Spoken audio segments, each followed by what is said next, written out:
Sun-eroding Cry turned his head slightly to glance at sun-eroding Rain, with a gaze filled with the dust of time, and a soft sigh spread across the mountaintop. He is considered my nephew, his father, Erosion Sun Mooching, is my brother.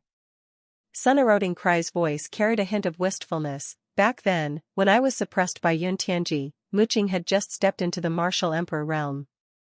Upon hearing this, sun-eroding Rain's eyes remained unmoved, still silent, only slightly bowing towards sun-eroding Cry's direction, as if acknowledging this bloodline connection that spanned countless ages. But in his heart, how much weight this kinship held was unknown. Sun-eroding Cry's gaze once again swept over this unfamiliar near-immortal realm before him, seeing the orderly yet slightly thin spiritual energy. A flash of loneliness and emotion crossed his eyes. Things have changed. The peers of his era would likely have no trace even in the vast universe, and the near-immortal realm has now declined to this state. In that instant, he truly felt the cruelty of time. After speaking, sun-eroding Cry's gaze turned towards Chuan, and he spoke in a deep voice. Not only him, I am also acquainted with Chuan. She and her brother Xingping both served as Xingchu's close attendants, having followed him since the near-immortal realm. Xingping? Chuan? Chu Jing was slightly startled, and then quickly understood the implication of the names, which couldn't be clearer. He instinctively turned around to glance at Chuan. No wonder at that time, among many ancient ancestors present, only Chuan spoke up and chose to enter the Chaos Sea to protect him with the Tao Tribulation Stick. Chuan lowered her head, remaining silent. Chu Jing withdrew his gaze and looked towards sun-eroding Cry again, opening his mouth once more. Can Senior give me more information about ancient times? He was about to attempt to reverse the flow of time to seek answers in ancient times. Having more understanding of it could never be wrong. Sun-eroding Cry's gaze suddenly sharpened, as if he instantly saw through Chu Jing's intention. You plan to set foot in ancient times? Chu Jing pondered slightly, nodding in acknowledgement. Yes. Sun-eroding Cry was silent for a moment, arranging the ancient and nearly forgotten memories that had been sealed away for too long. After a while, his deep voice sounded once more. In ancient times, when heavenly fate first emerged, it was the chaotic source of 10,000 races competing when I reached ancestor status. The struggle for heavenly fate was more direct than now. I have never heard of the so-called heavenly destiny true spirit. At least martial arts' heavenly fortune was under my absolute control. Perhaps there has been some change. He paused, seeming to weigh his words, and transmitted them. There is not much I can tell you, but the secrets of reincarnation are very likely hidden within the Heaven Burial Palace. Heaven Burial Palace. Upon hearing this name once again, Chu Jing's brow slightly furrowed, noting it in his mind. Aside from the Heaven Burial Palace, you need to be aware of the 10 great ancient clans, for they were the strongest forces in ancient times, all being ancestor realm gates. Beyond that, several other Taoist orthodoxies had remarkable figures. Apart from these, I don't know much else. Sun-eroding Cry seemed somewhat cautious, not daring to speak too clearly. Thank you for informing me, Senior, Chu Jing said calmly, without further inquiry. Once he has gathered the heavenly fate and embarked on the ancient path, these secrets will naturally be uncovered. He said nothing more, took a step forward, and his figure disappeared from the mountaintop, leaving only an echo, Themist up-to-date versionized star. Please wait a moment, I'll be right back. Sun-eroding Cry's body slowly sat down, staring blankly at the rivers and mountains before him, while sun-eroding Rain remained silent, with a deep gaze beneath the blood robe. Chuan stood with her hands drooped, her aura condensed, and even now, she remained vigilant, not relaxing in the slightest. The mountaintop quickly returned to tranquility. In the vast starry sky, a figure like a fiery meteor tearing through the long night, surged forward between the star domain with a speed that transcended time and space. Fu Pinglan's aura had risen to an unprecedented peak, with dark golden martial arts battle patterns like molten lava roaring under his skin, each heartbeat pounding like the battle drums of ancient times, shaking the surrounding stars. The 2/10 of martial arts' heavenly fortune had completely merged into him, not only granting him boundless blood chi origin but also forming a martial path-killing domain behind him constructed by endless weapon shadows and shattered star rivers. Wherever the domain passed, the star domain silently vanished. A large number of immortal Tao realms were destroyed, and the heavenly fate that hadn't yet spilled out was also swept in by Fu Pinglan and absorbed into his body. The Tao Tribulation Stick, seemingly forged from dark golden thunder, was gripped tightly in his hand, with endless destructive aura gushing from its cracks. Fu Pinglan's face remained cold and calm, twin golden flames flickering in his eyes, a flame of killing intent thoroughly ignited, leaving nothing else in his sights but the Cangyun realm he had locked onto. Xingqiu, a roar capable of making the stars fall, erupted from the depths of Fu Pinglan's throat, turning into a tangible torrent that instantly shattered a vast star domain, blocking his path into cosmic dust. The moment the roar shook the great universe, Fu Pinglan's arm muscles bulged like ancient dragons, lifting the Tao Tribulation Stick, exuding an aura of world-ending doom, high overhead. Boom! Tremendous energy surged madly from the tip of the Tao Tribulation Stick, draining the entire energy of the martial path-killing domain to converge at its tip. That faint light expanded in a billionth of a second into a destructive blood glow capable of swallowing vast star domains. Its radiance eclipsed the glory of all stars in the universe, turning the cold starry sky into a glaring scarlet ocean. In the next instant, the Tao Tribulation Stick descended mercilessly without the slightest pause. Where the staff's shadow passed, space-time shattered inch by inch, and a black fissure made of pure destruction law, penetrating the endless star domain, extended forward madly with the stick's descent, seemingly to split the entire great universe in half. Its speed and power exceeded the boundaries of space-time. Almost the moment the stick struck, the destructive shadow had already torn through the Cangyun realm's gentle and peaceful boundary wall. Inside Cangyun realm, Chu Zhang's figure had just emerged from the void, not yet having the chance to enter the Taishan sect, when the world before his eyes suddenly warped. Cangyun realm, a pure land temporarily forgotten by the Tao War, under the strike where Fu Pinglan poured in 2/10 of martial arts' heavenly fortune, was like a delicate yet fragile glass lamp fiercely crushed by a giant, raging hand. Quick, too quick. This strike even outpaced the limits of Chu Zhang's reaction. Having entered the ancestral realm, he perceived the all-heavens and controlled space-time, his cultivation already beyond the imagination of ordinary living creatures, yet at this moment, even he felt overwhelmed. He had no time to erect a space-time barrier capable of sheltering a realm, nor to displace space-time to save the billions of realm creatures within Cangyun. Even, not in time to pull a nearby old acquaintance into his protection. In the next moment, dark evil chi surged around, and Chuan emerged from the void, purple robes billowing, using his body as a shield in front of Chu Zhang. Rumble, the storm of destruction swept through the entire Cangyun realm in an instant, at speeds billions of times faster than starlight. The heavenly dome, like a fragile eggshell, was easily pierced by the shadow of the Tao Tribulation Stick. Mountains, rivers, and countless living creatures inside were vaporized in an instant, without even a scream, turning into cosmic dust within the world-ending blood glow.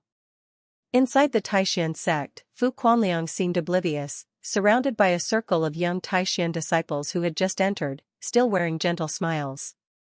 Deng Yang seemed to sense something, but before he could react, the overwhelming flood of blood glow was already upon them. In that instant, as the flood of destruction touched, the entire Taishan sect silently turned into blood mist, leaving not a trace behind. All of it happened mere inches away from Chu Zhang. Under his watch, his eyes wide with fury, an entire realm of creatures disintegrated like sand swept away in a violent wind, turning into a sky full of scarlet blood mist.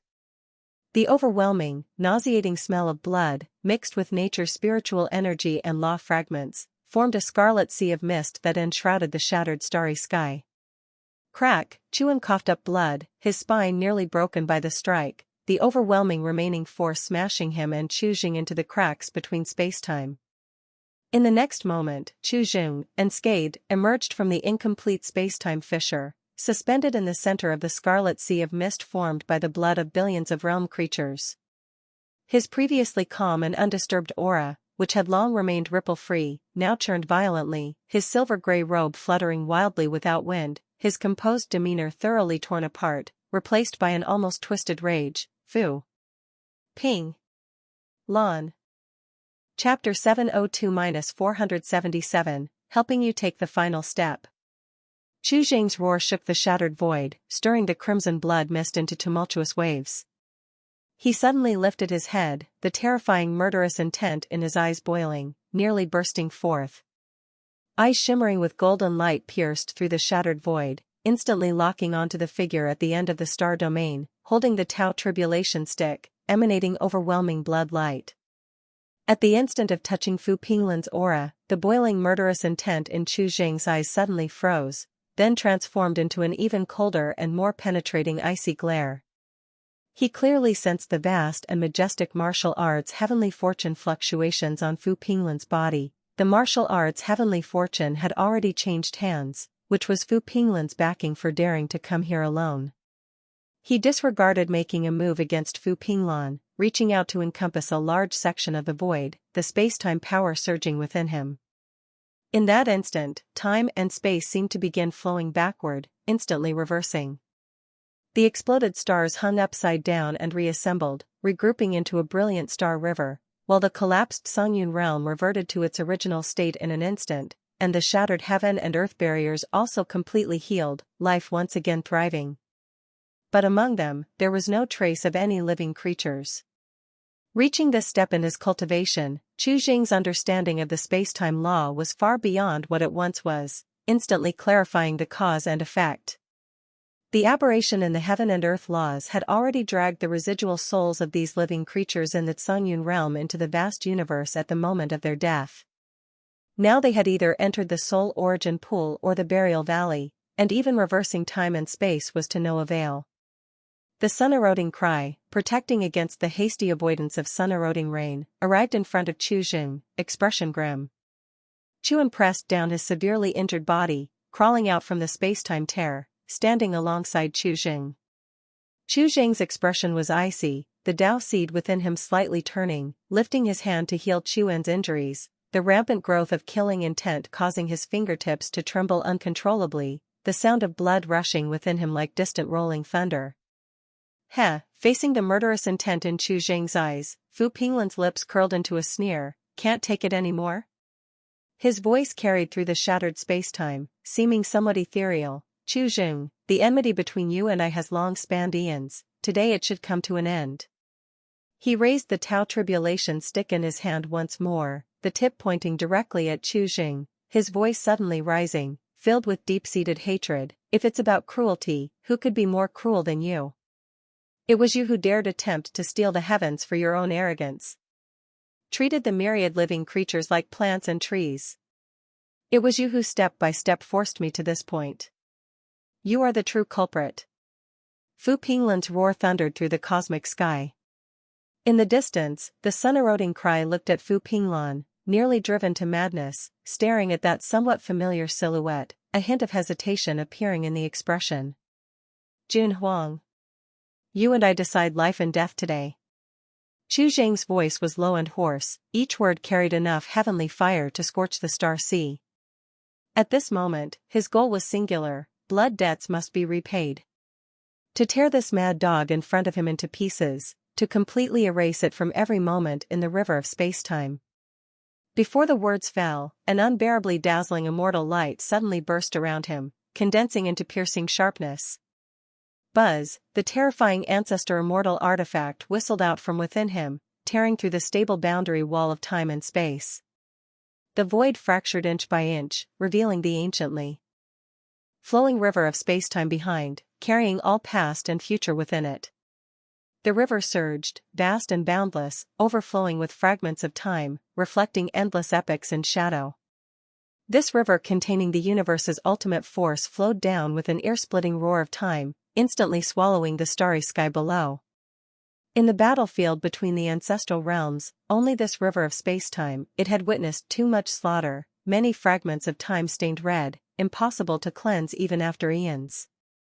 The yin-yang heavenly hourglass hung above Chu Jing's head, emanating vast yin-yang dual qi, imprinting the supreme immortal seal of 10,000 dragons, suppressing time and space, locking the entire battlefield.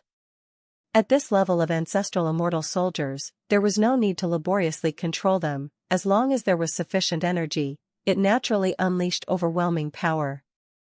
Buzz, Chu Jing no longer wasted words with Fu Pinglan, the yin-yang heavenly hourglass above his head suddenly brightened, black and white qi swirled madly, and with the dial's movement, chaotic qi surged, space-time fragments ground into dust, emitting an ear-piercing shriek enough to split the divine soul, directly targeting Fu Pinglan to obliterate him along with the space-time he occupied. The immortal seal hung high above the river, radiating boundless immortal radiance. Upon the seal, the immortal talisman burned the heavens, billions of true dragons roared up, like a heavenly net, layer upon layer, encircling and suppressing Fu Pinglan. Faced with these two deadly weapons capable of instantly killing ordinary ancestral realms in an instant, Fu Pinglan merely let out a cold laugh. The Tao Tribulation stick in his hand suddenly erupted with a dark golden rainbow light that pierced through the river of spacetime. With a shake of the stick's shadow, a towering wave erupted within the river of spacetime. TSS, the gigantic waves lifted by the river of spacetime instantly tore through the chaotic immortal light cast by the yin-yang heavenly hourglass, swallowing the majority. The remaining violent torrents brushed past Fu Pinglan's body, rushing into the depths of the river of spacetime, raising towering temporal waves, evaporating the floating fragments of time within the river. In an instant, the vast river of spacetime branched off, severing endless lines of causality. Fu Pinglan's figure showed no hesitation, stepping forward, stick shadows filling the sky, a string of crisp bursts to the extreme, containing the mournful sound of true dragon's lamentation resounded. The ancient true dragon's phantom, manifested by the immortal seal's transformation, shattered inch by inch, disintegrated in an instant, the light of the immortal seal dimmed, recoiling. Chapter 703-477, Helping You Take the Final Step, Part 2. Fu Pinglan's figure flickered in the fragmented light and shadow of the laws, his eyes devoid of life, without a hint of emotional fluctuation. The moment the attack of the two ancestor immortal artifacts was hindered, the pristine Dao seed inside Chu Jing went into an unprecedented frenzy. Buzz, within the Dao seed, the heavenly fate star river rumbled, and an indescribable terrifying suction burst out from Chu Jing's body, no longer confined to the surrounding nature's spiritual energy, but directly penetrating the barriers of the river of spacetime, forcibly seizing the vast cosmic origin from within. Streams of visible chaotic cosmic origin, as if torn by an invisible giant hand, traversed endless time and space, surging madly into Chu Jing's body. A trace of surprise flashed in Chu Jing's eyes. It was his first time entering this place to fight, and the operation of the Dao seed had never been so smooth, as if without any shackles, with an endless supply of energy. Zila, the Dao seed within Chu Jing, which had never reacted like this, emitted a violent buzzing. In the buzzing, the originally splendid and beautiful heavenly fate star river inside the Dao seed, symbolizing supreme fortune and creation, was nearly boiling, completely falling into madness. At this instant, the river of spacetime trembled, and the rushing fragments of time became sluggish. The surrounding erosion Sun Rain and Chuan, even as members of the ancestral realm, were shocked in their divine souls, their complexion turning slightly pale, forced to fully operate the Dao seed to protect their bodies. Chu Jing's eyes grew increasingly brilliant, and a wisp of light suddenly appeared in his hand. The light rapidly expanded, transforming into a Tao sword intertwined with talismanic patterns. Mediation creation, creating something from nothing, in an instant, an ancestor weapon was formed. This sensation, like moving an arm as one wishes, was the first time Chu Jing executed such a great divine power, without any feeling of obstruction. Seeing this Tao sword, a twitch flickered at the corner of Fu Pinglan's eyes, the lifelessness in his eyes growing heavier. It was this Tao sword that had once severed his right arm. He took a deep breath, injecting all his lifelong cultivation without reservation into the stick. The Tao Tribulation stick came alive in his hand, transforming into a dark gold ancient dragon stirring spacetime turbulence, and took action first, fiercely smashing towards Chu Jing. Chu Jing didn't retreat an inch, his gaze slightly harsh. The silver robe formed by spacetime laws whirled wildly as he raised the sword to meet the stick's front. Boom!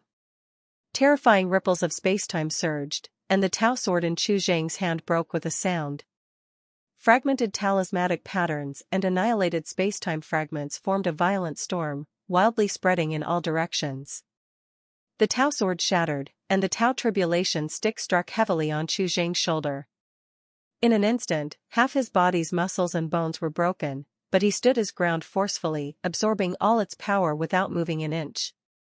The fractured muscles and bones, under the nourishment of the endless cosmic origin, healed instantly like new. Chu Zhang's gaze turned icy.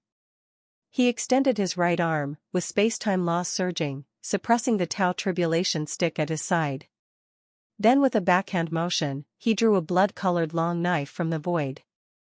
This was the first time Chu Zhang drew the Emperor's palace sword, yet it was extremely smooth, without any sensation of obstruction. This fierce weapon seemed completely merged with him, emitting a series of ferocious long cries. Buzz, the dark gold evil patterns on the blood-colored long knife came alive, the blade flashing with blood light, chaotic chi entwining, heading straight for Fu Pinglan's throat. Erosion Sun Rain and Chuan, who had long prepared, moved the instant Fu Pinglan took action. Erosion Sun Rain leaped horizontally with the spear, the blood-colored long spear transforming into a sky full of blood rain in an instant, directly assaulting Fu Pinglan's heavenly spirit. Chuan's attack was even more straightforward, lunging straight at Fu Pinglan, both palms covered in a layer of dark light, filled with scale armor, fingers tapping lightly like the claws and fangs of a beast, abandoning all room for retreat defense, directly piercing toward Fu Pinglan's heart. In an instant, the killing intent above the river of spacetime was so dense it couldn't dissolve, solidifying this section of the river, tearing apart eternity. Fu Pinglan, calmed and concentrated, his muscles and tendons bulging, surging blood chi rolling violently. The Tao tribulation stick trembled intensely, letting out dragon-like angry roars. The spacetime law in Chu Zhang's palm suppressing it was forcibly broken by this overwhelming and irresistible colossal strength.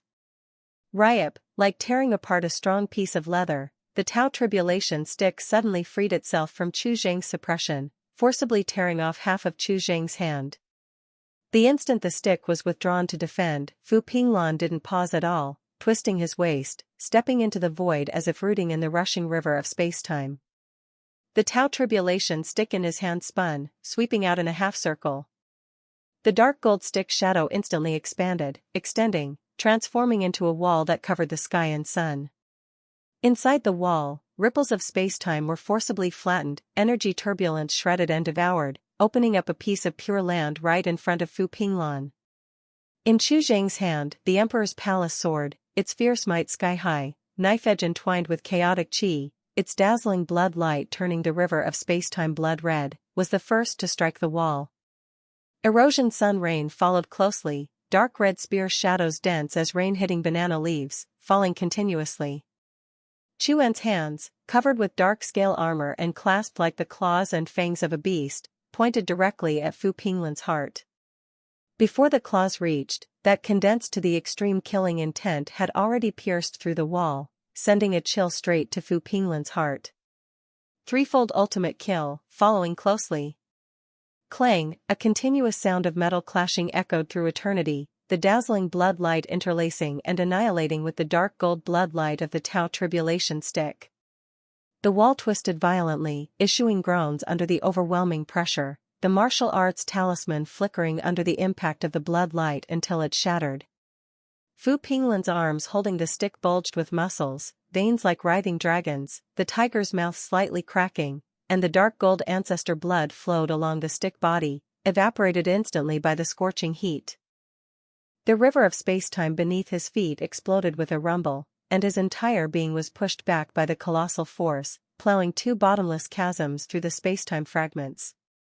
Chu Zhang gave him no time to breathe, raising the communicating heaven dharma aspect, suppressing both ancient and now. The blood light of the Emperor Palace rekindled, the great divine power star shifting and dipper turning operating simultaneously, incorporating the colossal force of Fu Pinglan's previous strike, and boldly smashed down. Crack, the barrier formed by the Tao tribulation stick shattered instantly, as if Fu Pinglan was struck by a heavy hammer, his chest tightened violently, and he could no longer suppress the searing dark gold ancestor blood, which spurted out abruptly.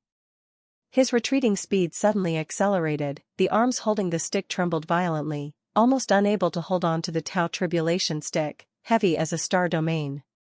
Even someone as strong as Fu Pinglan was at a clear disadvantage at this moment, his blood and energy surging, his ancestral body wounded.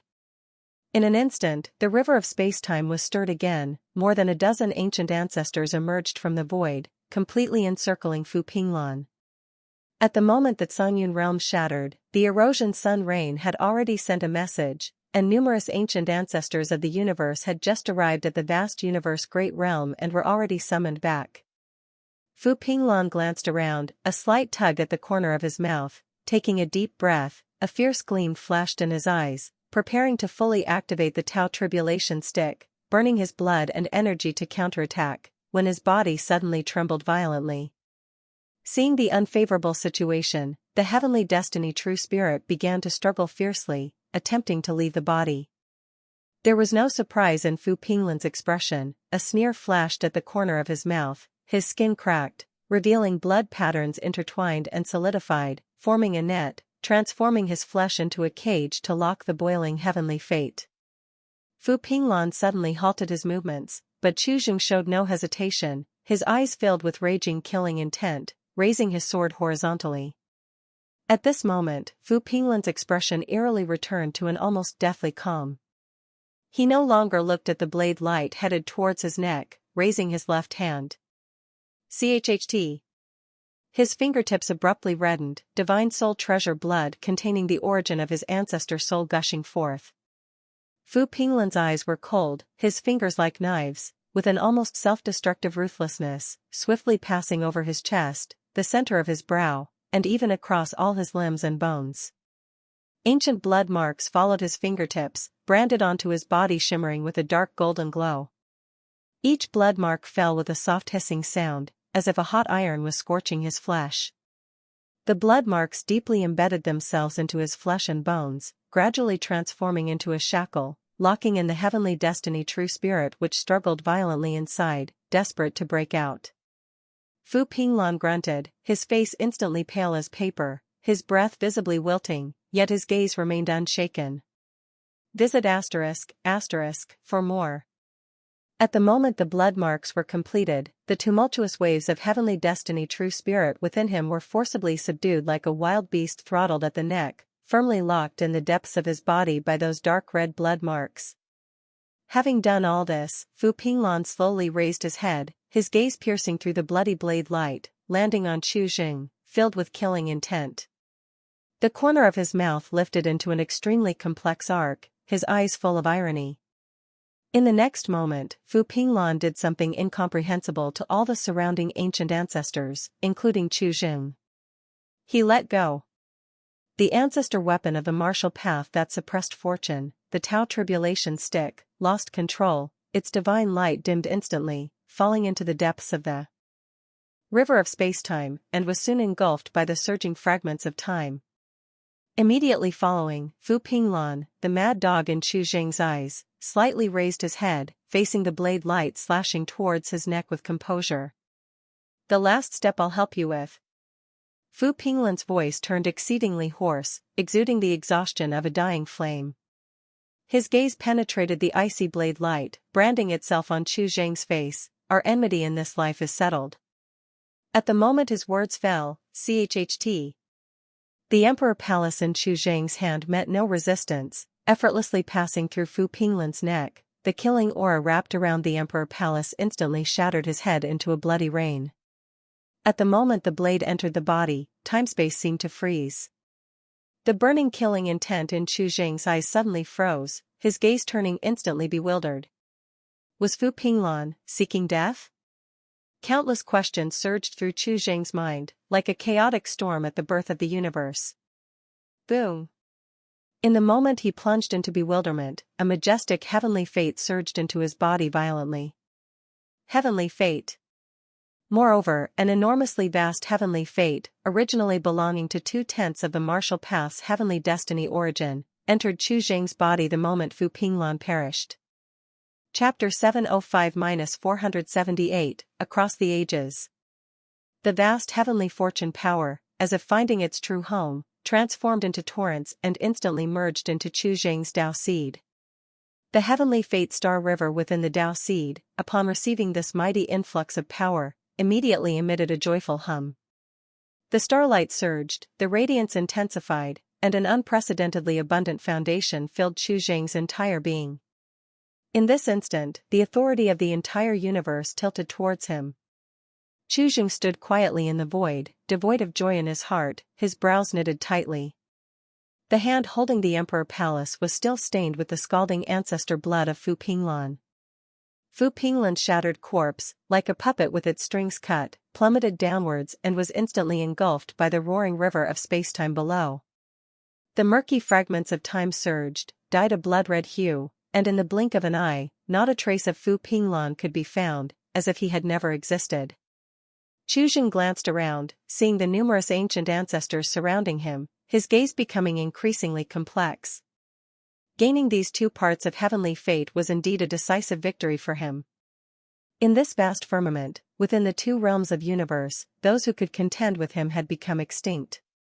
The once only rumored shared supremacy of the two realms no longer seemed so distant. Yet now, there was no trace of joy in Chu Zheng's heart. Fu Pinglan's act of seeking death was too unexpected, and moreover, the talismanic pattern he inscribed at the end could actually lock the heavenly fortune within his body, which clearly defied logic. If Fu Pinglan could, like him, absorb the heavenly fate without being affected by the heavenly destiny true spirit, then he shouldn't have acted as he did. Aside from the secret of reincarnation, it seemed that even more mysteries had appeared before him. Chu Zheng took a slow step into the great universe, looking at the empty Cangyun realm, and for a moment, his heart was filled with emptiness. The previously unstoppable killing intent now had no target for vengeance, as if everything ended completely with Fu Pinglan's passing. In the instant Fu Pinglan's head was crushed by the Emperor Palace, the origin of two parts of martial arts' heavenly fortune flowed into Chu Zheng's Dao seed. A doomsday knell resounded abruptly in the deepest soul of every living creature practicing martial arts. The entire martial hall, endless star domain, all martial cultivators, regardless of their location or cultivation level, all felt it simultaneously in their hearts. It was as if the backbone supporting heaven and earth was pulled away instantly, causing martial cultivators who were sparring, in seclusion, fighting, or even asleep, to unexpectedly spit out a mouthful of essence blood, with the higher cultivated suffering heavier backlash. Instantly, they only felt the laws of heaven and earth become sluggish, their muscles and essence pulled away. An invisible essence from the depths of their blood and marrow, supporting their bodies, was extracted by an unseen giant hand. The painstakingly tempered bodies deteriorated at a terrifying speed. The muscles and bones once able to withstand divine weapons now felt inexplicably weak and empty. The ocean-like blood chi receded rapidly, like an ebb tide, and the speed of cultivation plummeted. The previously almost inexhaustible energy that sustained their vigorous progress seemed to be entirely hollowed out in an instant. During cultivation, the speed of spiritual energy entering the body became exceedingly slow, and its movement through meridians was extremely arduous, as if carrying a weight of 10,000 pounds forward. Breaking through bottlenecks became a distant dream, even maintaining their current realm felt like an insurmountable challenge. A despair born from the soul instinctively engulfed the hearts of all martial cultivators. They could clearly feel that the once visible path of martial arts turned into a blur, completely dimmed, with only a sheer cliff ahead. The path of martial arts was severed, the heaven of martial arts had collapsed. The heavenly fortune, which symbolized its fortune and future, had utterly departed from them. Martial arts, once an unparalleled orthodoxy that shook the myriad heavens and realms, producing countless powerful individuals, had lost its core foundation before even engaging in all-out conflict with other great paths, retreating entirely from the battlefield of Dao struggle. Martial Dao Ancestral Hall. This once revered martial Dao holy land in the endless star domain now lay in dead silence, the brilliance of the hall itself dimmed to the extreme. The totem pillar that symbolized the fortune of martial arts and the martial Dao blood pattern etched upon it were riddled with cracks. Inside the hall, Ji Zhouyin, once the ancestor of martial arts, stood silently at the center of the grand hall, gazing at the ceiling where the martial Dao star map had completely extinguished, his face devoid of expression, only a long sigh slowly echoing through the vast, silent hall. Wan Wenfeng and Hua Ling, the two martial ancestors, stood like clay sculptures, their expressions wooden, their gaze slightly scattered. The once formidable aura of martial arts that dominated the myriad heavens and realms was now reduced to mere ashes. They could clearly sense the drain of their power, the wavering of their Tao foundation, and the weakness spreading from deep within their bodies. The martial arts' heavenly fortune was entirely lost, the root foundation of the Taoist orthodoxy severed. What lies ahead? Ji Zhouin's gaze was distant, as if piercing through eons. He spoke in a deep voice, "Do not worry, quietly await the reopening of heaven and earth, our martial arts shall still have its place." His aura was exceedingly calm, seemingly unaffected by the departure of heavenly fortune, with a faint trace of lightness between his brows. The successive collapse and decline of the second-fold immortal martial had a profound impact on the entire great universe. For a time, all living creatures in the great universe were plunged into endless fear. Within the immortal domain martial hall, numerous heavenly Daos of worlds underwent reversal. The flow of heavenly fortune became intricate and unpredictable. Amidst this chaos, the realm of myriad realms, originally a place of mingling diversity, became the most stable domain instead. In the far-flung great realm, the twin suns' radiance pierced through sparse branches and leaves, casting mottled shadows upon the green stone slabs. The air was filled with the fresh scent of grass and trees, and that monotonous, prolonged sound of sword sharpening, seemingly unchanged since ancient times. Chapter 706-478, Transcending the Ages, Part 2. Zhao Tingxian stood in the courtyard, clutching a communication jade talisman. The stars and moon on his green and white immortal robe seemed to dim a bit, and the usual exceptional spirit between his brows was replaced by an expression of undiluted shock. His bright eyes, at this moment, were like a dark sea of turbulent waves, violently surging. After a moment, he took a deep breath to suppress the tumult in his heart and handed the jade talisman to Cangyun. "This is news just received from the outside world. See for yourself." Cangyun's long fingers reached out to receive the Fulu. The talisman felt slightly cool to the touch, and the information flowing from it instantly flooded into his sea of consciousness. In an instant, his seated posture, firm as a pine tree, experienced an almost imperceptible stiffness. At the moment the immortal Tao heavenly fate fluctuated, he had already felt something, but due to the divergence of his cultivated path from the immortal path, it was difficult to grasp exactly what had transpired.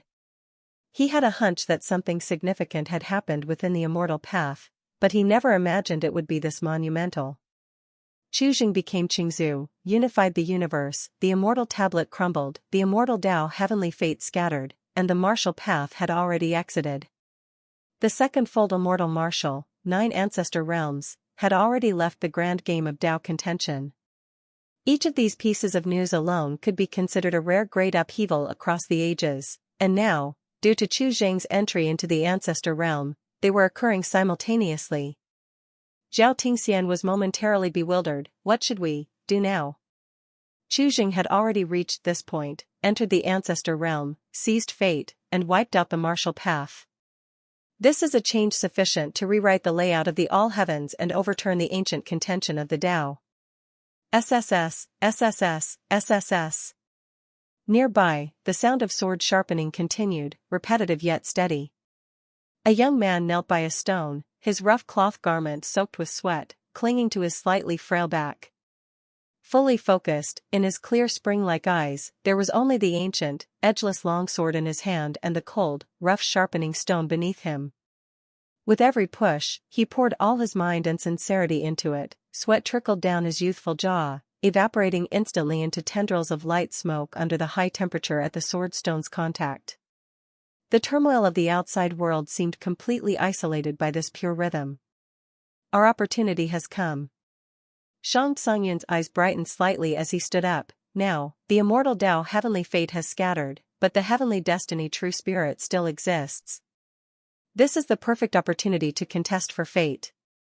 Perhaps an immortal Tao son of heaven will emerge, without bloodline chains, giving you and me even greater prospects. Return to the immortal domain.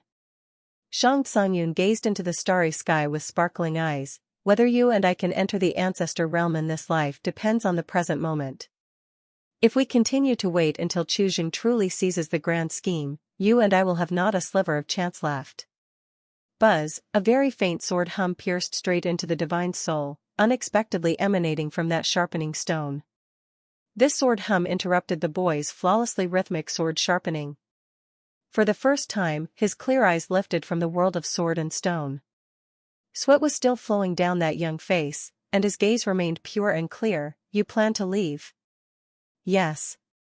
Shang Tsungyu nodded. Your path, the sword ancestor has already paved for you. Our path is still amidst rolling tides, unclear. The boy fell into contemplation, nodding after a while. You saved my life. If there are things in the future that you need me to do, just come find me anytime. Having said this, he spoke no more, bowing his head to continue sharpening the sword. But now, within the sharpening sound, there carried an additional sharpness. Since the time has come, you and I shall part ways here. Shang Tsungyu looked at Zhao Tingxian and spoke with a hint of a smile. The next time we meet, it shall be as foes, not friends. Every man for himself. Zhao Tingxian nodded, saying nothing more. He bowed low with not the slightest hesitation, stepping into the void and disappearing without a trace. Beneath the vast and boundless celestial dome, Chujing sat cross-legged. Beneath him spun an endless star sea, with billions of star rivers flowing like ribbons, and above him was the deep void, interwoven with the space-time laws, forming the canopy that is the most primordial structure of this great universe. There was no dazzling immortal light around him, nor any imposing pressure, only an ultimate sense of ethereal tranquility, as if he himself had transformed into a part of this starry sky, an extension of the universe's will. Threads of mysterious aura, like invisible nebulae, slowly circled around him, settling, and finally merged into the Tao seed within him, which had reached an inconceivable realm. After devouring 20% of heavenly fate, his cultivation was soaring incessantly, rapidly approaching the perfection realm of the ancestral realm. In Chu Zhang's perception, time almost lost its meaning, as the unending river of space-time formed a vortex here, becoming slow and viscous. In a flick of a finger, a millennium had quietly passed. Chu Zhang closed his eyes, and his mind completely immersed into the Tao seed. Heavenly fate surged within the Tao seed, like a vast ocean of stars, the integrated 20% of heavenly fate merging into it at a remarkable speed. This process was a deeper fusion and transformation. He personally experienced the evolution of the universe, comprehending the circulation of Qi fortune, and the underlying secrets of the rise and fall of Taoist orthodoxy. Every breath he took absorbed the cosmic origin, and every heartbeat seemed to resonate with the fateful pulse of all living beings in the myriad realms. Until the last trace of Martial Path's aura was completely erased, and the last point of Martial Path's heavenly fate brilliance perfectly merged into the Tao seed, inseparable thereafter. 30% of heavenly fate fully harmonized within Chu Zhang, and his cultivation also rose accordingly, stepping into ancestor realm perfection, standing wholly atop the universe's myriad beings. Calming the fluctuating aura within him, he slowly opened his eyes and stood up. The entirety of the universe's focal point seemed to subtly shift with his rise, as heavenly might spread. Chu Zhang slowly opened his palm, though there was no tangible object. It seemed as if he was holding the core of the universe's Qi fortune, with starlight swirling inside, fate intertwining. He could almost penetrate the causal lines of living creatures at a glance. In the past millennia, the remaining few ancient ancestors of the universe have successively submitted. Now, they were all under his command, and with 55% of heavenly fate in hand, the structure of the great universe was thoroughly settled. At this moment, Chu Zhang truly had the qualification and power to traverse the eternal space-time, to trace back to the past, unfolding the secrets of the reincarnation road. The door that had been sealed for endless ages seemed within reach. Chu Zhang's gaze penetrated the endless starry sky, sweeping across all domains. The entire outline of the great universe, the flow of Qi fortune, the rise and decay of myriad beings, all clearly presented as patterns in his palm. Soon, his gaze penetrated layer upon layer of star domains, landing in a resplendent star river named Immortal Domain. As he scanned the Immortal Domain, with his vision focused, several familiar figures clearly appeared in Chu Zhang's eyes. Shang Tsungyu, Zhao Tingxian, Song Lingqing, and Shang Zuling. The woman who emerged from the Cangyun realm, who once stood by him on the hidden dragon list in the great tournament of 10,000 sects, was still alive. At this moment, Shang Zuling was surrounded by a layer of invisible heavenly fate light. This heavenly fate was pure and vast, completely enveloping her, nurturing her body, advancing her cultivation. Chu Zhang's gaze did not linger, quickly sweeping across the vast lands of the immortal domain. Besides Shang Zuling, similar figures burdened with the pure, vast immortal Tao heavenly fate emerged one by one like stars in the night in his eyes. No less than 20 individuals, including Song Lingqing. Some cultivated in cave heaven-blessed land, some traveled between the star sea, and some had already emerged as giants, with cultivation realms varying, yet without exception, each was entwined with immortal Tao heavenly fate. A flash of coldness appeared in Chu Zhang's eyes, with a slight smirk on his lips, mingled with understanding and a hint of sarcasm. This was evidently the doing of the immortal Tao heavenly fate true spirit, employing a more concealed, survival-fitting strategy, diversifying and widely planting immortal seeds. Consciously skewing and distributing the precious immortal Tao heavenly fate origin into more than 20 immortal path cultivators with top-notch talent, disposition, and chi fortune. Simultaneously planting multiple seeds of infinite potential, secretly nurturing them, patiently awaiting their growth. Even if some die prematurely, it would not much matter. The heavenly destiny true spirit still willfully continues its rootedness, remaining undaunted, attempting a reversal. Retracting his gaze, the star river and abyss in Chu Zhang's eyes slowly flowed, reflecting the entire outline of the great universe. At this moment, he no longer cared about the immortal Tao. Now, his mind was completely filled with one idea. To traverse the eternal space-time, returning to the past for a closer look.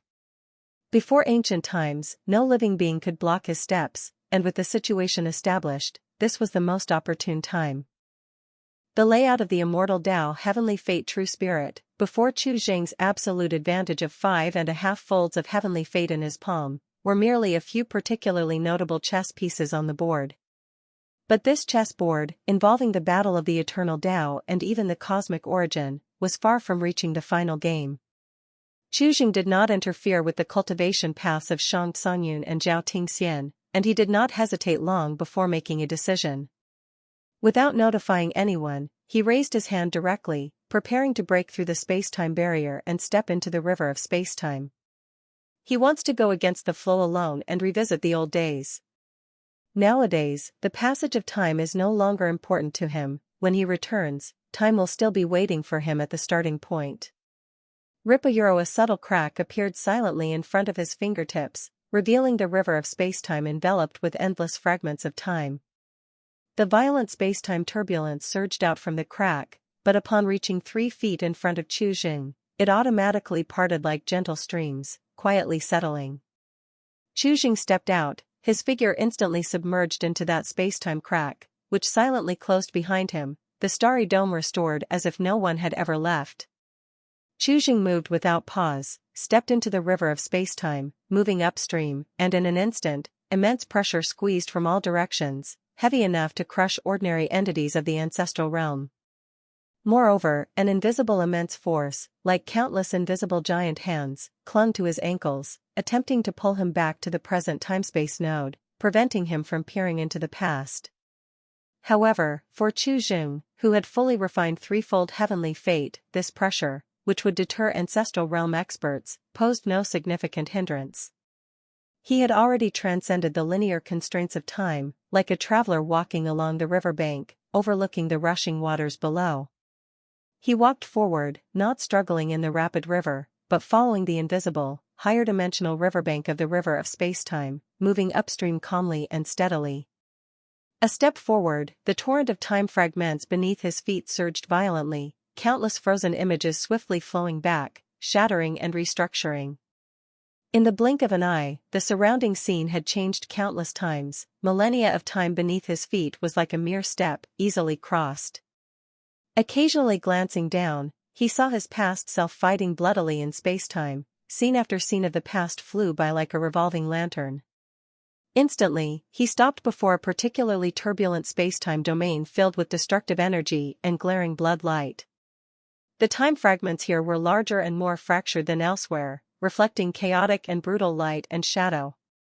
Chu Zheng's figure, like a transparent ghost, stood quietly at the high point of the riverbank, overlooking the intense enactment of the old scenes below.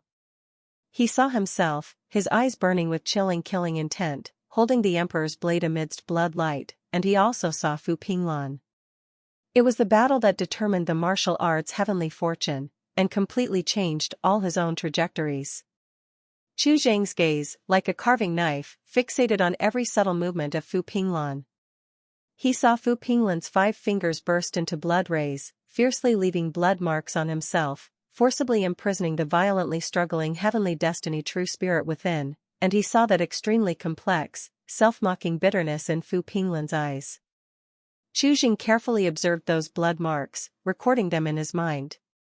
The blood marks able to temporarily confine the heavenly destiny true spirit were by no means simple, and definitely had some value for research. Soon, the emperor's blade pierced Fu Pinglan's neck, blood light sword, dying time red, his head shattered explosively, transformed into a sky full of blood rain, remaining body falling into the river of spacetime, vanishing instantly. Chu Zheng stood quietly on the riverbank of the river of spacetime, like a bystander, watching this scene repeatedly, eyes growing heavier with confusion. On that day, caught in the battle, filled with hatred and killing intent, he only found Fu Pinglan's actions strange and puzzling, but now, detached from time, examining from a new perspective, the doubts not only failed to dissipate but grew even more intense. This archenemy, whom he vowed to kill and detested deeply, at the last moment chose to surrender the martial arts' heavenly fortune in an almost altruistic manner. Standing on the riverbank of the river of spacetime, Chu Zheng watched for a moment and did not linger long, continuing along the riverbank moving upstream into the past. The torrent of time fragments beneath his feet grew increasingly turbulent, more fractured, waves roaring. After a few breaths, he paused again, gaze penetrating the chaotic fog of time, fixed on a river domain interwoven with divine radiance and martial hostility. He saw several familiar figures, Fu Pinglan, Wan Wenfeng, and Heavenly Punishment, besides them, Xingqiu. This forbidden realm unreachable by ordinary living creatures, where the river of spacetime roared down from the ancient end. Daoist ancestor Xingqiu sat cross-legged beside the river, not of flesh and blood, more like a golden body statue forged from pure faith and laws, expression indifferent and emotionless. Countless followers' willingness crossed time-space, interwoven at his fingertips, converging into an incense fire divine chain emitting misty halos, hanging into the rushing river of spacetime, greedily extracting divine power, maintaining his existence. His gaze, like 2 cold suns, penetrating spacetime barriers, landing on 3 figures on the opposite shore of the river. Those who dare to defy destiny shall face divine wrath. Daoist ancestor Xingqiu's voice was devoid of emotion, coldly echoing through the river of spacetime, "Your time is almost up. We blaze a trail for all living creatures. The master of heavenly fortune has long been dead, where is this destiny you speak of?" The response came from Fu Pinglan's furious roar. At this moment, Fu Pinglan's eyes burned with a fire yearning to break fate, nothing like his later lifeless appearance. The Tao tribulation stick in his hand trembled violently, the ancient golden patterns etched on the stick blazing with a blinding blood light, as if ignited. The blood light was so intense, it dyed the eternal years crimson.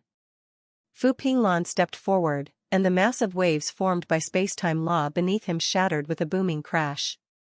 The long stick in his hand pierced through time, casting terrifying shadows of the ancient battlefield's mountains of corpses and seas of blood, the intense ancestor blood aura spreading instantly, a chilling killing intent. Behind him, slightly to the sides, Heavenly Punishment and Wan Wenfeng did not rush to attack, vigilantly scanning the river on all sides, shielding Fu Pinglan. The dark golden Tao tribulation stick crushed the sky, aiming straight at the top of Xingqiu's head. Daoist ancestor Xingqiu did not move a muscle.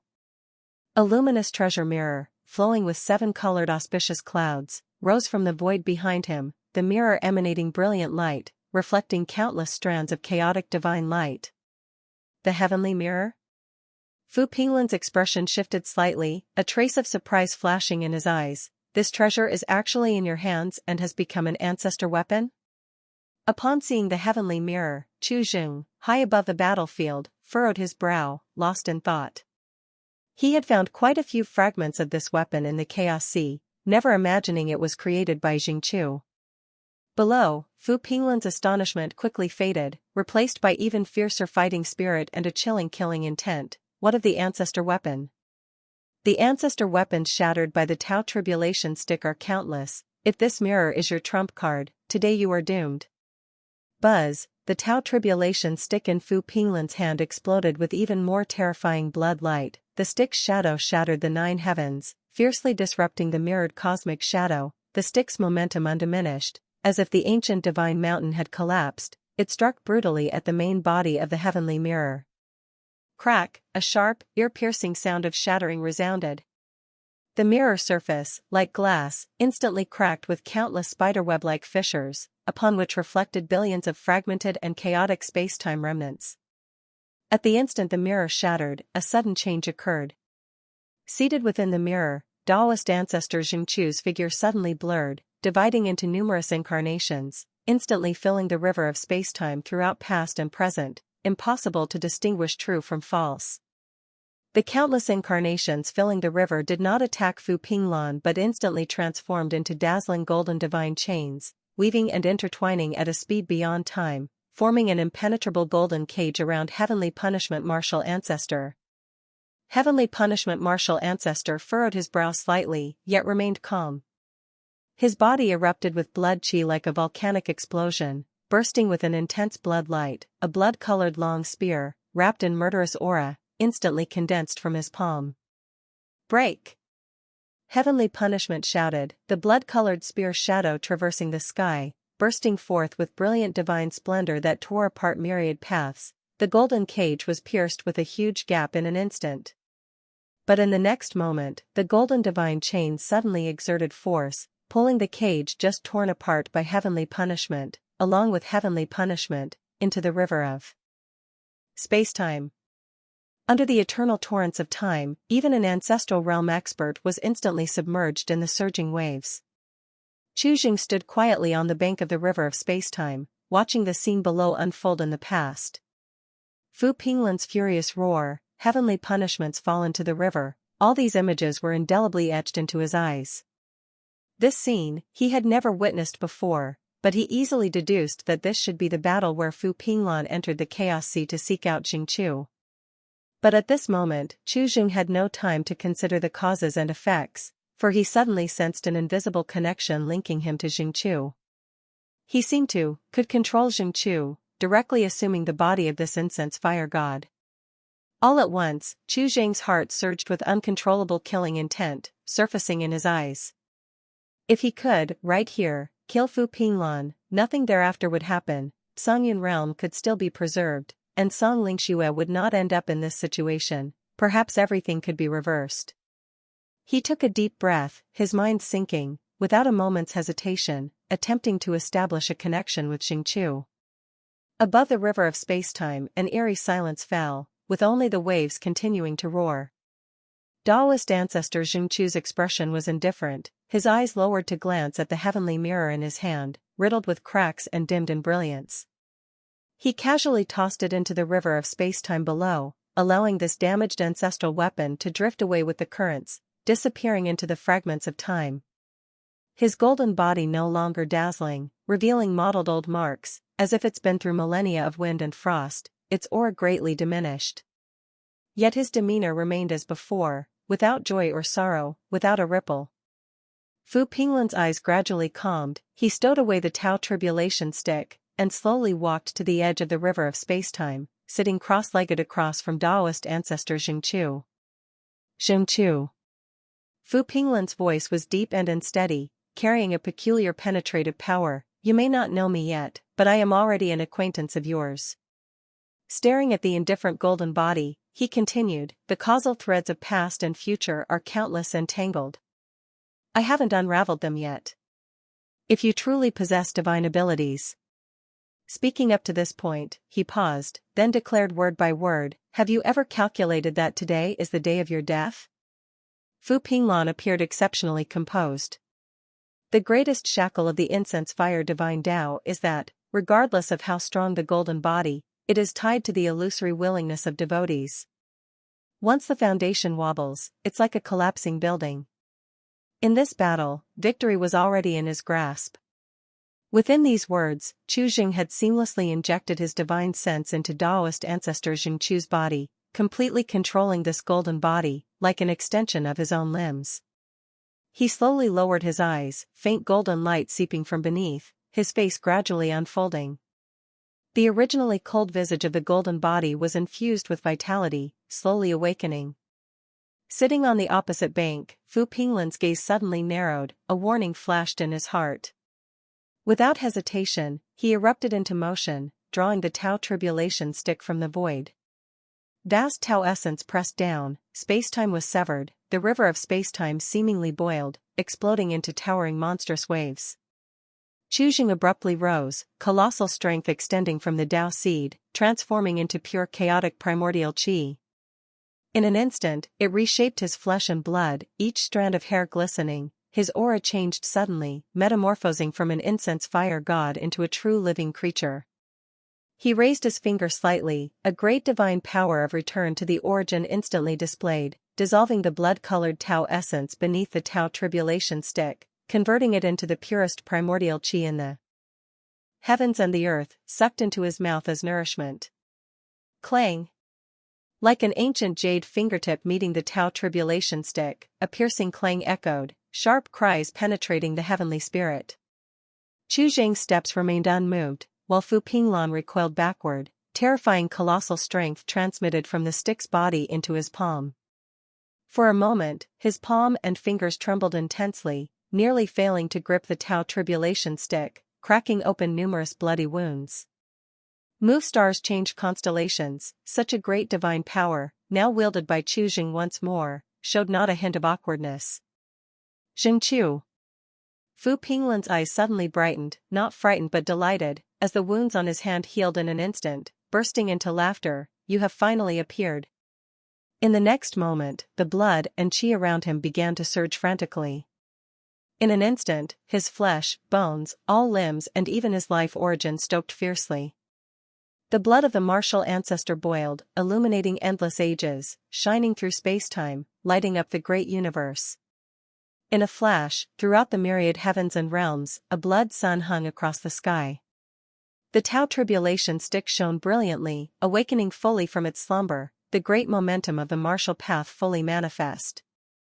The silhouette of the ancient Tao transmission road emerged behind Fu Pinglan, countless gazes cast from blood-red pillars towering to the sky. Soon, living creatures perceived Chu Jing's existence. Faintly, eyes fell upon Chu Jing's main body. The Tao Tribulation stick in an instant linked past, present, and future.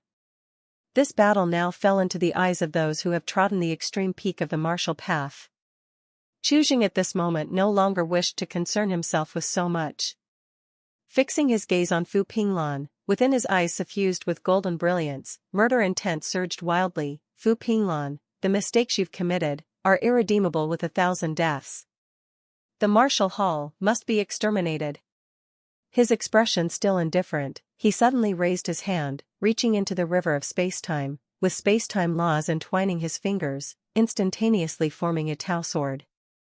The Tao sword atop concentrated all sorts of resplendent Tao marks, the might of the Tao fully displayed. At this moment, the killing intent in Chu Jing's heart had been completely aroused. As he now knew, Fu Pinglan had always been the catalyst for many upheavals. If this fuse could be severed early, the great universe could at least have an additional 500 years of peace. Ridiculous, what fault do I have? Fu Pinglan sneered coldly, the golden patterns on the Tao Tribulation stick in his palm glowing more brilliantly as he smashed it down. Die. Chu Jing rose into the air, the Tao sword in his hand resounding with a metallic hum as he raised his sword for a horizontal slash, his eyes showing not a hint of hesitation. Since his divine skills could still operate at this moment, he must now have the opportunity to kill Fu Pinglan. Clang, the sound of metal clashing erupted. Fu Pinglan's eyes turned slightly red as the Tao Tribulation stick trembled violently, suppressing the force of recoil. He couldn't stop coughing blood, his insides were injured, but he did not take a single step back, nearly deranged. His muscles bulged all over his body, the ancestor blood within thunderously echoing as it crazily surged into his heart. Wielding the Tao Tribulation stick, he swung it tens of thousands of times in an instant, filling the sky with shadows of the stick. Terrifying colossal strength continuously transmitted from the sword edge.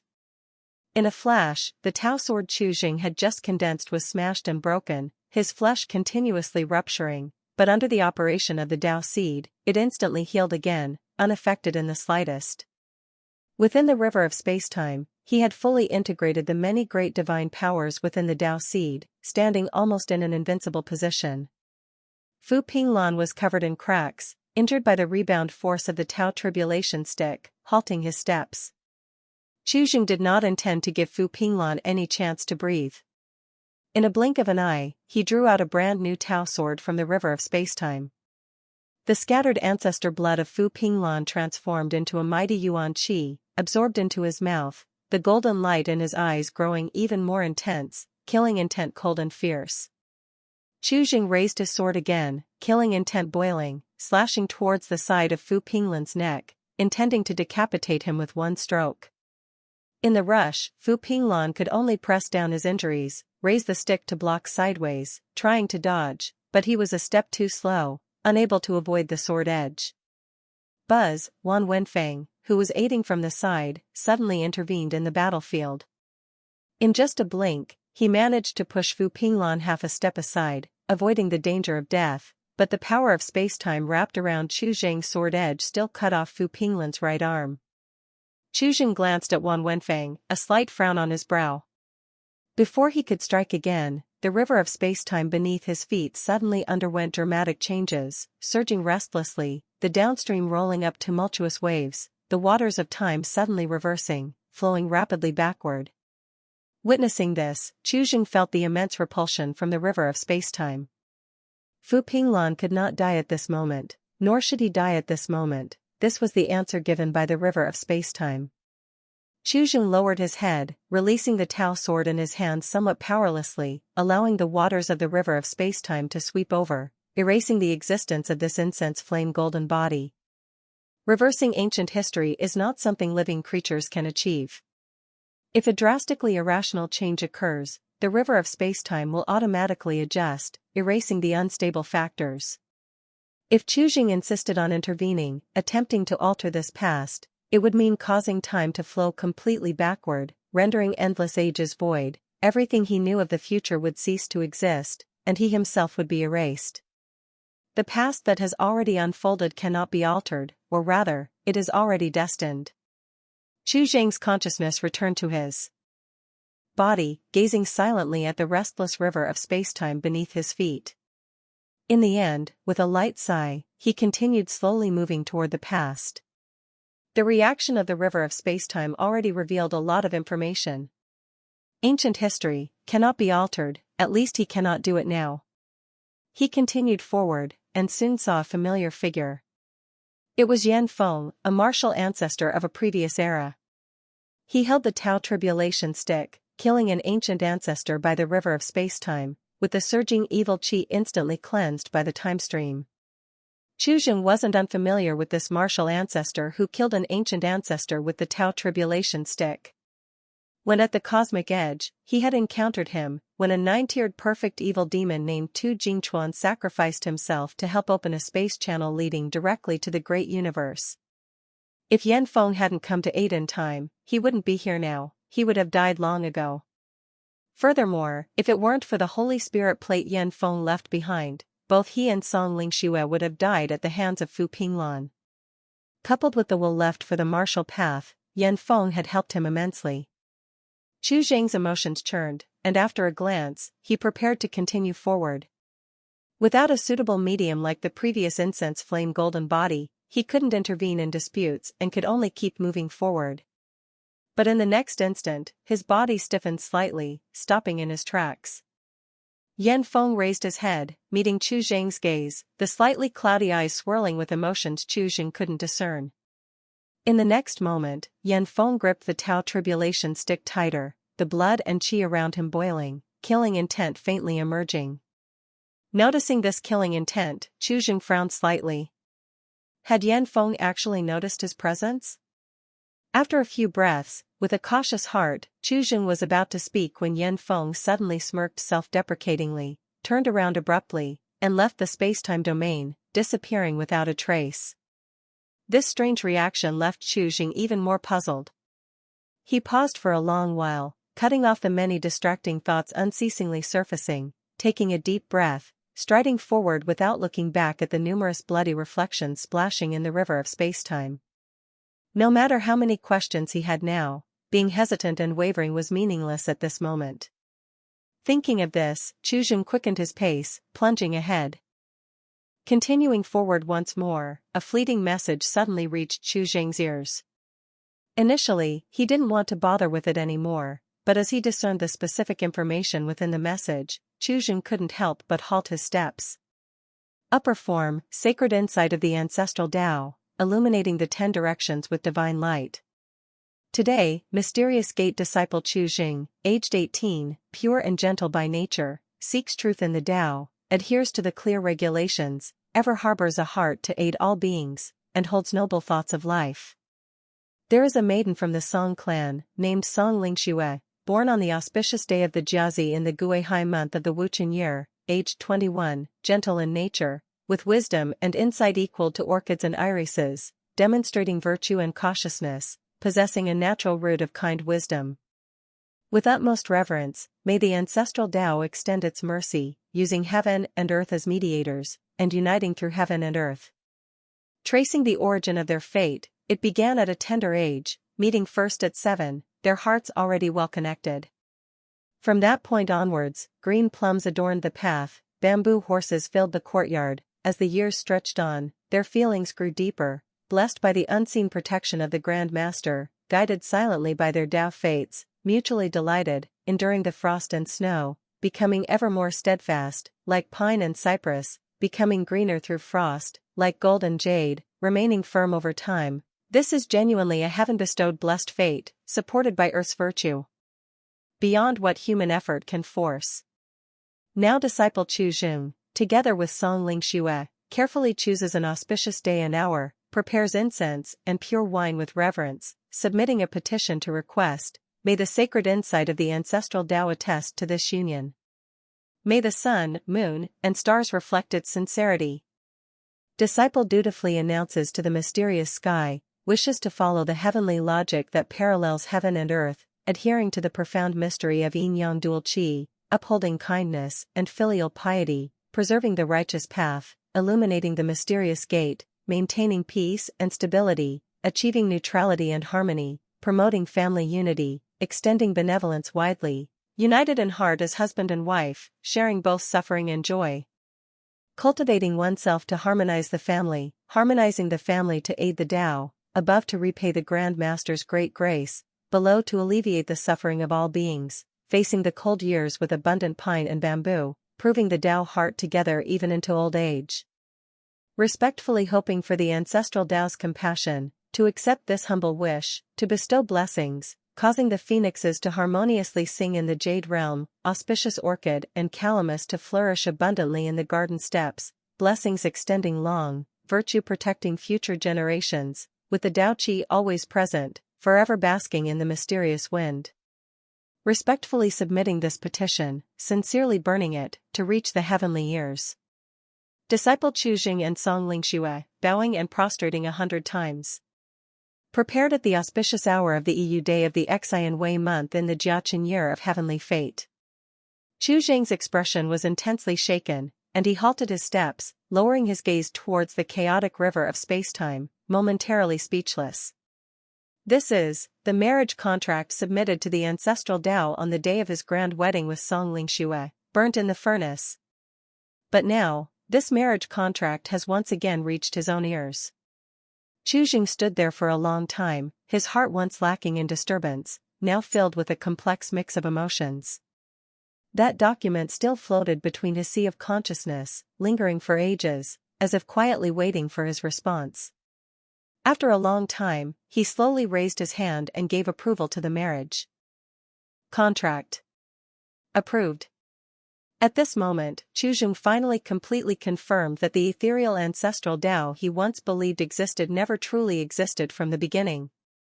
His heart grew heavier as he gazed at the unfathomable end of time and space, and for a moment, a chill arose within him. With the passage of time, all this seemed predestined long ago. His footsteps became somewhat heavy as he proceeded, gradually slowing down. However, after a few breaths, his figure once again halted. This was not his own intent, but an invisible time-space barrier blocked his physical form, preventing him from moving forward. It seemed that reaching this point was already his limit. The barrier, though intangible, effectively blocked his physical form, firmly confining him in place. A powerful repulsion emanating from the origin of the rules surged out from the barrier like icy tides, pushing against him, preventing him from peering into an even older past. Chu Jing's brow furrowed, without any hesitation, his eyes overflowing with a faint golden light, immediately mobilizing all the heavenly destiny within the Tao seed to push across. The space-time laws intertwined into an invisible colossal hammer, striking heavily at that invisible time-space barrier. Buzz, in the instant the colossal strength touched the barrier, an abrupt change arose. The Tao seed within him experienced severe fluctuations, creating an extremely strange and tight resonance and conflict with this invisible barrier. That strike, as if suppressed by the most solid shackles, spread out from the Tao seed as the core, instantly penetrating his entire being. All the power around him was instantly frozen, completely confined. This wasn't the suppression of external force, but more like an internal limitation. Chu Jing's brow furrowed tighter, his gaze piercing the flowing river of space-time beneath, reflecting the light and shadows of eternity. The raging waves seemed to turn into a frozen painting, yet he paid no attention to those scenes. Instead, he turned around, his gaze as precise as the most meticulous time-space compass, sweeping across the trajectory he had just reversed.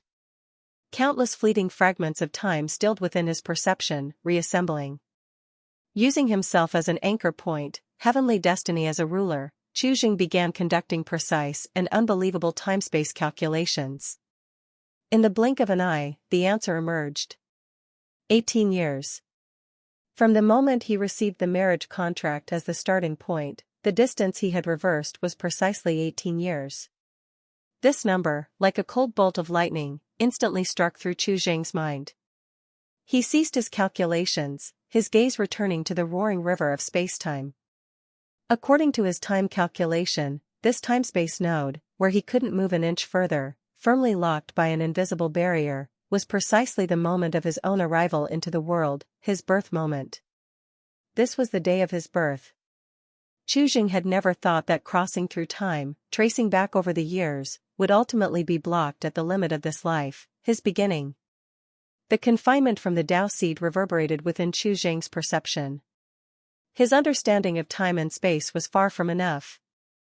Now, for Chu Jing, the past before the time-space node of his birth had seemed to become an absolutely untouchable forbidden zone. The brief tremor and perplexity were like a stone dropped into a deep pond, the ripples quickly subsiding, and Chu Jing's gaze swiftly returned to calm. He had come to some speculations. This wasn't an obstacle from the space-time law, but a shackle originating from himself. The Tao seed within him, which had absorbed much heavenly destiny, its existence could only be within the time-space after his birth. It is the proof of Chu Jing's existence and the source of his power. And beyond that barrier, within the ancient years belonging to before his birth, there existed an identical Tao seed. Two completely identical Tao seeds, carrying the essence of heavenly destiny, perhaps could not coexist within the same time-space. This might also be an irreconcilable conflict for the river of spacetime itself, necessarily causing the rejection of the river of spacetime. Firmly confirming his speculation, there was no hesitation on Chu Jing's face. So that's how it is. A whisper dissolved into silence on the quiet time-space embankment. The next instant, a sharp brilliance erupted from Chu Jing's eyes, an unprecedented radiance lighting up his divine soul. Buzz, an extremely pure divine soul, like an ancient star suddenly ignited, erupted magnificently from Chu Jing's ancestor acupoint. The moment the divine soul left the body, Chu Jing actively severed all connections with the Tao seed. In this instant, he almost equaled severing the Tao, abandoning the Tao seed, the physical body, and everything except this single divine sense. Chu Zheng's existence fundamentally transformed at this moment, from a grand ancestral realm supreme in control of heavenly destiny to a wisp of pure divine sense. This divine sense, immaterial and shapeless, yet condensed all his memories, obsessions, and past, like a sword stripped of all shells, leaving only its most core sharpness. Without a moment of hesitation, the pure divine sense, like a moth diving into a flame, abruptly changed direction, no longer attempting to walk on the dry land but diving into the roaring river of spacetime below.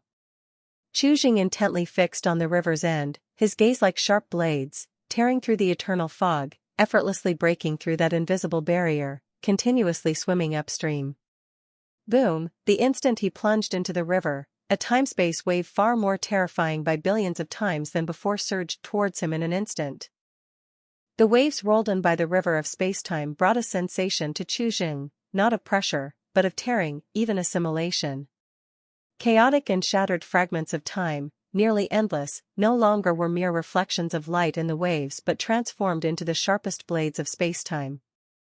Relentless cutting, tearing at Chu Zheng's pure divine sense, each spacetime fragment carrying echoes of an era, the lamentations of many great realms, capable of obliterating the divine soul. An indescribable pain endlessly traveled from his divine sense, seemingly erasing his very existence. Going against the current means that Chu Zheng must endure the massive inertia of the timeline of the entire great universe surging toward the future. This force constantly washes over his divine sense, trying to erase his memories and turn him into a blank slate. If completely assimilated by the river of spacetime, he would eventually be forced to drift with the tide. Chu Zheng did not stop. At this point, his goal was exceptionally clear. He just needed to take a look, just a look at the ancient source shrouded in layers of mist. As long as he can know what truly happened in the ancient times, he could unravel many mysteries and uncover the truth of the reincarnation road. At the very least, he needs to know why he is on this path now. Otherwise, even reaching the end of the road would hold no meaning for him. What he needs is the truth, the genuine facts buried within ancient history.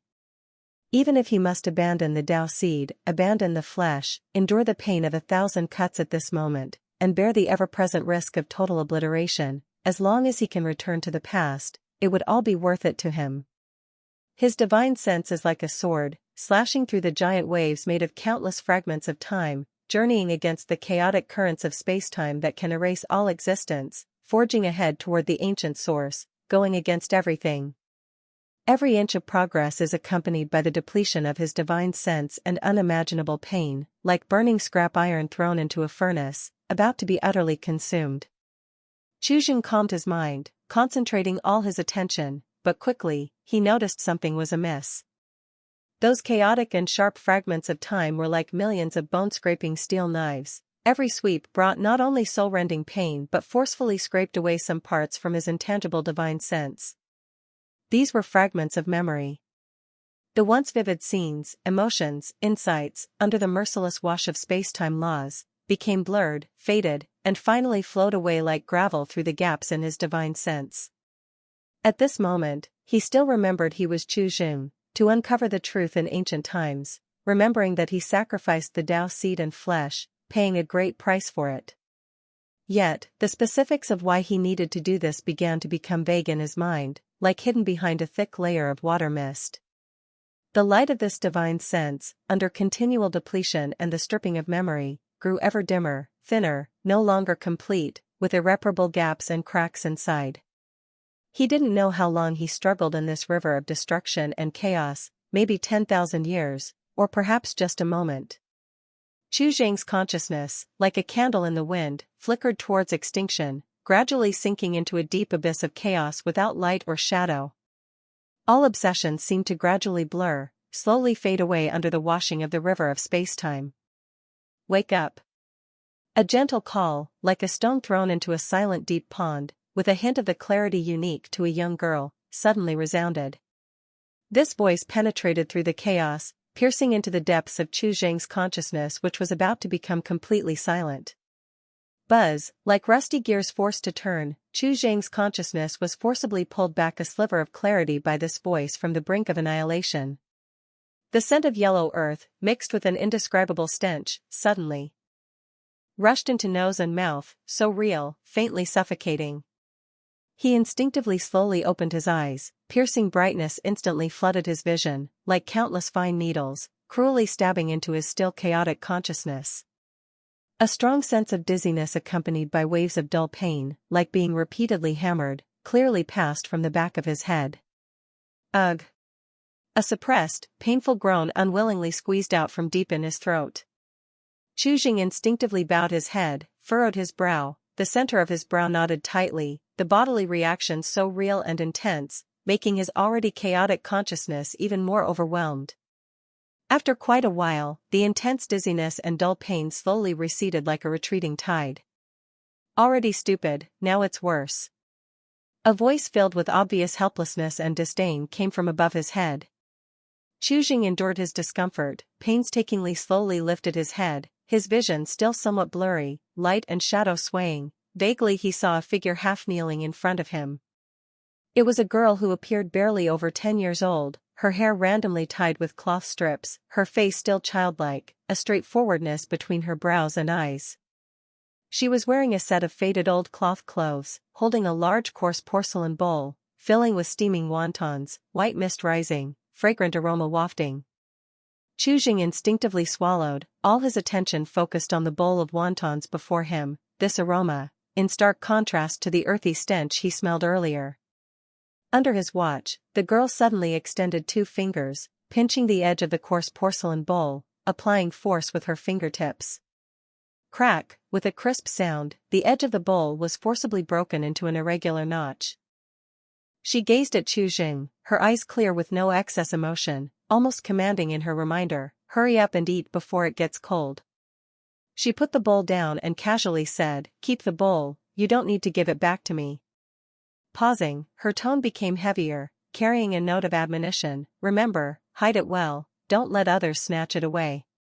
It was only at that moment that Chu Jing's gaze truly focused on the girl's face, not yet fully grown but already showing some semblance of features. This face? In that instant, memories from deep within his soul, spanning across the river of space-time, burst forth like a dormant volcano erupting. Countless fragmented images continued to emerge in his chaotic mind, interweaving to form some broken memories. A name slipped out instinctively, Ling Shui. The voice was dry and hoarse, laden with a heavy sense of unfamiliarity, as if it did not belong to him. The girl, preparing to stand, suddenly halted, turning her head abruptly, her large, clear eyes widening in undisguised astonishment. "You're not mute?" Her voice suddenly escalated with some surprise. "Could that beating have fixed you?" She scrutinized Chu Jing from top to bottom but quickly calmed herself. This foolish beggar suddenly being able to speak was strange, but nothing worth delving into deeply. The girl stood up, waved at Chu Jing. "All right then, if you're no longer dumb, stay with me from now on, and if you're bullied again, you can use my name." She lifted her chin, enunciating each word crisply. "Remember, my name is Shui Qing, everyone around here gives me some respect." Having finished, she did not linger, turned around and left, her figure swiftly disappearing at the alley corner. Chu Jing stared blankly at the direction, at the place where Shui Qing vanished, his chaotic consciousness like mush, unable to grasp the meaning of Shui Qing's words as they buzzed in his mind. He didn't know how long it had been until his cheek was burned by the heat rising from the bowl of wontons, and he snapped back to reality. He picked up the bowl, his fingertips trembling, ignoring the scorching heat, he gulped down the wontons ravenously. Feeling the cold and wet earth beneath him, and the dull pain still lingering at the back of his head, he moved his body with difficulty, crawling toward the alley corner. In the corner of the alley, the rainwater left from last night gathered in the pits, forming a small patch of muddy puddle. The surface of the water slightly rippled, reflecting the dim morning light of the sky, also reflecting Chu Jing's own face. Clothes ragged, barely covering the skinny, bony body, hair tangled and matted, smeared with dirt, face streaked with black and yellow, making it nearly impossible to discern the original skin tone. Those eyes, large and vacant, filled with bewilderment and a hint of daze. cheeks sunken, ribs clearly visible, the whole body frail as if a gust of wind could knock him over. In Chu Zhang's mind, fragments of memory images subtly began reviving. The scene before his eyes felt familiar, as though he had seen it somewhere before. But despite pondering over it for a long time, he still couldn't find any trace. Having crossed the river of space-time, many memories were washed away, many became vague, yet in contrast, memories of his past life grew progressively clearer. At this moment, he could recall the great circulatory chi guideline, but couldn't remember the various divine secret skills within the Eternal Calamity treasure record. Even the names were hard to complete. Chu Jing leaned against the wall of the alley, striving to recall his memories, struggling for a long time before he vaguely grasped the outline. He had come from the future, to investigate the events of that battle in ancient times, for the reincarnation road, and also. A marriage certificate suddenly appeared in his mind. He suddenly understood. He was married, his wife's name was Songling Xue. The strength of a child's divine soul made it difficult to digest the overwhelming memory influx. Many memories were sealed, compressed deep within Chu Zhang's divine soul. With his consciousness fully awake, the enormous feeling of temporal dislocation brought waves of dizziness. Chu Zhang gradually calmed his emotions and instinctively attempted to activate the Qi cultivation mnemonic. Waves of weakness surged, an unprecedented sense of sluggishness instantly filled his entire body. Years of Qi refining, the breathing of Qi refining technique, for Chu Zhang, had almost become instinct, engraved deep within his soul. Once, Qi refining technique flowed in his hands like stars surging, vast and boundless, where his thoughts reached, heaven and earth primordial Qi bowed, completing the circulation instantly, nourishing the Taoist body, converting divine power. But now, this weak body, meridians like dried creeks, became the greatest obstacle. Under his conscious control, the weak blood and Qi within him tried in vain to follow the route of Qi refining technique, but was blocked at every turn. Meridians narrowed and congested, the abundant Yuan Qi in the world was, for the time being, difficult for this body to effectively absorb. Every push of thought felt like trudging through muddy swamps, heavy and stagnant, completely devoid of the seamless fluidity and synergy of the past. Indeed, Chu Jing was not surprised. Having lost the Tao seed, all cultivation could only rely on this mortal body itself, starting from scratch, able to proceed only one step at a time. He forced himself to endure the dull pain still faintly emanating from the back of his head, suppressing the weakness and discomfort brought by long-term hunger and injuries, sitting cross-legged, hands open towards the sky. This action was still somewhat strenuous for this frail body. He set aside all distracting thoughts, immersing his entire mind within, like a true beginner, once again sensing the meager Yuan Qi drifting between heaven and earth. The process was far more difficult than he had anticipated. The Yuan Qi in the air was as elusive as sly fish, hard to catch. His thoughts were like a dulled tool covered in dust, difficult to precisely guide the weak circulation of blood and Qi, always finding it hard to channel Qi into the body. Time passed little by little. Sweat soaked through Chu Zhang's tattered clothes, mixed with dirt and grime, sticky and uncomfortable. The wound on the back of his head, under the sustained concentration of thought, seemed to begin to faintly ache again. In the blink of an eye, nearly an hour had passed. For Chu Zhang, who once could circulate thousands of circuits of Qi in just a finger snap, this hour felt as long as a century. He could only grope like a blind man in the dark, slowly eliminating the interferences inside and outside his body, repeatedly adjusting his breathing. In the blink of an eye, another moment passed, a wisp of Yuan Qi so weak it was almost imperceptible, like a spark in a long night, emerged in his meridians. Chu Zhang's spirit was slightly lifted, not daring to slacken in the slightest. He cautiously wrapped this wisp of faint Qi sensation with his thoughts, like protecting a candle flickering in the wind, guiding it along the most basic and simple circulation of the Qi refining technique, starting an extremely slow operation. One grand circulation. For someone once in the ancestral realm, this basic circulation that didn't even count as breathing, now consumed a huge amount of Chu Zhang's mental energy. His thoughts were highly concentrated, sweat trailing down his gaunt cheeks, dripping onto the cold yellow earth, his body trembling slightly as if under invisible pressure. That wisp of weak yet very real heaven and earth primordial Qi, after completing one whole grand circulation with great difficulty, finally successfully transformed into a strand of the purest life Yuan Qi. A cool, gentle breath rose from the dantian, slowly flowing towards the back of his head. The dull ache that clung to his bones like a maggot seemed to be gently brushed by an invisible hand, starting to significantly ease. The discomfort all over his body caused by weakness and old injuries also seemed to be injected with a faint vitality, receiving initial nourishment and recovery. Although it was still far from healing, at least it was no longer pure torment. Feeling this tangible change, Chu Jing didn't have much joy in his heart. Instead, an extremely complex emotion welled up, with a hint of self-mocking absurdity. 100 Days Spiritual Transformation. He, Chu Jing, once the supreme in command of heavenly fate, overlooking the myriad heavens and realms in the ancestral realm, unexpectedly one day, had to tread the path of 100 Days Spiritual Transformation on the road back to cultivation. Time slipped away in focused cultivation, from the blistering sun overhead to the shadows of the setting sun. Chu Jing, like a stone statue, remained seated cross-legged in the cold corner of the alley, all his mind immersed in the process of repeatedly conducting grand circulations, guiding that faint Yuan Qi to nourish and repair this battered body. Until sunset. The 9 major circuits of Qi completed, the clouds at the edge of the sky had been dyed a magnificent gold red, and the light in the alley became dim and hazy. Chu Jing finally slowly finished his practice, exhaling a long breath mixed with a bit of impurity.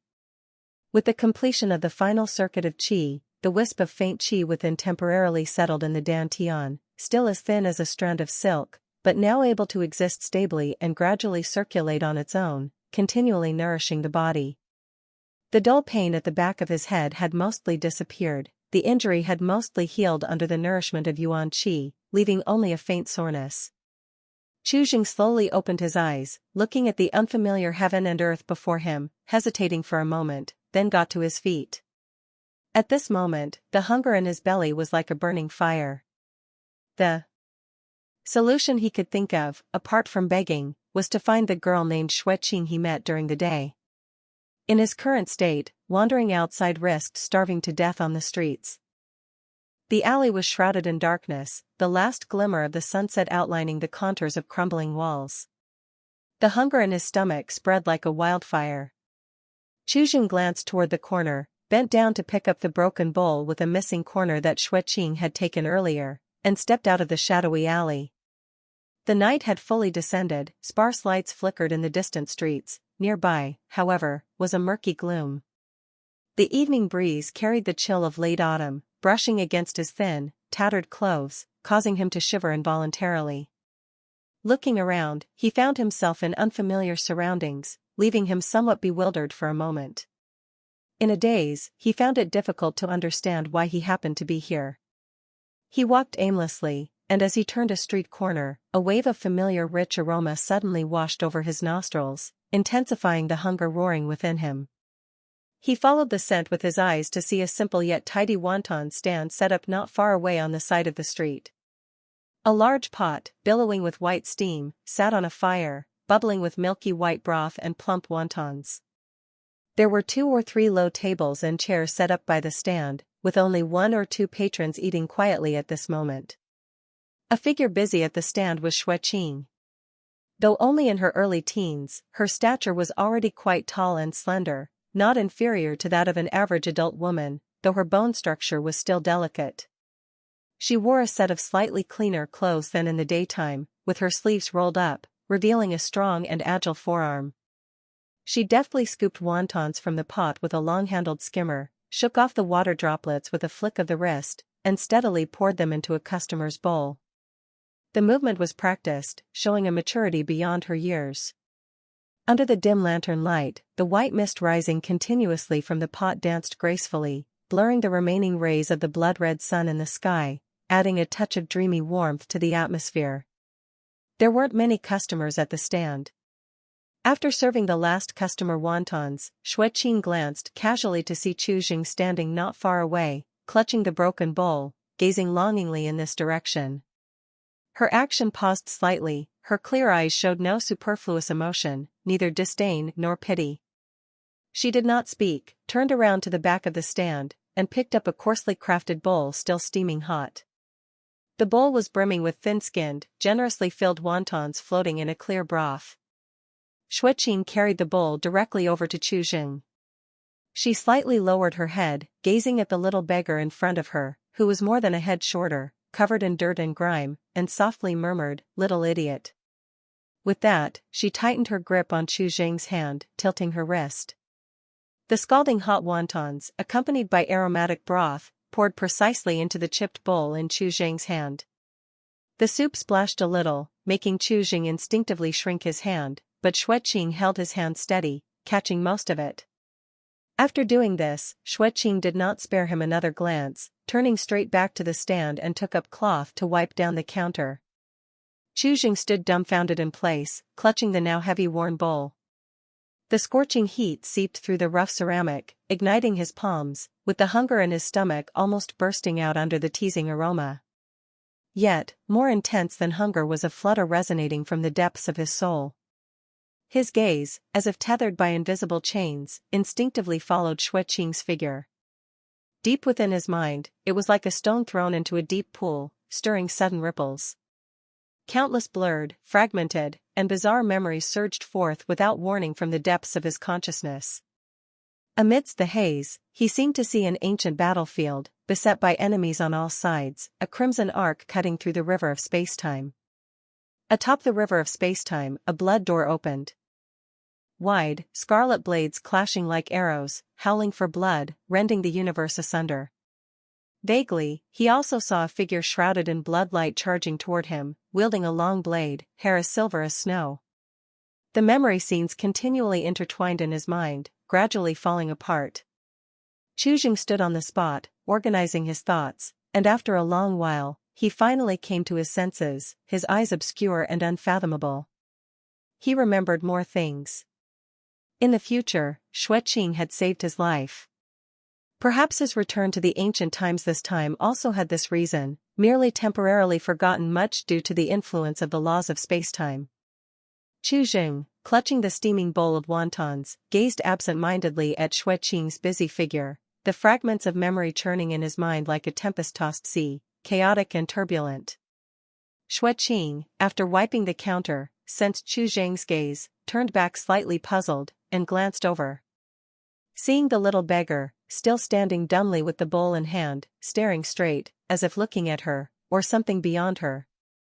This slightly bizarre feeling made Xueqing immediately frown, a hint of impatience in her voice as she called out loudly, "Hey!" The girl's clear voice was crisp in the night, "What are you standing there for?" Seeing that Chu Jing still didn't respond, just staring at her blankly, Xueqing muttered to herself, "Could he have gone stupid again?" Chu Jing, almost instinctively holding the bowl, came to a spot not far from the stand, crouched down, and started sipping at the wontons. The hunger in his stomach gradually eased. Seeing this, Xueqing raised her brow slightly, casually asking, "Do you have a name?" Chu Jing almost instinctively was about to answer, but midway through, he suddenly choked, as if a cold, invisible giant hand had clamped tightly around his throat. Deep in his throat, it was as if a sudden bone spur had grown, not only blocking all vibrations of his vocal cords but also bringing a tearing pain. "Huh!" A muffled groan squeezed out from Chu Jing's throat, his face instantly turned pale, cold sweat constantly seeping down his back. Cold beads of sweat quickly soaked through his already thin and tattered clothes, making him look as if he had just been fished out of water, shivering uncontrollably. This was not an illusion. Chu Jing clearly felt that in that instant, a reversed bone indeed grew in his throat. This was a suppression from the space-time law itself, a shackle originating from the forbidden realm. However, this suppression wasn't firm. Chu Jing could forcibly break it open, but the consequences might not be something he could bear. This is the past. At this point in time, the existence of Chu Jing had not yet been born. In this realm belonging to the past, once he uttered his real name, it would mean completely altering the timeline. This would cause very serious consequences, could trigger a storm that cannot be foreseen. He might be directly erased, as he should not have existed as a backward traveler, possibly even shaking the ancient and modern times, completely altering the future. The future must not be changed. or else his very existence would be completely erased. This is not his era, he eventually has to return, he came here just for the secret of reincarnation, and must not affect the future. Now he must be exceedingly cautious, any tiny move might trigger a catastrophic storm in the distant future. This is the iron rule of the spacetime law. Xueqing looked at Chu Zheng's suddenly pale face, furrowing her brows slightly, shaking her head gently, not thinking much of it, taking it as a symptom of the little fool falling ill again, ignoring him and turning to continue serving the few passing guests. Chu Zheng took a deep breath, suppressing the thoughts in his heart, feeling the inverse bone in his throat gradually disappear, he slowly lowered his head, looking at the half-bowl of wontons.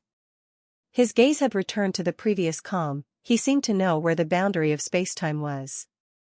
At least before making mistakes, the spacetime law would remind him of what can and cannot be done.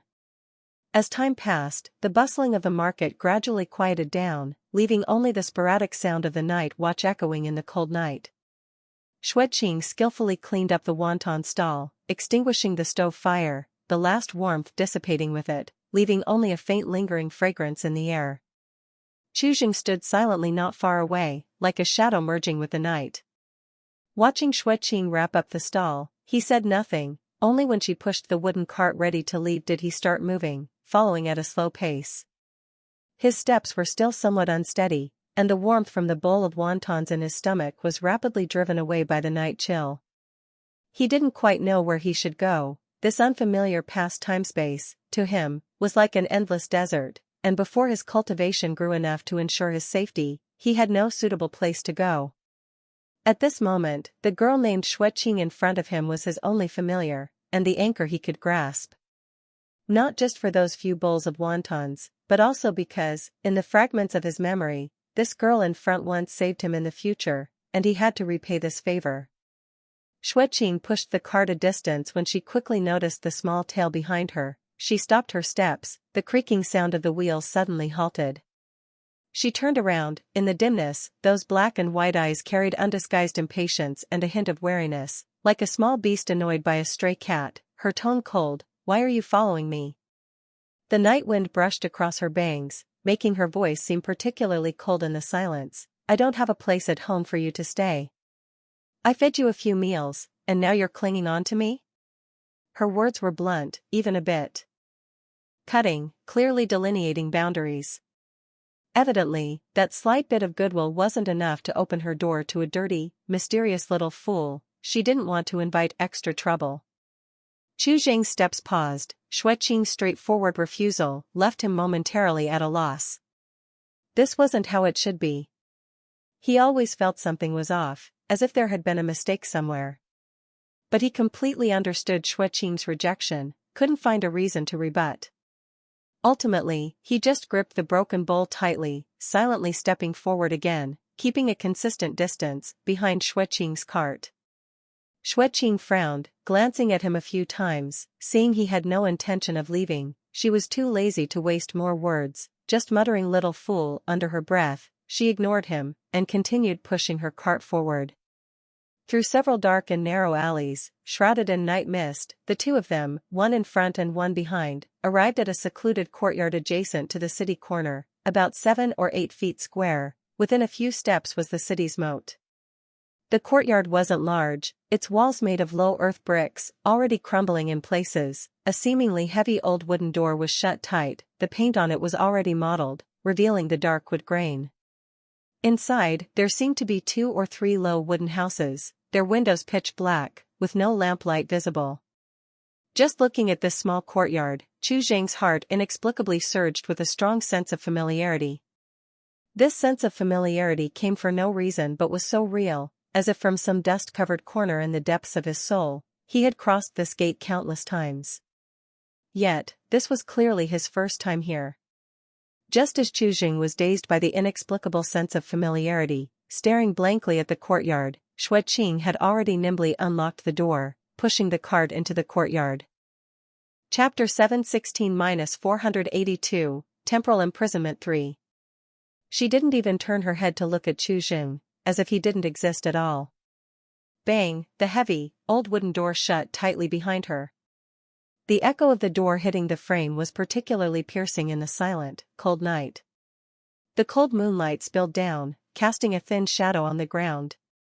Chu Zheng's expression momentarily froze, and an inexplicable discomfort arose in his heart. He stood before the tightly closed courtyard gate, the autumn night's wind brushing against his thin, tattered clothes, the chill biting. After a while, Chu Zheng calmed his emotions, walking slowly to the side of the door, leaning against the rough, cold clay wall, and sat down cross-legged. He lifted his head, gazing at the night sky, where a silver moon hung high, its cool radiance spreading across the earth, moonlight like water.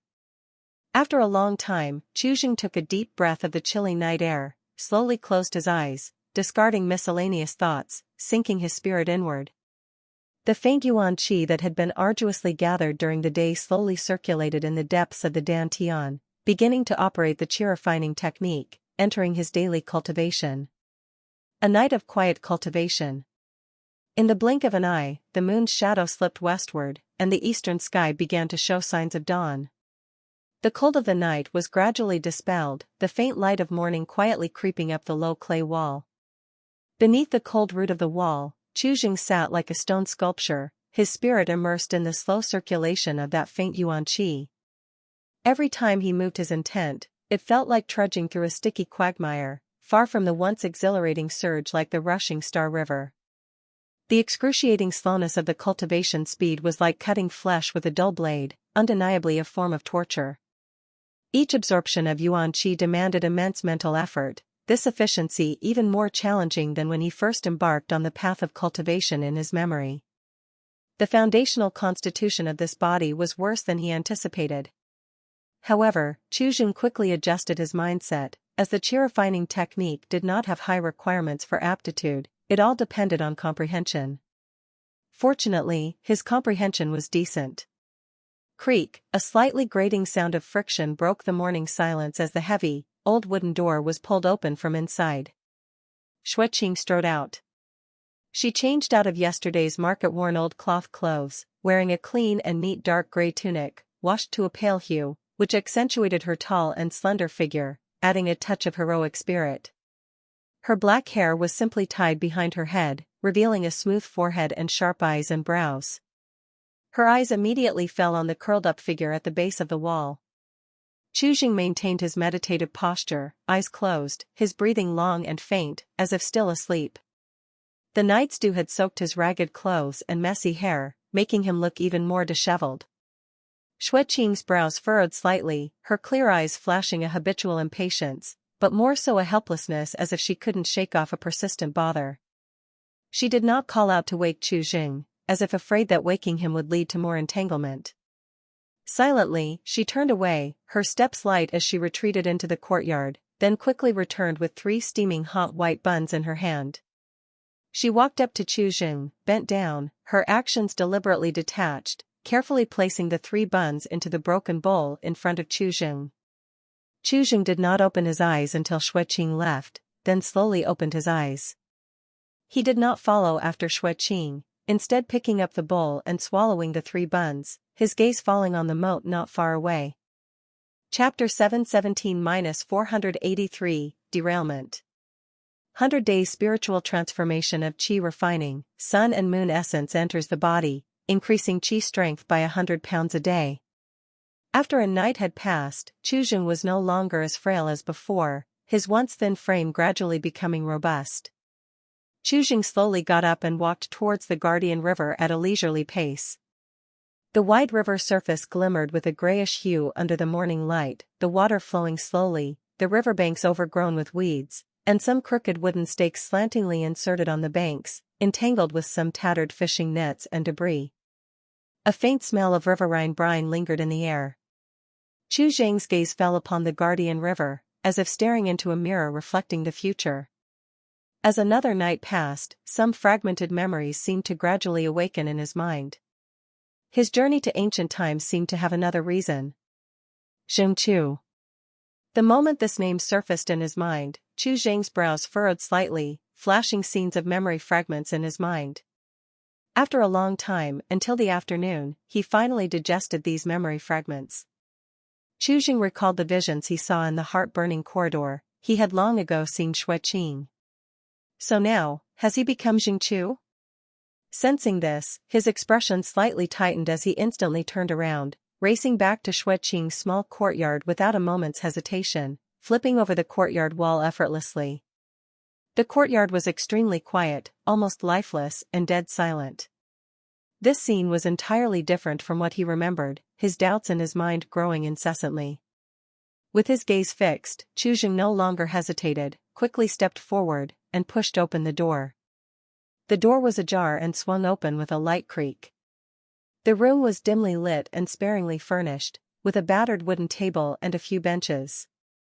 In the center of the room, against the wall, stood an equally worn altar, yet it was wiped very clean. Upon the altar were two ancestral tablets, standing side by side, resembling lonely gravestones in the dim light. Chu Jing's pupils contracted sharply as he strode to the altar, his gaze fixated intently on those two tablets. The left tablet bore the inscription, "In memory of Father Xue Lishan." The right tablet was inscribed with the same handwriting, "In memory of Mother Su Yunwan." A chill swiftly crept from the soles of Chu Jing's feet to the top of his head, leaving him shivering, his brows tightly furrowed, eyes filled with incredulity and suspicion. No, none of this is right. The scene before him greatly deviated from the blurred yet intensely vivid memory fragments in the depths of his soul. According to the past he learned in the heart-burning corridor, Xue Qing's mother, Su Yunwan, should still be alive at this moment. Xue Qing's father had died early, her mother, though elderly and plagued by lung disease, often coughing, was at least supposed to survive until winter according to his memory. But now, only these memorial tablets remained before Chu Jing's eyes. Evidently, some deviation had occurred. Either the memories he witnessed in the heart-burning corridor were false, or the timeline he currently found himself in had diverged. Could this be a chain reaction caused by his reversal of time? For a moment, a sense of crisis welled up in Chu Jing's heart. The past might have already changed because of him. Then, will the future be altered too? While Chu Jing was lost in thought, a light sound suddenly echoed from the courtyard gate. Squeak, Xue Qing had returned. Chu Jing turned to look outside, seeing Xue Qing enter, her body steaming with heated mist, her tight-fitting outfit almost soaked through, clinging to her body, outlining her graceful curves. Her chest heaved slightly, sweat trickling down her smooth forehead, dropping onto the ground and kicking up a light dust, a few strands of her black hair sticking to her temples, her expression somewhat weary. In a split second, Xue Qing's gaze pierced through the open door, capturing the figure that should not have been there. "What are you doing here?" Xue Qing's voice questioned harshly, tinged with an unrestrained anger, her black and white eyes as sharp as blades, pinned onto Chu Jing, even flashing a hint of killing intent. Before Chu Jing could explain, Xue Qing's eyes scanned the entire courtyard like lightning, confirming no other traces of intrusion, and in the next instant, she lunged towards Chu Jing like a tiger unleashed. "Get out!" With a cold shout, Xue Qing reached out like an iron vice, suddenly grabbing the collar of Chu Jing. Her palms were not large, but they were covered with thin calluses, incredibly powerful. With an overwhelming force, Chu Jing felt himself being lifted off the ground, his newly started cultivation body's strength, slightly over 100 pounds of chi strength, rendered utterly powerless against Xue Qing's grip, no more than a helpless chick. Whoosh, the wind rushed past his ears as Chu Jing's feet left the ground, and he was directly hauled out of the door by Xue Qing. In just a few steps, he was near the courtyard gate, and then Xue Qing twisted her waist and kicked, delivering a fierce blow to Chu Jing's side. Bang! With a dull thud, Chu Jing's petite body was kicked like a ragged bag, hurtling through the air in a wretched arc, crashing heavily on the outside yellow earth of the courtyard, rolling 2 or 3 times before stopping, kicking up a cloud of dust. Intense pain shot through his side and from where he landed, causing his vision to black out momentarily, a metallic taste rising in his throat, which he forcibly swallowed. Xue Qing stood at the courtyard entrance, looking down at the curled-up Chu Jing on the ground, her eyes icy, devoid of any pity, her voice cutting like ice and clearly echoing in Chu Jing's ears.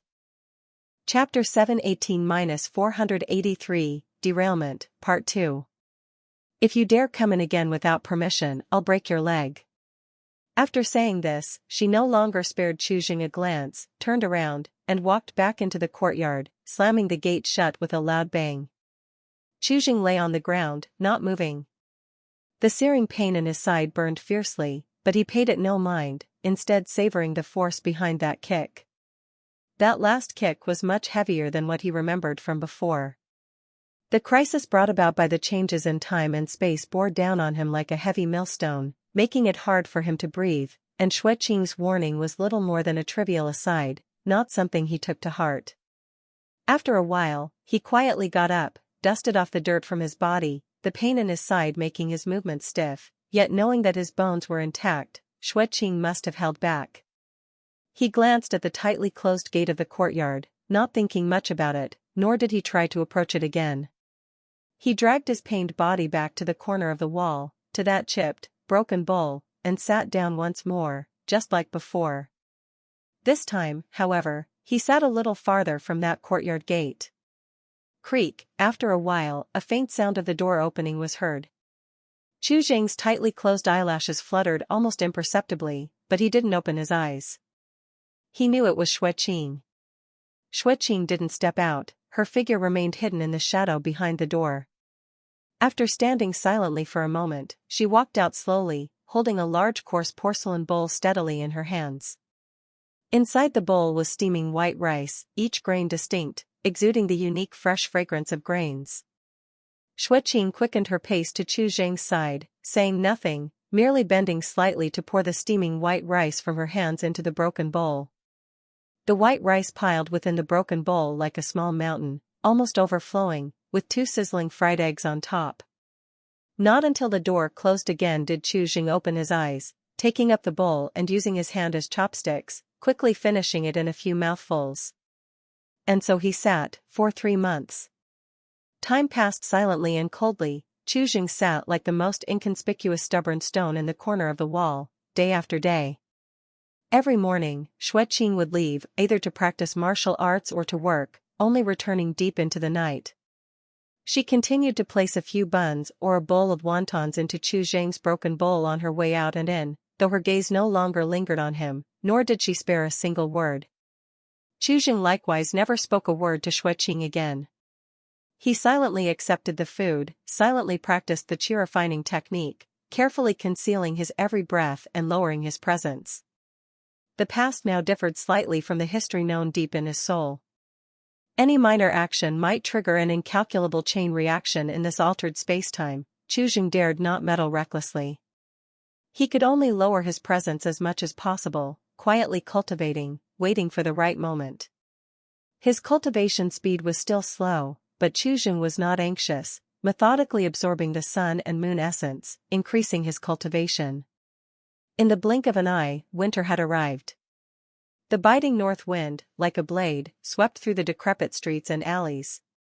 The sky was leaden and dark, the first heavy snow of winter fell thickly. The world was bleak and vast, soon covering the dirty yellow earth, concealing the dilapidated houses, and burying Chu Jing, sitting cross-legged by the wall's root. In this killing, bone-chilling snowy night, Chu Jing sat cross-legged, snow accumulating on him until he was almost part of the wall's root. His eyes were tightly closed, his face very rosy, and the white breath from his mouth and nose visible as mist. Yin-yang dual qi circulated within him, and a faint yuan qi emerged suddenly from his dantian, an extraordinary spiritual light emanating from within his body, from inside out. Buzz, after 100 days of building foundation, his merit reached perfection. He had once more stepped into the spirit transformation realm, reincarnated, and re-entered the path of cultivation, becoming a true cultivator. The spirit transformation realm, granting a lifespan of 360 years, meant he had again stepped onto the path of longevity. Entering this realm signified that Chu Jing could now draw heaven and earth primordial qi into his body, no longer needing to eat earthly grains. Chu Jing slowly opened his eyes, his gaze in the swirling snow remaining clear, now with an added serene and restrained luster. The sense of power from deep within his body was exceedingly abundant. All foundational weaknesses had been thoroughly compensated in this initial life-level leap. He gently exhaled a long stream of white breath, the breath column condensed and lingered, lasting for several breaths in the cold, harsh wind. He had grown slightly taller, yet he was still just the image of an 8 or 9-year-old child. His previously sunken cheeks were a bit plumper, and his bony thin frame had become much more proportionate and solid, no longer the fragile figure ready to fall at the slightest breeze he once was. A few days passed in a flash. By the end of the 12th lunar month, the chilling wind was piercing. Chujing stood up from the wall's root, shaking off the snow accumulated on him, and in the motion, billowing hot mist rose all over, quickly drying his damp clothing. He lifted his head, his gaze cast towards the courtyard gate lightly covered with snow, a hint of doubt flashing in his eyes. Midnight had passed now. According to the routine of these past 3+ months, whatever Xueqing went to do, she would always return home before midnight. But tonight was an exception. Moreover, Xueqing had been in a rush these past few days. Could something have happened? Chujing felt a bit of doubt in his heart. He did not act rashly, instead sinking his mind into his dantian, enhancing his 5 senses to the limit, capturing every subtle change in the cold wind. In the blink of an eye, 2 more hours had passed. The night was dark as ink, the cold penetrating to the bone, even the sparse distant lights extinguished, leaving the entire street in complete silence, save for the wailing sound of the north wind sweeping up the snow. Rumble, a sudden rumble like thunder echoed in the wind, resembling heavy hammers striking the earth. The entire ground shook violently. It was the sound of dense hooves. Dust and snow fell from the wall's corner, the sound approaching rapidly with astonishing speed. Chu Zhang's pupils shrank swiftly. He shot up, his gaze like lightning aimed at the source of the sound at the street's corner. In the pitch-black night, over 100 cavalry shattered the night's curtain, charging fiercely. A uniform array of tall, robust steeds, steaming heavily from their mouths and noses. On the horseback, each figure donned in profound armor, the armor shining coldly under the weak skylight, battle sabers heavy at their waists, with the handles cords dancing in the jostle. A palpable, bloodthirsty aura of iron and blood spread out, hooves tramping, stirring up the snow, like the momentum of rolling thunder, reaching Xueqing's small courtyard in an instant. Halt, the leading burly general, with black feathers in his helmet, abruptly reined his horse to a stop, the warhorse rising, its high-pitched neigh echoing. His icy gaze, like an eagle, locked onto Xueqing's low courtyard, his voice booming through the deathly cold night. "Search, dead or alive, we need to find her." "Yes, sir." Over 100 cavalry responded, and a dozen agile armored warriors leapt off their horses, rushing silently and swiftly toward the closed courtyard gate like a pack of wolves. Chu Zhang's expression shifted slightly, so something had indeed happened to Xueqing, and she was being pursued by such elite cavalry. She must be in serious trouble. Chu Zhang did not act immediately. Instead, he initiated the invisibility technique with a thought. After stepping into the spirit transformation realm and gaining initial mastery over heaven and earth primordial chi, he was able to perform the fundamental techniques. Although he had only initially grasped the basics, it was more than enough to deceive the ordinary human senses. In an instant, the light around him twisted, and he became extraordinarily light, like a ghost blending into the night wind, hugging the freezing wall's base, leaving only the faintest of traces in the snow that were swiftly covered by the swirling wind, disappearing without a trace, stepping on snow without a trace. His focus was on the leading officer, whose aura was the most formidable, clearly a pivotal figure. From him, his actions or words, perhaps Chu Zhang could glean some information. Chapter 719-484, The Beginning of the Slaughter. The sound of wind and snow grew heavier, the waning moon hung like a hook. Chu Zhang's figure blended into the thin mist of the night. Under the effect of the invisibility technique, he silently glided across the icy snowfield, approaching the 100+ iron cavalry. As he closed the distance, he could even sense the strong scent of the war horses and the coldness of the frost-laden iron armor. Nevertheless, these iron cavalry were impeccably disciplined. Aside from the occasional snort of the war horses and the slight clashing of iron armor, not a single person engaged in casual conversation. A moment later, the dozen armored warriors who forcefully broke into the courtyard gate and barged in emerged in single file. One of the warriors jogged to the leader in front of the horse, knelt on one knee, and reported in a deep voice, "Reporting to General Qin, the courtyard is empty, every nook and cranny has been searched, no hidden passage was found, nor any trace of the wanted criminal." Upon hearing this, General Qin tightened his grip on the reins in his hand, the gaze beneath the mystic iron face armor grew even colder and sharper. He scanned the surrounding 100 or so cavalry and spoke calmly, his tone slightly deep, clearly heard by every armored warrior and also reaching Chu Zhang's ears not far away. "Spread out with this courtyard as the center, within a 5-mile radius, leave no street, alley, or residential courtyard unchecked, dig 3 feet into the ground if necessary to find it." He paused, then his tone suddenly grew sterner, carrying a near-warning gravity. "Everyone stay on high alert, this girl has roots unlike ordinary people, innate divine strength, only 11 years old, yet capable of tearing apart tigers and leopards with bare hands. She is no ordinary person. If encountered, do not recklessly confront her alone, immediately signal with an arrow, anyone who disobeys shall face military law." At these words, a slight commotion arose among the warriors, evidently not everyone was aware of the target's specific situation. "Commandant," beside General Qin, a warrior couldn't help but speak, his voice tinged with incredulous hesitation, "isn't this just a girl barely over 10 years old, can she really be that powerful? Tearing apart tigers and leopards? That's too unbelievable." "Unbelievable?" General Qin sneered coldly, his gaze like a blade, his voice suddenly rising. "She broke into the government office barehanded to commit murder, under the eyes of dozens of guards, consecutively killed 3 top martial masters hired at great expense. If it weren't for a superior Immortal who happened to be staying at the government office and intervened in time to repel her, Lord Feng's head would have been lost by now." He took a deep breath, looked around at the soldiers, his tone growing ever heavier. "Remember this, all of you. We mortals are no different than chickens and dogs in front of such naturally wondrous beings.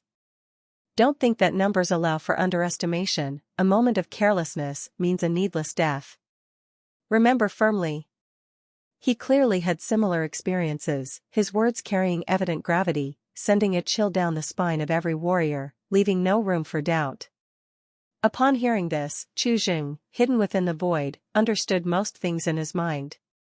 Xueqing surely got into trouble, and she caused quite a stir. For some unknown reason, she broke into the government office at night, killing 3 top martial masters. Such a shocking case naturally drew the elite iron cavalry to hunt her down overnight. The superior immortal mentioned by Commander Qin probably was a true cultivator who had stepped onto the path of cultivation. "Search." General Qin spoke no more, raised his hand again, giving the command. Over 100 cavalry immediately spread outwards from Xueqing's small courtyard. The heavy sound of horse hooves echoed once again, iron armor clanged, murderous intent permeated, breaking the dead silence of the cold night. Seizing the moment as the cavalry dispersed, Chu Zhang's figure flashed, silently returning to the small courtyard that was recently searched and was currently empty. The courtyard gate stood open, a scene of chaos, showing the thoroughness of the recent search, sparing no corner. Chu Zhang did not linger, his target was clear, and he went straight to the bedroom he had never visited. Inside the room was even more chaotic than outside, with scattered objects scattered all over the place. Chu Zhang quickly scanned the room, and soon his sights landed on the scattered clothing. He quickly stepped forward, picking through the washed and faded old clothes, soon selecting 2 pieces closest to the body, a white inner shirt and a pair of close-fitting underpants.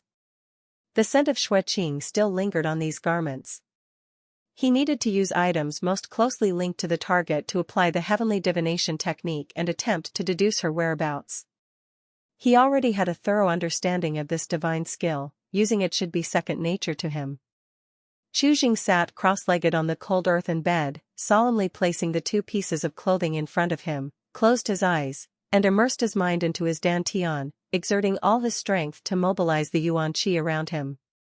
Buzz, a weak wave of yuan qi emanated from his body. He tried to focus his mind intensely to perceive the invisible aura, attempting to trace the owner's scent using the garment as a medium. After trying for a long time, sweat beads started forming on Chu Zheng's forehead, and his brows furrowed tighter and tighter. No results. It wasn't due to insufficient yuan qi, nor was the medium ineffective, but that he had forgotten how to perform the heavenly divination technique. The divine skill, once as natural as breathing, those deeply ingrained techniques and steps in the divine soul now seemed shrouded in an impenetrable fog. No matter how hard he tried to recall the procedure, how he tried to guide the yuan qi, it was like scratching an itch through a boot, he couldn't find a breakthrough. After much recollection, Chu Zheng finally figured out the problem. The heavenly divination technique was from the repair panel he received, meaning it originated from the Tao seed rather than the qi refining technique. At this moment, he only had a vague concept of the heavenly divination technique, but lost the specific path to achieve it. Chu Zheng suddenly opened his eyes, looking at the two unresponsive garments in front of him, feeling a flicker of frustration in his heart. Having lost this most direct and effective tracking method, finding Xueqing in this vast cold night was like searching for a needle in a haystack. In an instant, Chu Zheng suppressed this useless emotion, his gaze slightly fierce, and after a brief pondering, he made a decision. Since he couldn't directly track down Xueqing, he would wait for her to come to him. No matter where the news of Xueqing came from, it would surely be sent back to the city hall. This hub of the city was the best place to obtain the latest intelligence. He no longer hesitated. After a slight pause, he stuffed the two pieces of clothing close to his body, his figure flashed, merging into the shadows of the night wind, heading straight out of the small courtyard. Utilizing the invisibility technique, stealthily and silently, Chu Zheng sped towards the city hall. Cold wind swirled with snowflakes, hitting his face, as Chu Zheng swiftly darted across rooftops and through alleyway shadows, his figure agile and unpredictable. Buzz, halfway there, a sudden emptiness surged from Chu Zheng's dantian. Chu Zheng couldn't help but come to an abrupt halt, hiding under the shadow of a eave, gazing inwardly, discovering that the yuan qi within him was already somewhat thin. The exertion of the invisibility technique combined with the rapid rush was consuming much more yuan qi than he had anticipated. This newly entered spirit transformation realm body had too shallow a foundation. This unfamiliar feeling of nearing depletion, an unsustainable force, furrowed Chu Zheng's brows tightly for a moment. Because of the existence of the repair panel, since embarking on the path of cultivation, fighting with others, he had never doubted due to insufficient yuan qi. But now the common predicament faced by ordinary cultivators had truly fallen upon him. Who? Chu Zheng took a deep breath, suppressing the gap in his mind, slowing down while starting to channel his circuit of qi, drawing nature's spiritual energy into his body to restore his yuan qi. Soon, the city hall appeared in Chu Zheng's view. Unlike the darkness and deathly silence elsewhere, the city hall was brightly lit inside and out. The tall courtyard walls had guards every few steps, all armored and wary, blades drawn, the torchlight reflecting on their sharp edges, creating a tense atmosphere. Chu Zheng once again activated the invisibility technique, his presence concealed like a stubborn stone, moving against the lofty courtyard wall shadows like a gecko, finding a relatively secluded corner, lightly touching his toes, yuan qi circulating, he flipped over the high wall gracefully, landing inside the city hall. As his toes touched the ground, Chu Zheng's mind immediately became alert, sensing a strong qi. This aura, within the mundane blood qi-filled city hall, was particularly conspicuous, like a firefly in the night. It wasn't the blood qi fluctuation of an ordinary person, but a more refined, condensed life yuan qi, its concentration and quality far apart from the surrounding mortals, evidently belonging to a cultivator. Judging by the strength of the yuan qi, Chu Zheng immediately made an assessment. The owner of this aura has a cultivation stronger than his own meager initial spirit transformation realm level, but still quite limited, not breaking out of the first order range. His mind remained highly focused, concealing his own aura to the utmost, ghost-like, hiding his form, slowly approaching the source of the cultivator's aura. Soon, he arrived at the main hall inside the city hall. The hall was grand, with carved beams and painted rafters, windows tightly shut, bright candlelight glowing through the paper windows, casting flickering shadows of people inside, with the main door wide open. Chu Zheng stepped straight into the doorway, holding his breath, observing the situation inside the hall. Over a dozen robust guards, brimming with vigor, encircled the hall's periphery like iron towers, hands on sword hilts, eyes alert. In front of the main table inside the hall sat two figures. One wore a dark green official robe, in his 40s, with a short beard, his figure slightly lean, eyes reflecting the shrewdness of someone seasoned in officialdom, along with a lingering hint of panic. Seated in the main position was a man in his 30s wearing black. He wasn't dressed in official robes but in an exceptionally fitted black vestment robe, unparalleled in material, with faint flows of radiance. Behind him was a sheath-long sword, its hilt ancient yet emitting a sharp aura. The cultivator's aura that Chu Jing sensed beforehand emanated from this person. Chu Jing strained to listen to the intermittent conversation within the hall, quickly understanding the identities of the two. The one in the official robe was the Lord of Iron Fate City, named Feng Ling. The black-robed cultivator was from a cultivation sect known as the Xianxiao sect, named Xiaoyu. Judging by his aura, he also follows the path of drawing nature's spiritual energy into the body, with ordinary blood qi, not a body-refining practitioner. It's unclear what his route is for now. His cultivation level is estimated to be mid-stage first realm, weaker than Chu Jing anticipated. At this moment, Feng Ling repeatedly cupped his hands towards Xiaoyu, his face full of gratitude and lingering fear. Today, thanks to the superior immortal's timely intervention, the fiend was injured by thunderous means, otherwise my life would be forfeit. I, Feng, am endlessly grateful. Xiaoyu sat at the main seat, his expression indifferent, shaking his head slightly with a deep voice. City Lord Feng need not thank me, it was a minor gesture. He changed the subject with sharp eyes, his tone leaving no room for doubt. If you can capture that young girl, I hope that City Lord Feng will deliver her to me unharmed. Feng Ling's face of gratitude froze, a barely discernible suspicion flickered in his eyes, and he asked cautiously, may I ask the superior immortal, who is this fiend? Xiaoyu's expression remained unchanged as he explained calmly, the girl was born with an unusual root bone. Though she commits crimes, she might possess remarkable cultivation potential. I intend to take her back to the sect to see if she has the value for a bit of cultivation. If she remains obstinate, there is still time to deal with her. Oh. I see, I see.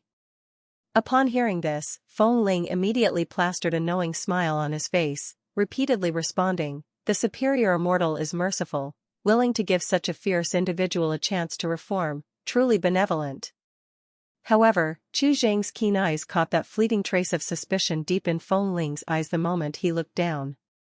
Clearly, Feng Ling did not fully trust Xiaoyu's explanation but dared not question it due to the superior immortal's status. The hall fell into a brief silence, the atmosphere subtle.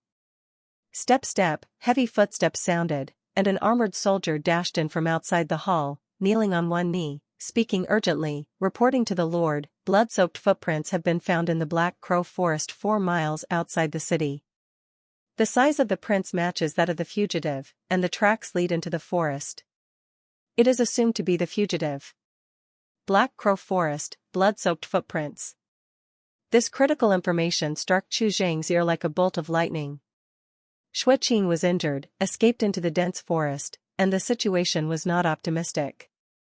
Chu Zhang's mind was slightly shaken, his breath deepened, and the yuan qi running at the limit within him paused imperceptibly for a moment due to this emotional fluctuation. Who is there? At the main seat, Xiaoyu, who had been sitting all along, suddenly opened his eyes wide, piercing lights shot out like cold stars, instantly locking onto the direction where Chu Zhang was hiding under the invisibility technique. His perception, more sensitive than ordinary people, detected the slight leakage of qi from Chu Zhang. Xiaoyu's face showed no hesitation or superfluous movements. His right hand lifted like lightning, and his wide sleeve suddenly flicked. Whoosh, Fu Lu covered in vermilion talismans scattered like celestial maidens scattering flowers. The moment they left his hand, they self-ignited without wind, transforming into over a dozen sharp divine lights of crimson red, dark blue, and even ghastly white, shooting fiercely towards Chu Zhang's hiding place with piercing space-shattering sounds. Xiaoyu's gaze was cold, without the slightest hesitation or delay. At the instant of throwing the Fu Lu, he twisted his body sharply, drew his sword in reverse, and the seemingly ancient longsword was drawn with a piercing sound, as if forcibly tearing the air apart. Pfft! A mouthful of essence blood, so crimson it's almost eerie, sprayed abruptly from Xiaoyu's tongue, landing precisely on the buzzing trembling blade. The blood, upon touching the sword's spine, emitted a strange hissing sound as if boiling oil hitting snow, greedily absorbed entirely, without leaving a drop.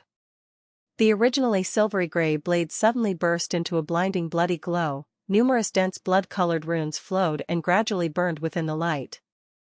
Doom, the sword's sound no longer a crisp metallic resonance, transformed into a shrill ferocious howl, like a deep abyss ghost's roar, violently distorting the air throughout the entire hall. "Get out!" A stern shout rang like a thunderclap, the longsword swung down, a fierce blood light several meters long slashed out fiercely. Chapter 721-485, Licking Blood Off the Blade. The blinding blood-red sword Qi, filled with astonishing malevolence and sharp murderous intent, emitted a piercing whistle as it passed through, splitting the green stone floor tiles silently and deeply. Chu Zhang's pupils contracted slightly, but he wasn't the least bit flustered. His reaction was extremely swift, dodging to avoid and rushing towards the outside of the hall. Boom, the rampaging blood-red sword light, with an unstoppable force, slashed fiercely at the beam supporting the hall's ceiling. The thick and sturdy ironwood was sliced open like rotten wood, smooth as a mirror at the cut. With the support gone, the entire hall groaned, the ceiling collapsed, carved beams and painted rafters broke apart, and the glazed tiles and broken bricks poured down like a mountain flood. In an instant, dust surged skyward, raising a colossal gray-yellow wave. The choking dust spread, obscuring vision, with only the deafening sound of the collapse and the clattering of debris flying everywhere. The brightly lit hall, under the single sword, turned completely into ruins. The sword light swept past, threads of blood-red malevolence flickered in the churning dust. Chu Zhang's figure was also covered by the rising dust. Tiny floating dust danced wildly in the air, contouring Chu Zhang's almost indistinct silhouette, blending with the chaotic environment.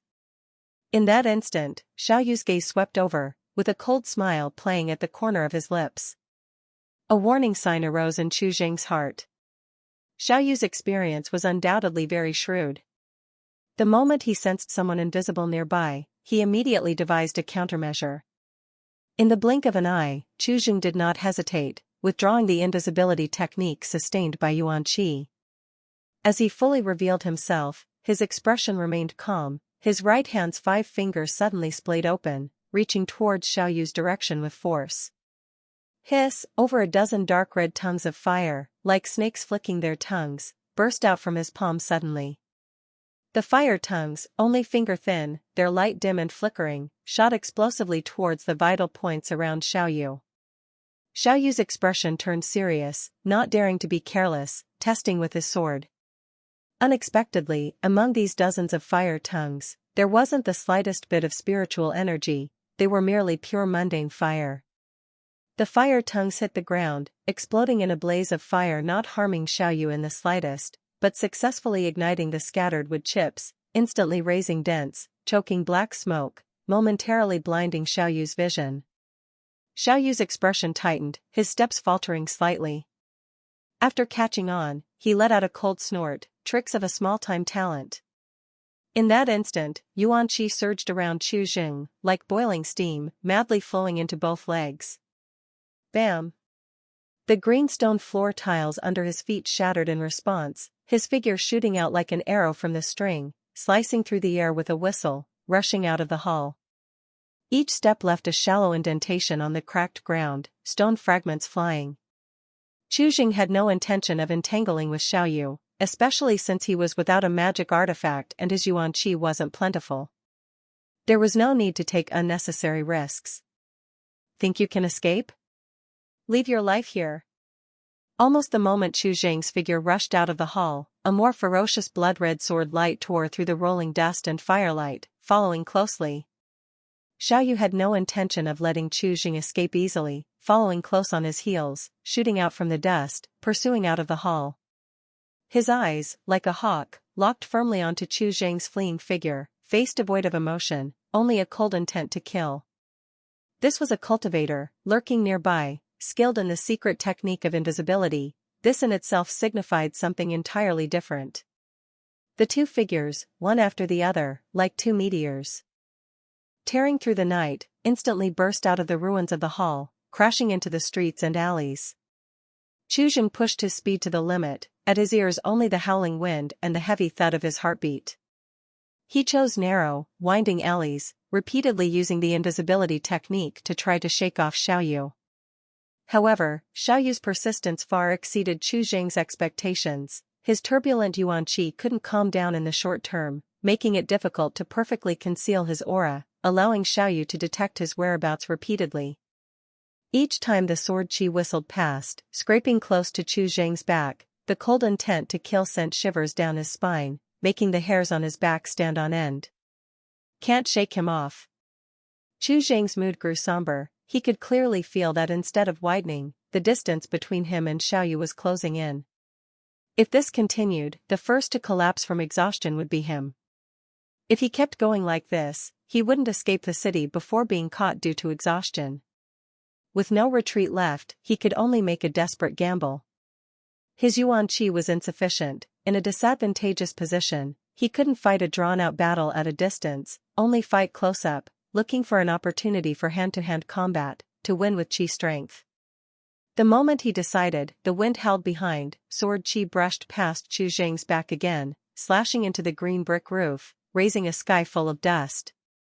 Chuzheng's figure suddenly halted, Yuan Qi once more poured into his legs, twisting like a leopard, suddenly counterattacking, his eyes devoid of retreat, only cold murderous intent.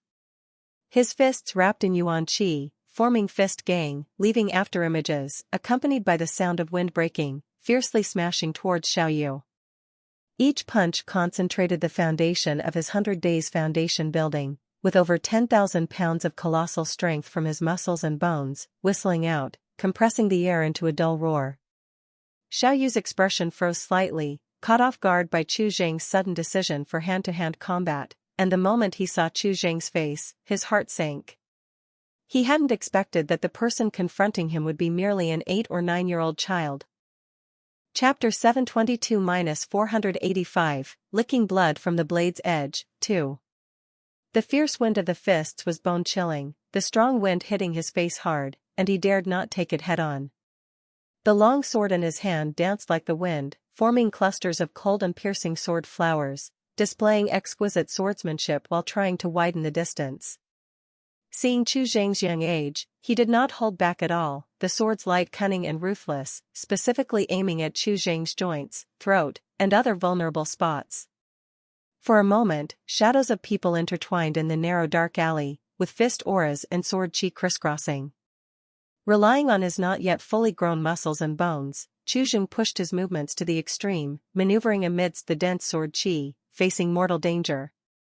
He dared not take the sword blade infused with mana head-on, so he had to depend on his reflexes to avoid the blade, pressing his fists on the sword's back. Inside the dark alley, the dust had not yet settled and was once again stirred up by the new bursts of force. Clang! Clang! Clang! The sound of metal clashing exploded densely in the narrow alley like raindrops beating on iron plates. Chuzheng's fist, wrapped in Yuan Qi, each time hitting the back of the sword, released a faint energy wave visible to the naked eye. Each time it was hit, the sharpness flickering on the sword blade would momentarily stall, and the blood-red glow on the sword's body would gradually fade, revealing its blue-gray base color. This moment of mana collapse and sword momentum slowdown was keenly captured by Chuzheng. Following this tiny flaw, he stepped forward half a step with a sudden fierce determination. The distance between the two was forcibly compressed by Chuzheng inch by inch. Xiaoyu's face showed a few glimmers of seriousness, feeling the slightly numb palm, his expression became more cautious, actively retreating, transitioning into a defensive stance. Sensing Xiaoyu's retreating intention, Chuzheng's heart sank a bit. The already insufficient Yuan Qi within him was now even weaker and could not afford dragging on. Glancing at the sky turning pale, Chuzheng's thoughts flashed like lightning. His actions slightly slowed down, exposing an opening in his chest. Xiao Yu's eyes suddenly brightened, not missing this fleeting chance, thrusting his sword forward. Shoo, the sound of a sharp blade piercing the flesh was instantly heard. Xiao Yu raised his hand and stabbed straight. The sword blade brushed past Chu Zheng's arm at an extremely tricky angle, sharply piercing his left abdomen. The cold blade instantly tore through the tough muscles, biting open a large bloody wound. Chu Zheng was momentarily halted by the intense pain. A flash of fierceness crossed Xiao Yu's eyes. The second sword followed closely. The long sword swung upward, bringing a burst of blood rain, carving a deeply sinister wound across Chu Zheng's chest, exposing the bone. Scalding blood spurted out like a fountain, instantly dyeing the tattered frock red. Despite the intense pain, Chu Zheng's expression remained unperturbed. Seeing the success of his severe blow, Xiao Yu's killing intent surged, intending to withdraw the sword for a fatal strike. In this moment when old force just left and new force had yet to come, Chu Zheng's eyes suddenly shot out terrifying ferocity, suppressing the instinctive muscle twitch brought by the agonizing pain. Die! A roar that didn't sound human exploded from the depths of Chu Zheng's throat. He took a step forward against the sword, dense popping sounds coming from his muscles and bones all over his body in that instant, and in a split second, all the Yuan Qi, all Qi strength, gathered in his right fist without holding back. The not particularly large fist seemed to swell instantly as if a meteor, tearing the air, surpassing Xiao Yu's reaction, and slammed into his chest. Crack, a muffled sound of bone and flesh shattering exploded. Xiao Yu's expression instantly froze, filled with incredulous astonishment in his eyes. As he looked down, one arm had completely embedded into his chest. The violent force passed through his body, blasting a bull-sized blood hole in his back. Shattered bones, entrails turned into pulp mixed with scalding blood, splattered out from that horrifying wound like the pulp of a crushed watermelon. Chu Zheng gave him no time to react, tightly grasped his right hand holding the sword, pulled himself back, and then pressed forward with his arm. The long sword, under Chu Zheng's control, instantly turned its sharpest fang, pressing up against its owner's undefended throat.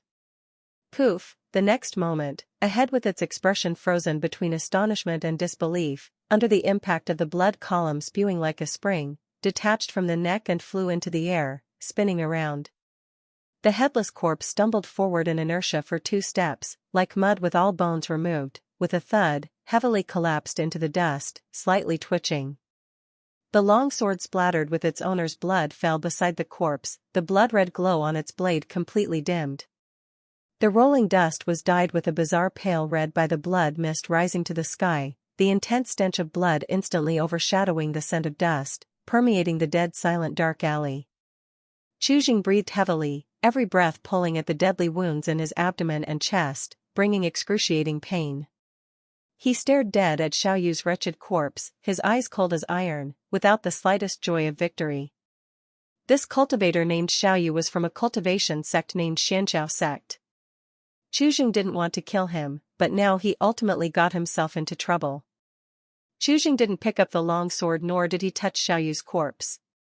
In cultivation circles, there are too many ways to track someone's traces. He couldn't stay there long. Chu Zheng gritted through the pain that almost made him faint, without hesitating to turn around. His figure staggered but immediately steadied, like a ghost merging into the night, rushing towards the direction of the moat. He moved through streets and alleys, particularly picking dark corners, pushing his speed to the limit, only leaving behind the thick scent of blood wafting in the night wind.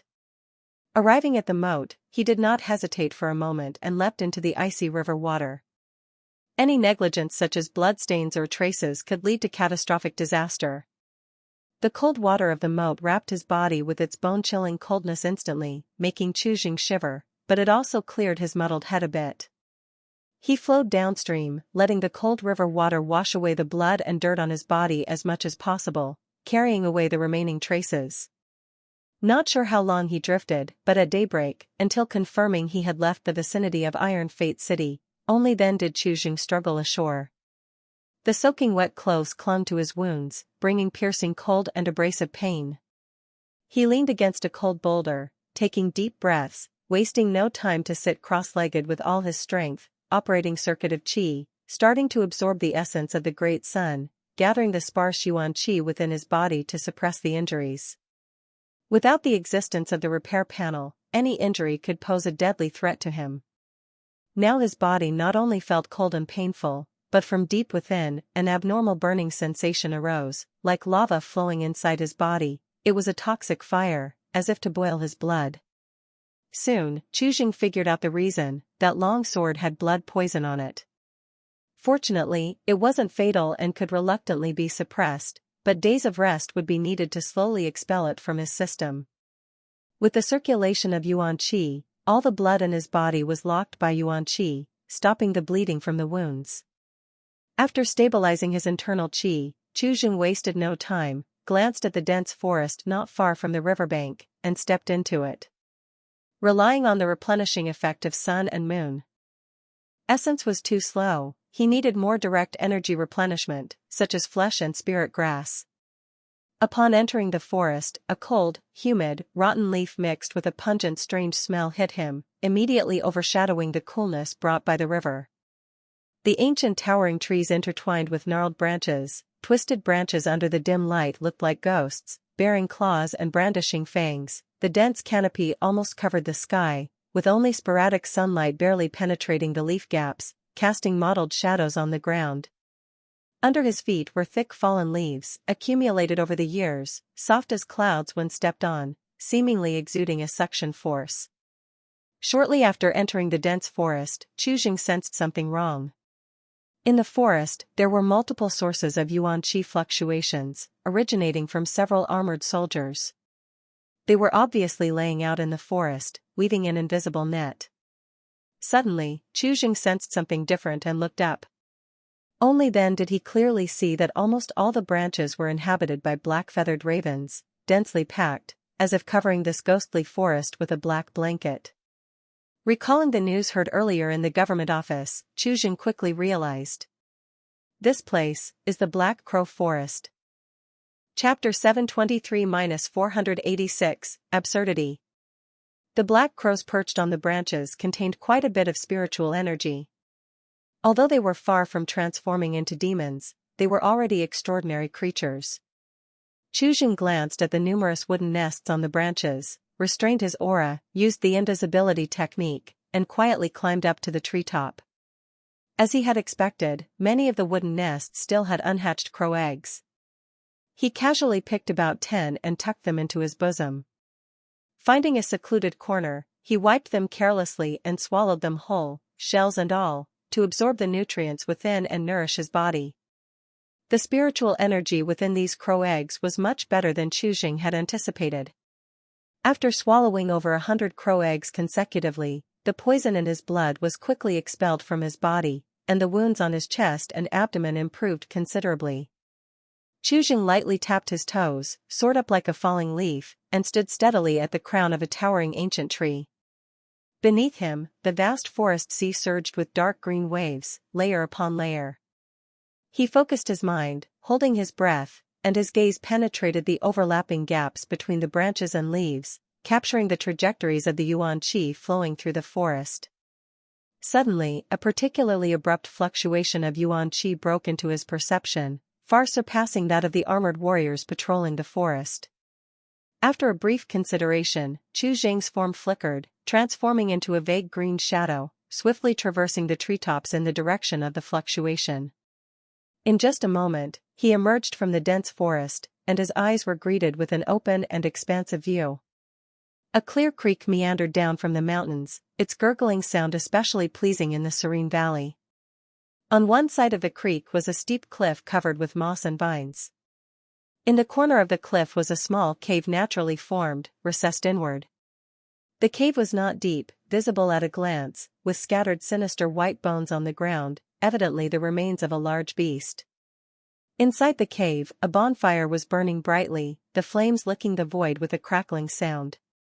Above the fire, several skewers of sizzling, golden-brown meat exuded a rich and tempting aroma. Fat dripped into the fire, igniting small flames.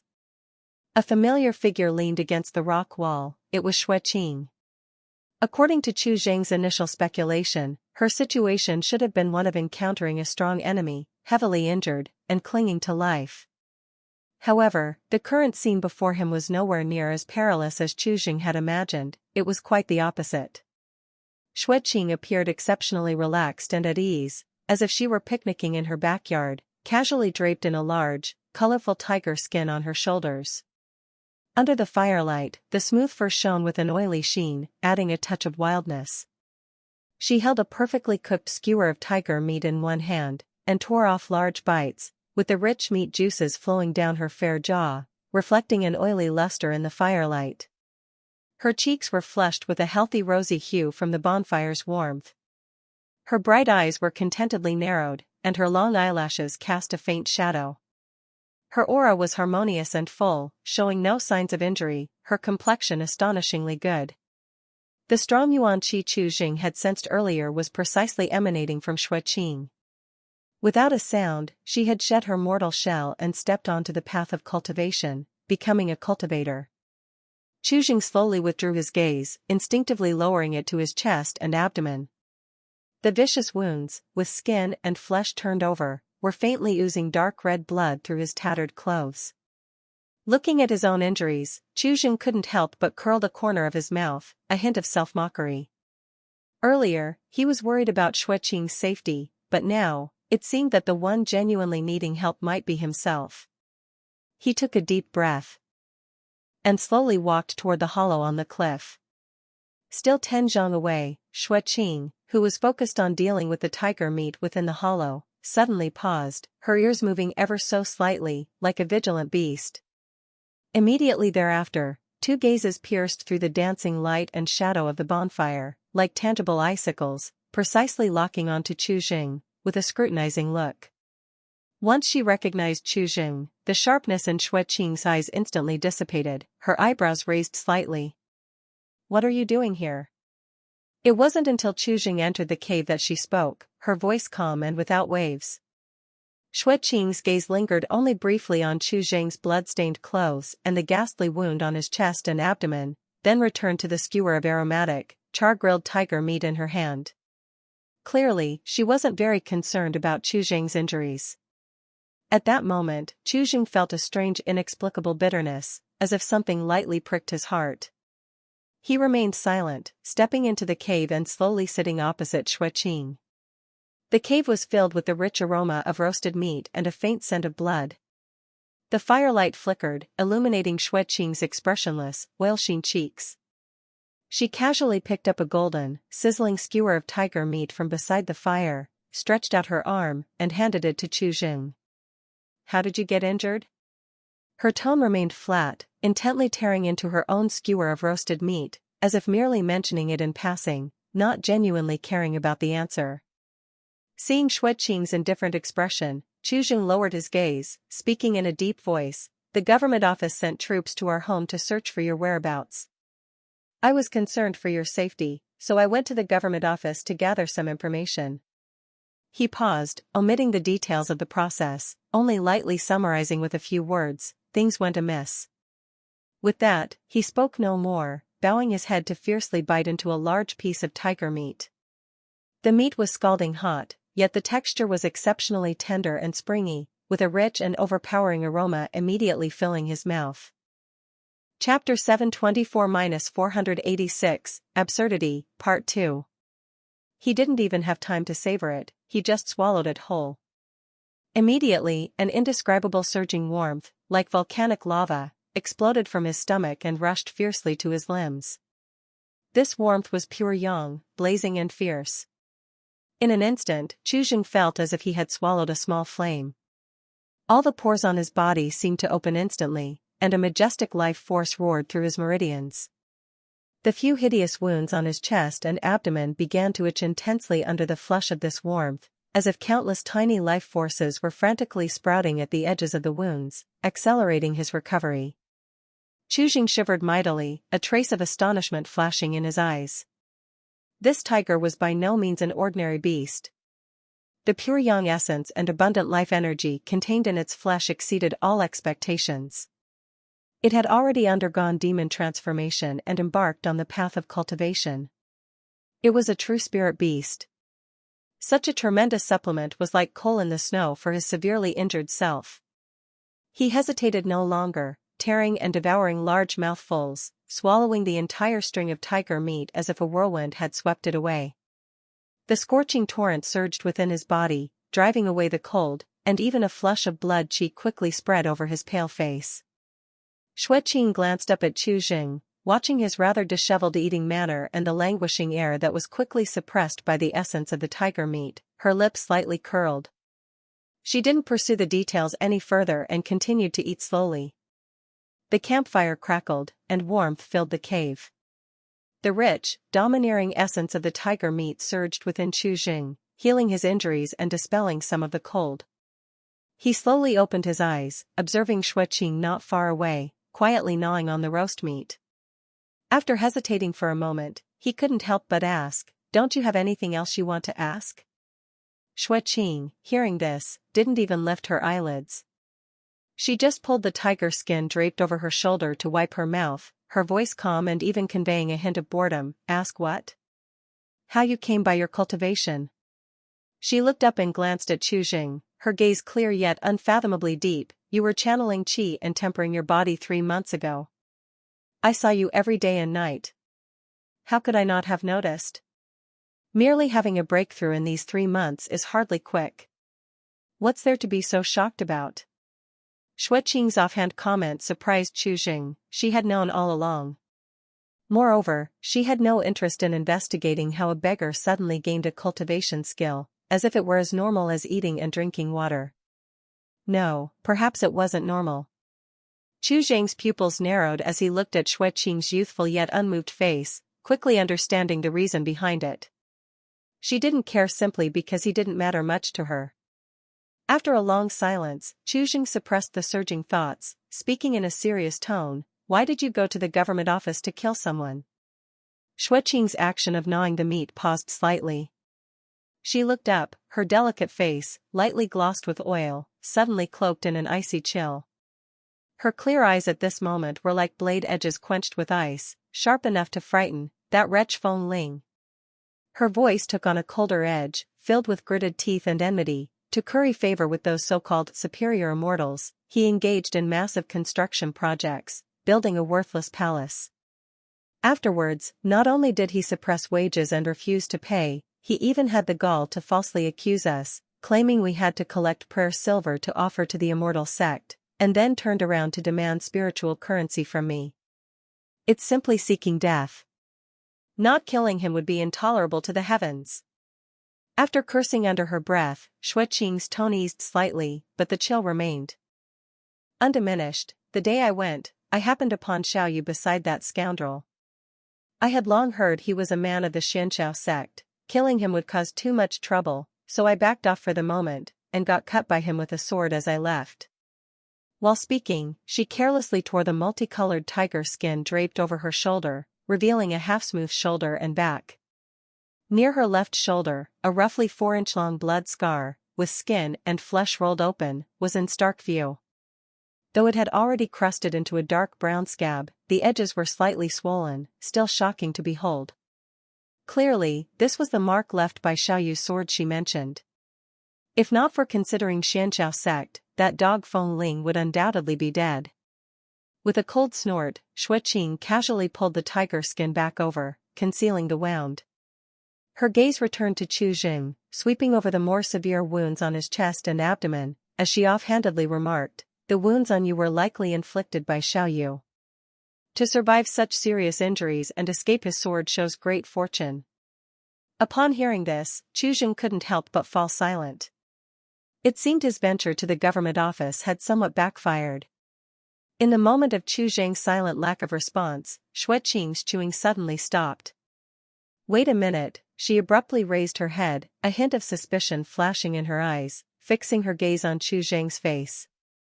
The nonchalant expression from before vanished, replaced by an oddity as she considered an extremely absurd possibility. "Don't tell me, you killed him?" "Yes."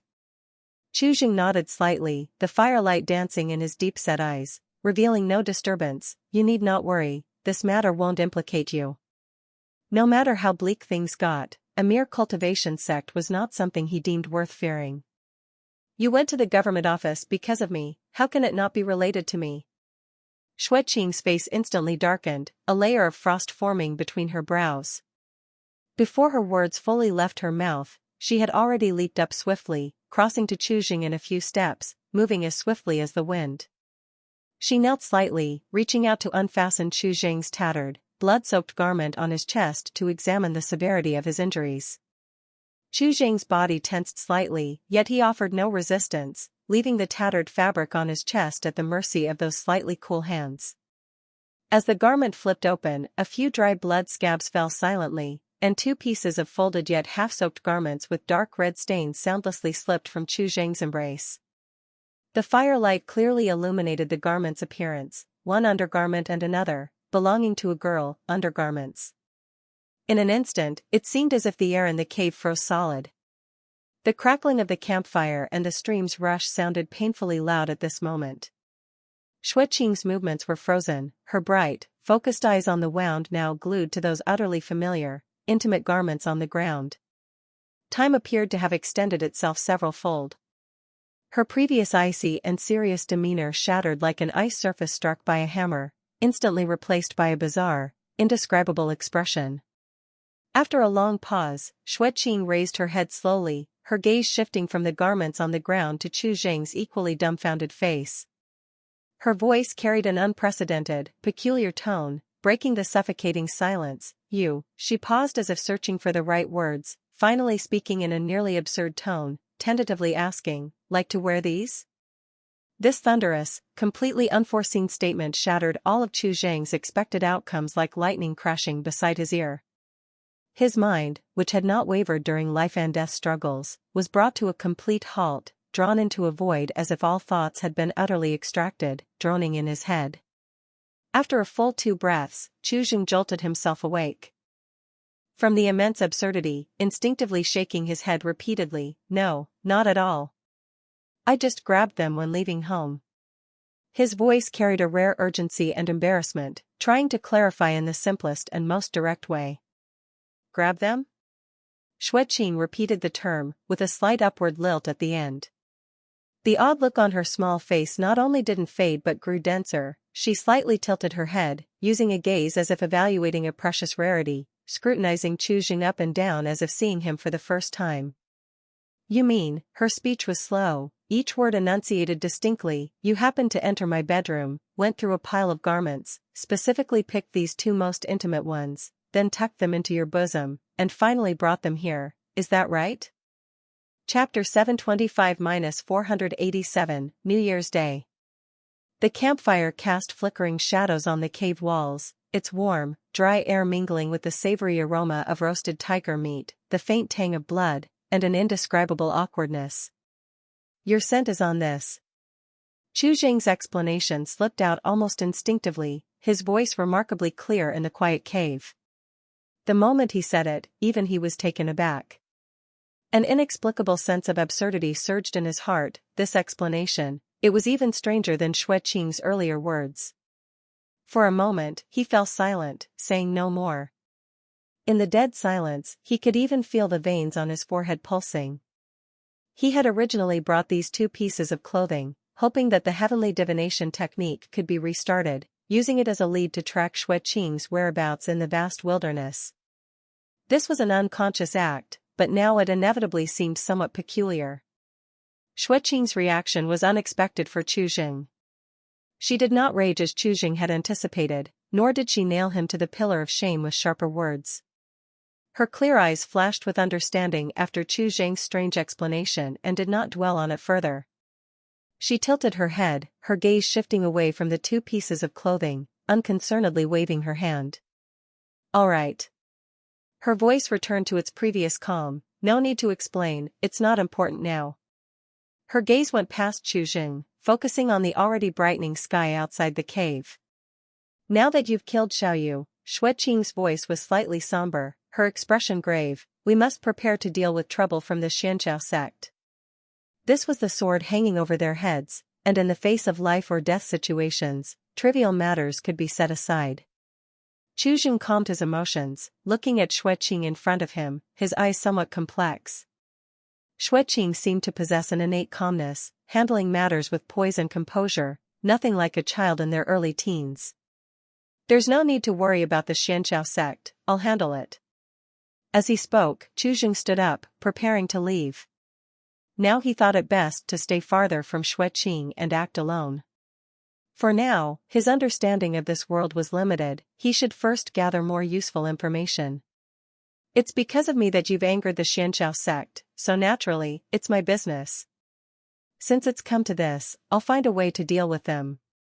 Xueqing shook her head slightly, blocking Chu Zhang's path. From today on, until complete safety is assured, you'll follow me.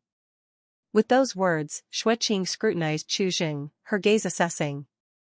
Suddenly, as if a thought struck her, she spoke again, do you have a name? Chu Jing was slightly taken aback, a name, he certainly had one. But now, the name Chu Jing could clearly no longer be used, nor did he want to use the name Jingchu at this time. His gaze fell on Xueqing, and suddenly his eyes narrowed slightly, shaking his head slowly, I have no name. In his memory, the name Jingchu was originally given by Xueqing. But now, everything before him had obviously diverged from his memory, and this might also change. Xueqing was not surprised by this answer, her eyes narrowing slightly as if pondering. After a moment, her lips slowly curled up, with a hint of slyness, no name, then I'll give you one. She lifted her head again, looking at the slowly rising sunlight outside the cave. Today, after a long pause, she spoke softly, it just happens to be the first of the first month. A fresh start, a new beginning. She paused, turning back to Chu Jing, her eyes gleaming intensely, how about calling you Jingchu? The Jingchu of the first day of the new year. Seemingly to prove that this was not a random choice, she explained slowly, Jing, meaning upright and fair, Chu, as in the beginning of all things and a brand new start. Her gaze swept over Chu Zhang's hideous wounds, her tone becoming increasingly lively. Today, you killed Xiaoyu and provoked the Xianxiao sect, this is a challenge and a transformation. I too shall officially embark on the path of cultivation. From now on, you and I, perhaps our fellow travelers. This name is also our starting point. The past, like yesterday, is dead, and from now on, you are Jingchu.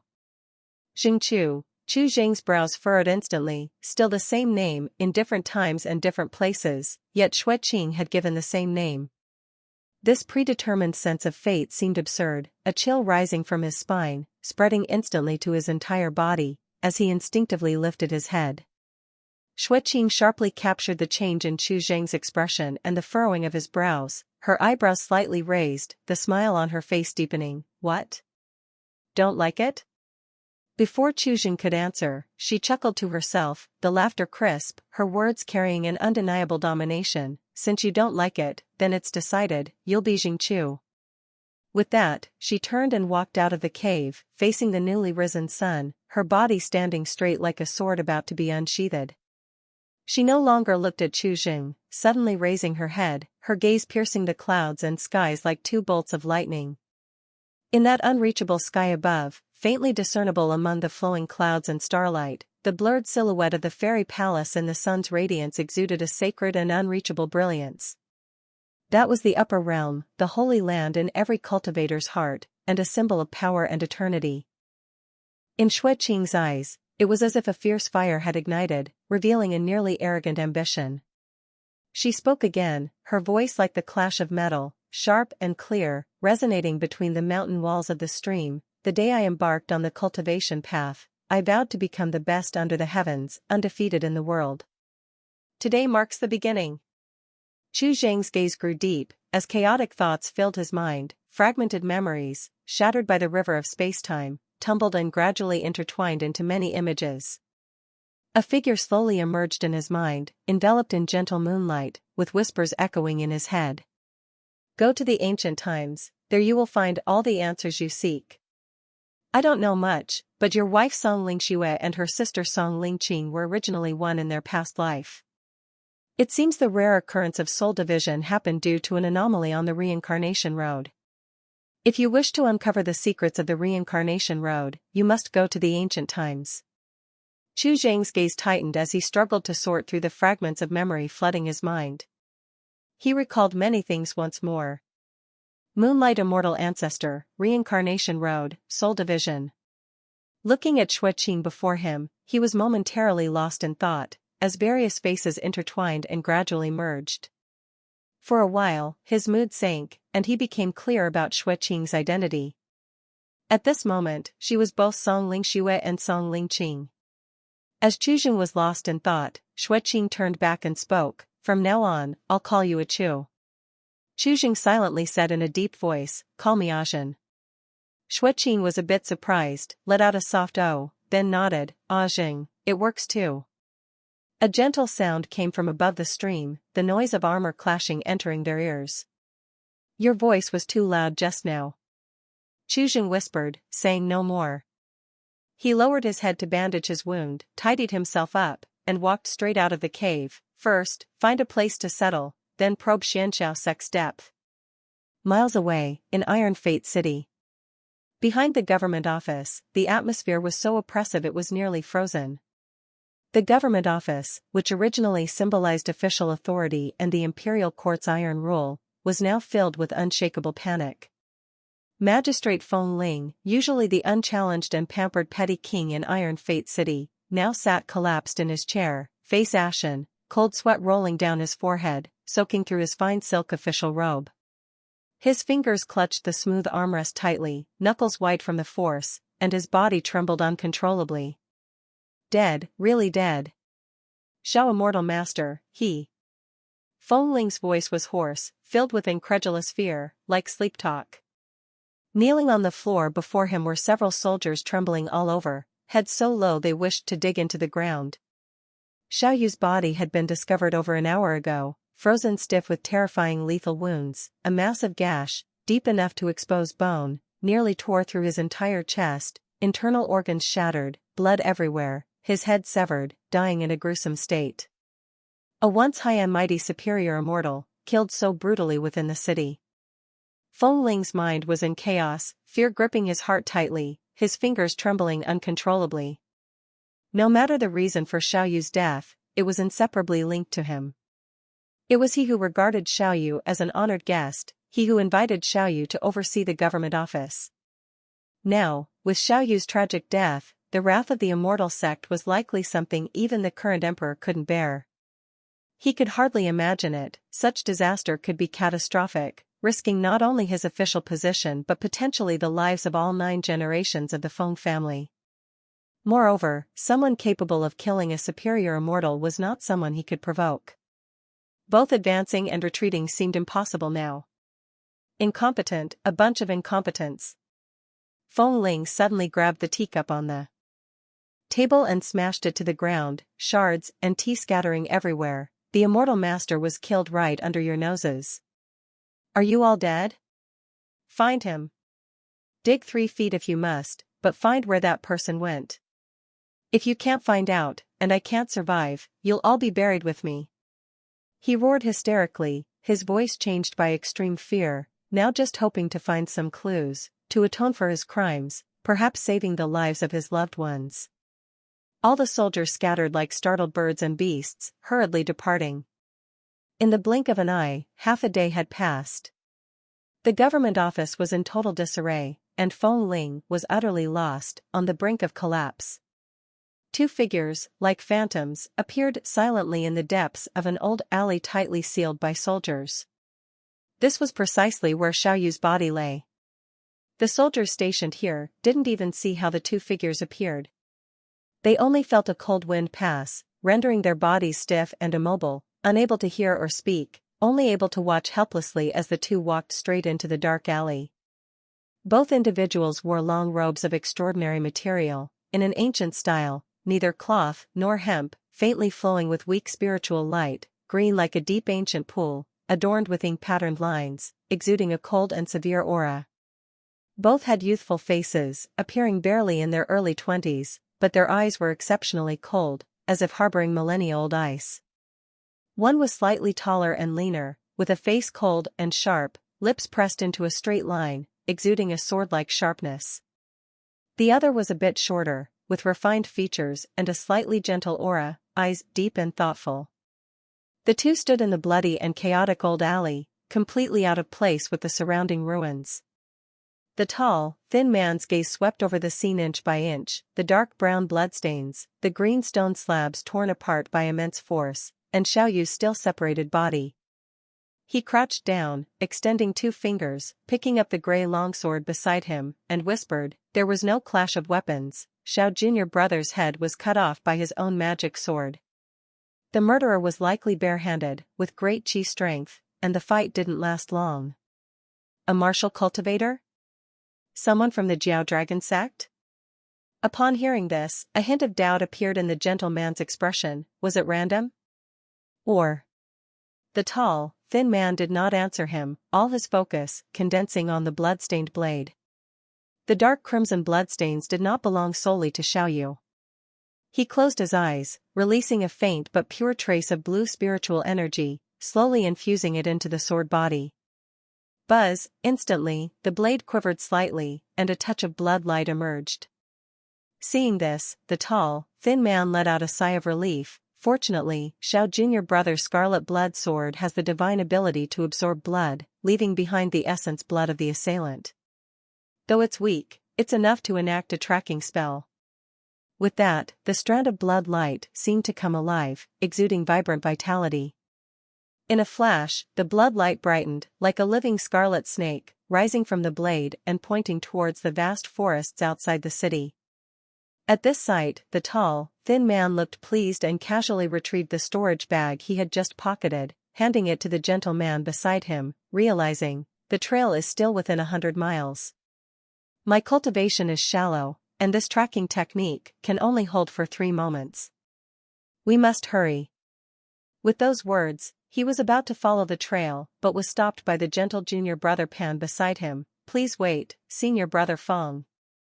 He stepped forward slowly, advising, we don't know how many people are on the other side. It's just the 2 of us. If things go wrong, and we fail to capture the person, I'm afraid we'll face punishment from the Punishment Hall elders. Wouldn't that be counterproductive? But if we stand by and let a fellow disciple be killed, missing the chance to trace the culprit, wouldn't that be a violation of sect rules? If the sect learns of this, what do you suggest, Junior Brother Pan? Junior Brother Zhao's cultivation was insufficient.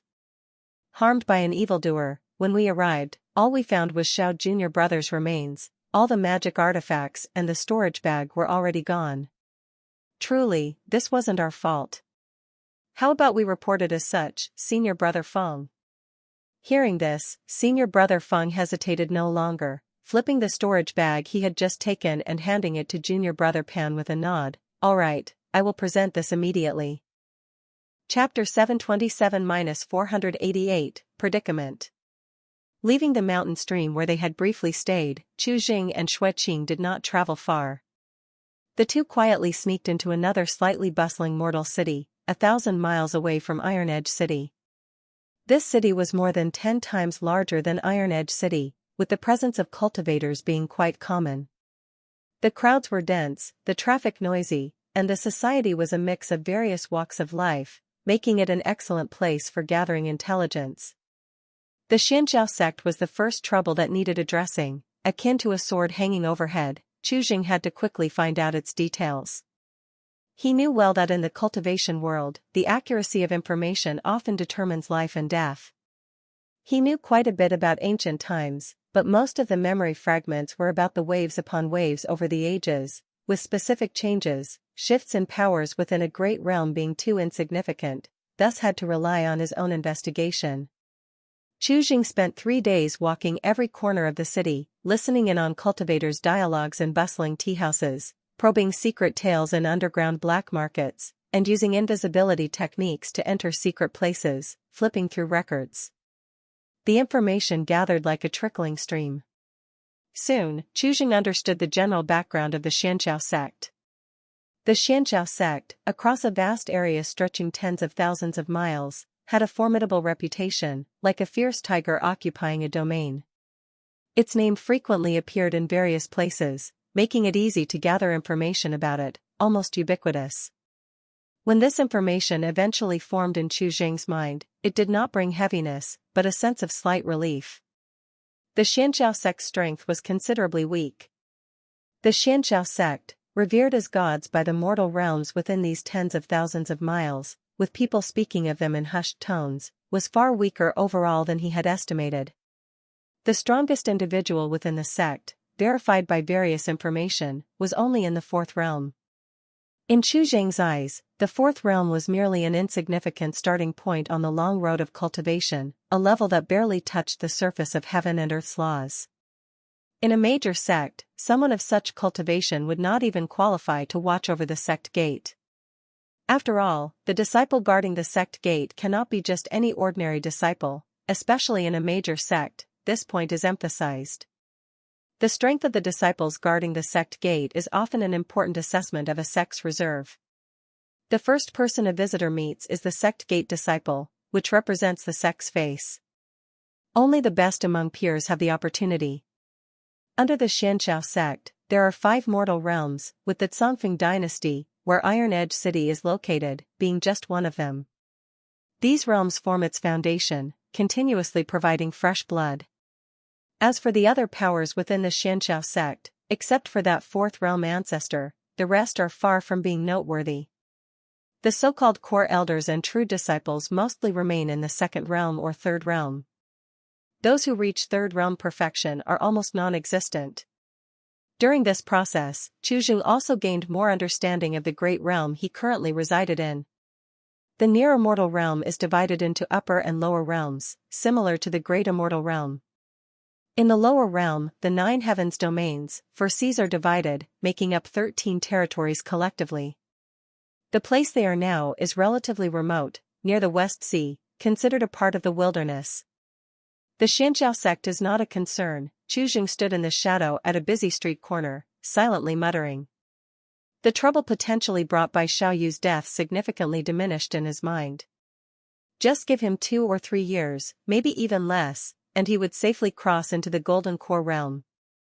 After probing the depths of the Xianxiao sect, it felt like Chu Jing had removed an invisible giant stone from his heart. Chu Jing didn't stop there, he was still thinking about Iron Edge City. Xiao Yu's death would surely cause some ripple effects. He needed to know if the Xianxiao sect had taken any actions there. A few days later, Chu Jing snuck back into Iron Edge City alone to gather some information. However, in just a few days, the originally calm small city had undergone dramatic changes.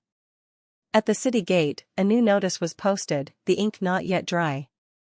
Former magistrate Feng Ling, neglecting duties, corrupt and violating the law, unforgivable crimes, is immediately demoted, stripped of title, confiscated property, executed, family exiled 3,000 miles without pardoning their crime. Below the notice, citizens gathered, commenting and pointing. Some clapped in approval, others sighed, but more displayed indifference and apathy. Feng Ling's outcome was not surprising, as the Xianxiao sect needed a scapegoat to quell anger, regardless of truth. To the Immortal sect, Feng Ling was merely an insignificant ant that could be crushed at any moment. His honor or shame, life or death, mattered to no one.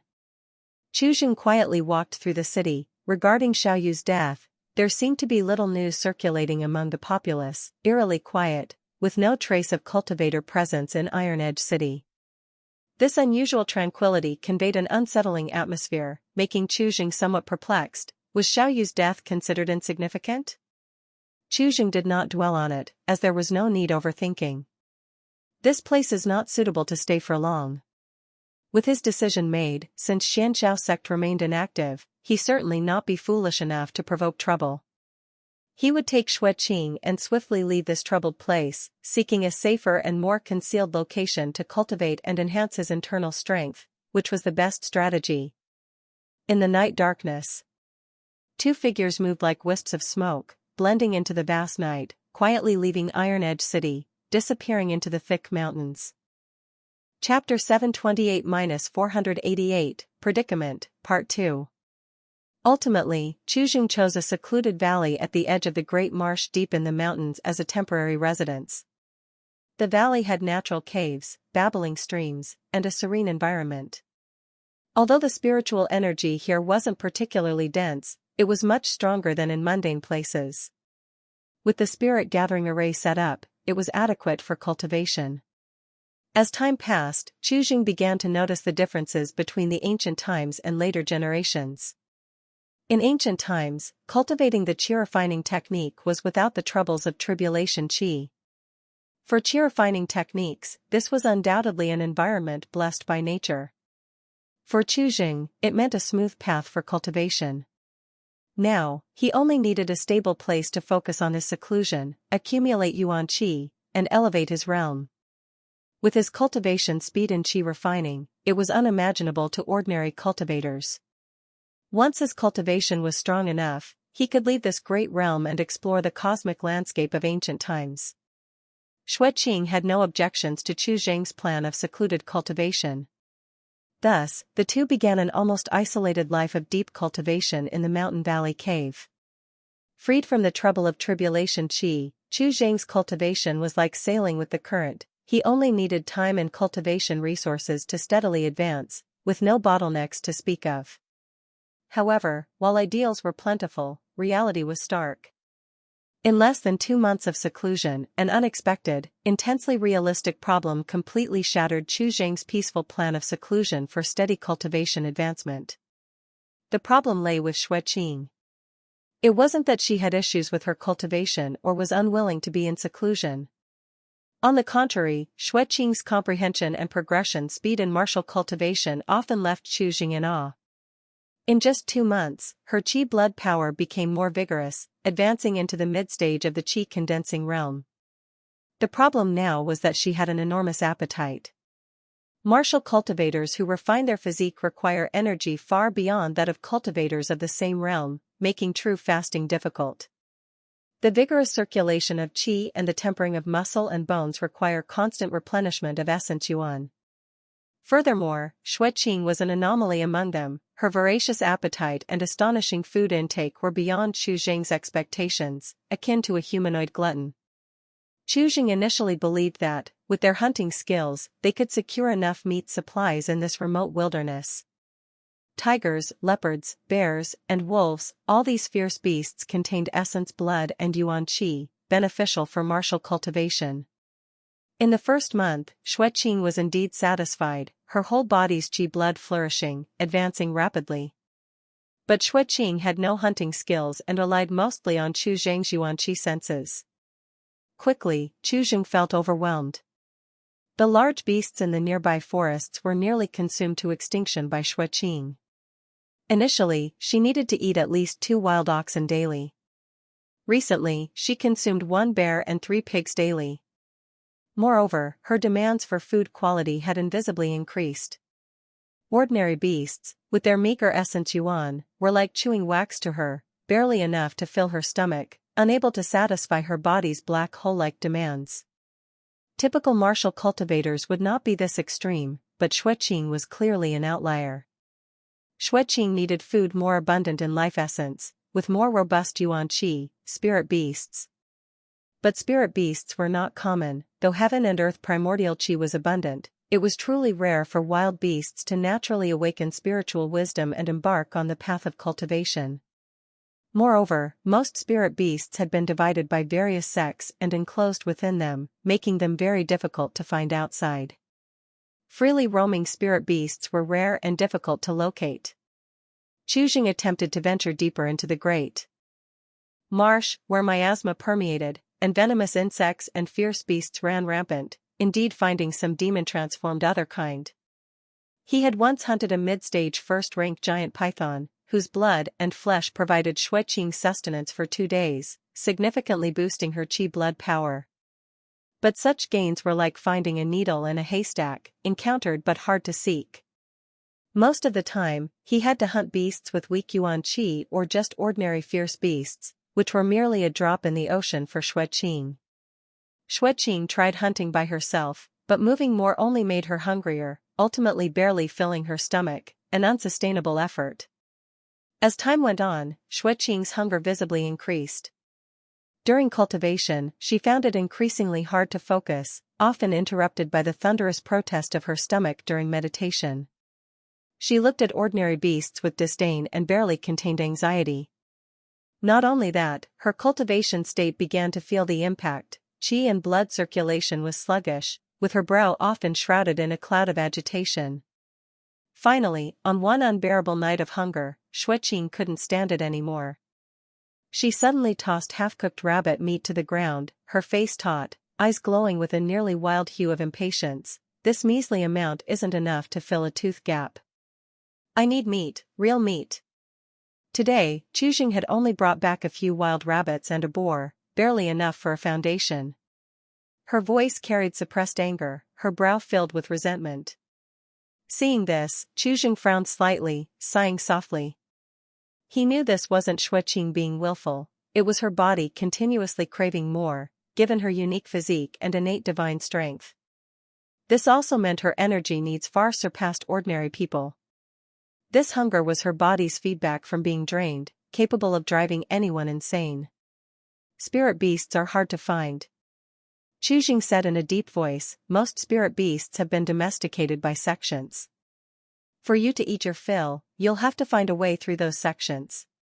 Not just Xueqing, without spirit stone and cultivation resources as support, his cultivation speed would also slow significantly. Secluded cultivation was indeed a bit idealistic. Sex? Xueqing scoffed, a trace of disdain flashing in her eyes. To join a sect, one must first be apprenticed.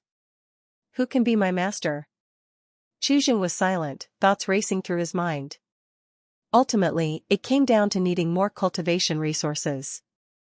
As long as there were ample spirit stones, the flesh and blood of spirit beasts would naturally not be a problem.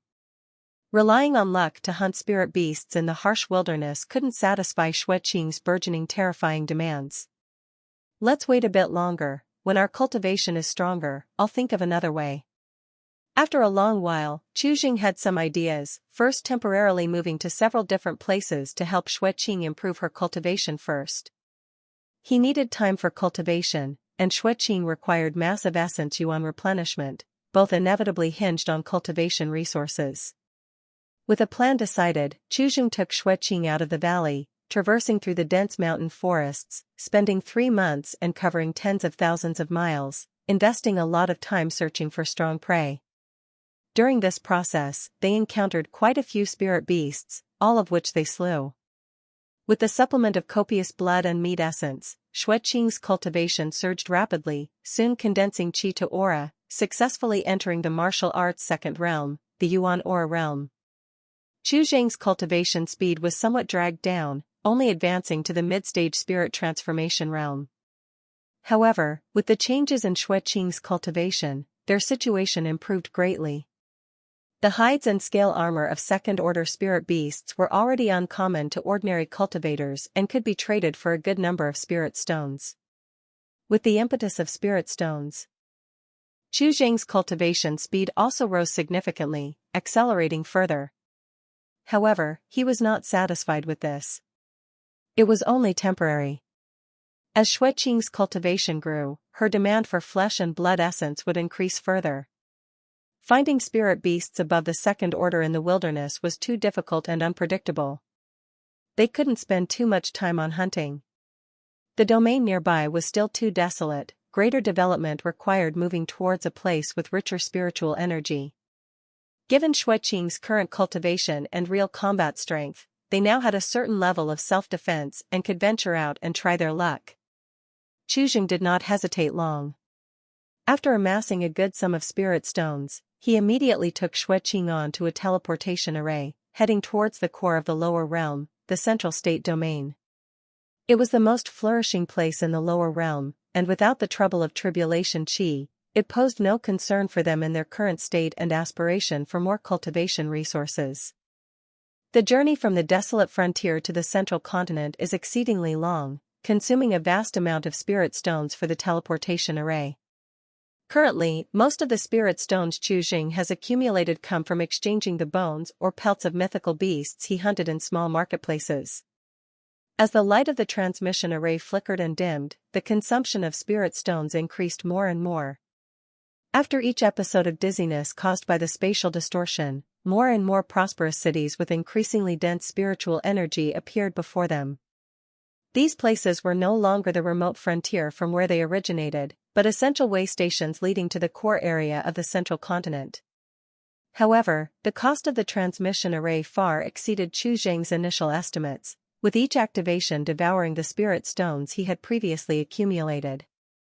Additionally, besides the teleportation array, there were also the meal expenses for Xueqing, which weren't trivial amounts. After only traversing 4 or 5 teleportation arrays and covering a distance of millions of miles, their reserves of spirit stones had visibly dwindled, becoming alarmingly scarce. Moreover, the legendary Central Continent realm was still unattainable. Before a teleportation array, Chu Zheng grasped his storage bag, his brow lightly furrowed. Such a sense of predicament due to the lack of spirit stones was absurdly unfamiliar to him. Since embarking on the path of cultivation, except for the initial period, resources, cultivation techniques, Cave Heaven's blessed lands, were all easily obtainable for him, and he never had to worry about a few spirit stones. Looks like I need to find a way to earn some spirit stones. Chu Zheng turned to look at Xueqing, a trace of helplessness in his eyes. Times have changed, and he must quickly adapt. The two stopped for a short rest in Lunar City, a large transit city, as Chu Zheng began to devise ways to raise spirit stones for their journey. The simplest and most direct method was to draw Fu Lu, which was not complicated for him. He could create some basic Fu Lu with ease and exchange them for spirit stones. However, due to the low grade of the Fu Lu and the current peaceful times with no significant conflicts, business was hard to conduct. Moreover, there were plenty of similar stalls in the marketplace, leading to intense competition. The visitors were mostly low-grade loose cultivators with tight budgets, who had many demands and loved to haggle. Although Chu Zheng had deep insights into the heaven and earth laws, with a solid foundation, and the Fu Lu he crafted far exceeded their level in power and stability, such differences weren't substantial enough for low-grade cultivators who only sought functionality to warrant paying extra. Occasionally, Chu Zheng would take on work setting up arrays, which paid better, but required substantial effort to survey the terrain and connect ground veins nodes, a very meticulous process. This experience of calculating every penny for a few spirit stones was unprecedented for him, yet he adapted quickly. Xueqing, after considering for a few days, chose a completely different path from Chu Zheng. Her way of raising spirit stones was straightforward but shockingly effective.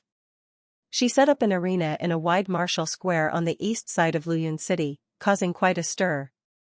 A massive green stone slab, about a zhang high, was slammed into the ground with a thud by Xueqing, deeply embedding into the earth. On the slab, a large line was written in beast blood or vermilion, written contract for same-grade martial competition. Entrance fee, 1 mid-grade spirit stone, the winner takes 1,000 mid-grade spirit stones. Xueqing stood with her arms crossed beside the slab. Her stature was petite, with a youthful face, dressed in a rough cloth outfit washed to whiteness, appearing out of place compared to the cultivators around her wearing magic robes or carrying magic artifacts. However, her clear eyes shone brilliantly. Like two cold stars, surveying the crowd gathering around without a trace of fear, looking somewhat eager to try. 1,000 mid-grade spirit stones was a fortune to most cultivators in Lunar City, equivalent to 10,000 low-grade spirit stones, making the temptation substantial. Such a big claim for someone so small. Can you even produce 1,000 mid-grade spirit stones? A burly great man spoke up first, his entire body pulsing with blood and gang qi, his voice booming as he scrutinized the cloth-clad Xueqing with thick skepticism in his eyes. Facing the skepticism, Xueqing didn't even lift her eyelids, her tone indifferent. If you defeat me, you will naturally have it. If not, what does 1,000 mid-grade spirit stones matter to you? Let me give it a try.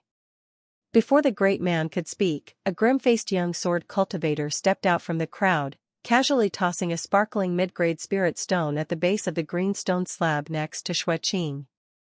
As soon as he spoke, the long sword in his hand was already drawn, bringing forth a chilly gleam straight at Xueqing's throat, swift and fierce with no intention of holding back. A cry of surprise erupted around as if already imagining the scene of this little girl bleeding on the spot. In the next instant, Xue Qing's gaze brightened slightly, lifting her hand slowly with an action as simple as could be. As the sword tip was about to reach her, she just slightly turned her body, and the swift-as-lightning sword grazed past her neck. At the same time, her right hand ghostly reached out, capturing the young sword cultivator's wrist, holding the sword with precision. Crack-a-euro, a sickening sound of bone cracking rang out clearly. The young sword cultivator let out a muffled grunt, the long sword flying from his hand, his wrist bones shattered. Before he could react, Xue Qing sharply raised her knee and thrust her foot forward.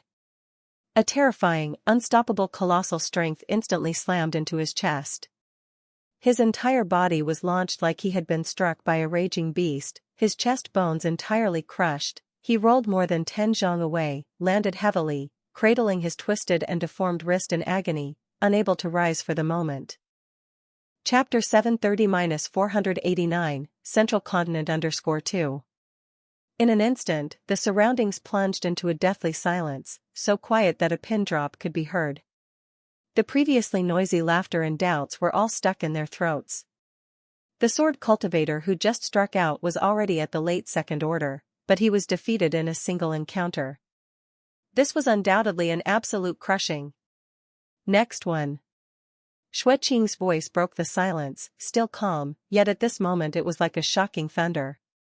After a brief dead silence, the crowd exploded. Such a powerful physique. So young, yet having such accomplishments, incredible. This is 1,000 mid-grade spirit stones. It's been so long since Luyuan City had such a fresh event, I'm in. Shock, excitement, disbelief, and other complex emotions intertwined among the crowd.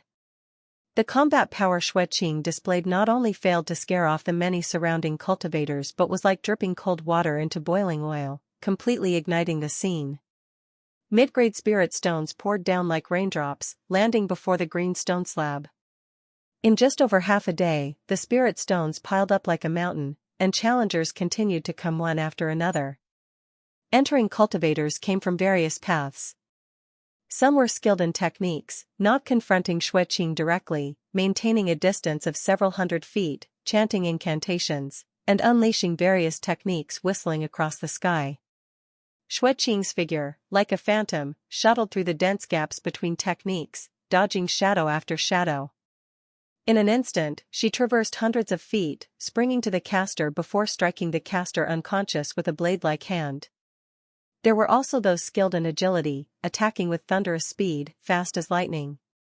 Yet, at the moment they struck from behind in a sneak attack, Xue Qing seized the opportunity, countered with an elbow, and precisely struck their chest, causing them to fly backward like a broken kite, coughing up blood. Among the entrants were plenty of body-refining practitioners, maneuvering with protective aura, their movements thunderous, like a fortress, crashing relentlessly. To this, Xue Qing responded even more directly, neither dodging nor avoiding, her blood and aura surging wildly, her fist gang sweeping through the void, roaring like a dragon.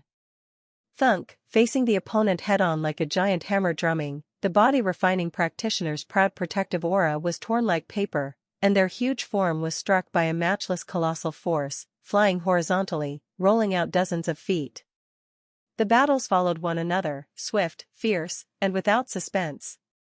Xue Qing's combat style was simple and direct, devoid of any fancy techniques, purely a perfect combination of speed, strength, and instinct.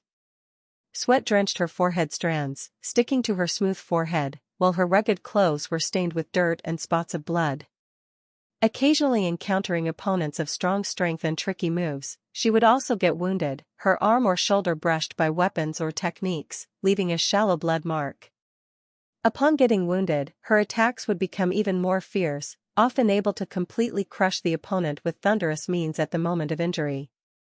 Chu Jing, who came upon hearing the news, stood amidst the crowd, his eyes slightly complex. He could clearly perceive Xue Qing's rapid progress in battle, the same mistake she wouldn't make twice, as if a born killing machine, growing at a terrifying speed. Before the green stone slab, mid-grade spirit stones were accumulating at a visible rate, soon forming a small mountain, glimmering enticingly under the sun. Chu Jing looked at the 1,000+ low-grade spirit stones he had painstakingly earned from his storage bag, then at the influx of mid-grade spirit stones like flowing water, his lips curling into an extremely complex arc. This experience was truly unprecedented. Stop. As the great sun descended westward, Shui Qing raised her hand to call it off, her brow slightly furrowed. That's all for today. Those who want to compete, come again tomorrow. She was hungry. Upon hearing this, the many watching cultivators around, although somewhat unsatisfied, did not stop her, gradually dispersing. This was equivalent to an all-day wheel war. Even if one were made of iron, they should rest as well. A portion of cultivators did not leave, either standing in place or moving against the stream, approaching Xueqing with unclear intentions. Chu Jing was the first to step out from the crowd, collected the spirit stones, took Xueqing by the hand, while deploying the invisibility technique. His legs moved swiftly, disappearing with Xueqing into the crowd in the blink of an eye. Ah Jing, I'm so hungry. Xueqing touched her belly, feeling weak. Chu Jing was already prepared, pulling out a roasted spirit beast leg, placing it in Xueqing's hand, and said somberly, "Eat first, we'll talk after leaving Luyun City." This commotion would undoubtedly attract the attention of many cultivators, and staying in Luyun City was no longer feasible. Despite Xueqing's strength, she was only at the second order now. Should any cultivators above fourth order come, he wouldn't be able to protect her. Without any backing power, leaving this place was undoubtedly the best choice. Upon hearing this, Xueqing did not say much, quietly gnawing on the beast leg. She understood that Chu Jing was somewhat more clever than her in certain regards. Another teleportation ended, the two arrived at an even more prosperous giant city. Xueqing, without a word, dragged the still slightly dizzy Chu Jing, inquiring around, then headed straight for the city's most famous restaurant. Upon entering the restaurant, she skillfully ordered a whole table of luxurious mountain and sea delicacies. Soup made from 100-year-old spirit fungus, roasted spiritual birds containing fire essence, cold bone fish from deep pools. Each dish was radiant and enticing, emitting delicious aromas and abundant life essence. Soon, the dishes were all served. Chu Jing did not touch his chopsticks, his gaze fell on the fresh bandage wrapped around Xueqing's arm, with small spots of red seeping out from inside. He frowned slightly, his voice deep. This act ultimately carries risk, winning or losing is but a small matter. If you truly encounter a difficult character and sustain a serious injury, it wouldn't be worth it. He was not questioning Xueqing's strength but rather worried about the myriad of extraordinary skills existing in this world, unpredictable unique methods. Moreover, in the arena, life and death are assumed risks. If the opponent harbors malicious intentions, the consequences would be hard to predict. Xueqing grabbed a spirit bird leg, roasted until golden brown and crispy, overflowing with energy, dismissively waved her hand, flinging a spray of oil. "It's nothing, these small injuries will be fine after a sleep." Immediately, she continued to gorge herself while retorting indistinctly, "Moreover, relying on you to draw Fu Lu, to save up enough travel expenses to the central continent, it would take you until the year of the monkey, you'd grow gray waiting." Seeing her carefree disposition, Chu Jing was somewhat helpless. Xueqing's recovery ability is indeed quite rare. Injuries that normally require elixirs or prolonged rest to heal seem like mere scratches to her. This exuberant life force, even he had never witnessed before. After traversing several teleportation arrays and leaving one region behind, Xueqing would further initiate this simple yet efficient arena business. Chu Jing occasionally contributed by crafting basic Fu Lu or setting up simple arrays to earn spirit stones, but compared to Xueqing's snowballing wealth, his earnings seemed meager. Xueqing enjoyed the exhilarating battles, considering spirit stones merely incidental. Thanks to Xueqing's profitable arena business, they transcended the distant central continent's core area, which was elusive for border-desolate cultivators, in just 6 months. When the light of the last transmission array faded completely, and they stepped firmly on the ground, Chu Jing and Xueqing distinctly felt the difference in the heavenly environment. The dense spiritual energy of heaven and earth poured into their limbs and bones instantly, washing away the exhaustion of their long journey. The spiritual energy here was pure and active, seemingly brimming with life force, incomparable to any previous places they had been. The sky was clear as if washed, without a speck of haze, while on the ground, spirit peaks rose one after another, Qianglu jade palaces appearing amidst the clouds, spiritual birds and mythical beasts leisurely glided past. All those walking nearby were cultivators with cultivation, the lowest being at the entry stage. This was now a world purely belonging to cultivators, the true core where sex thrived, converging myriad paths from the lower realm. 9 Heavens, Central Continent. Chapter 731-490, Yun Tianji.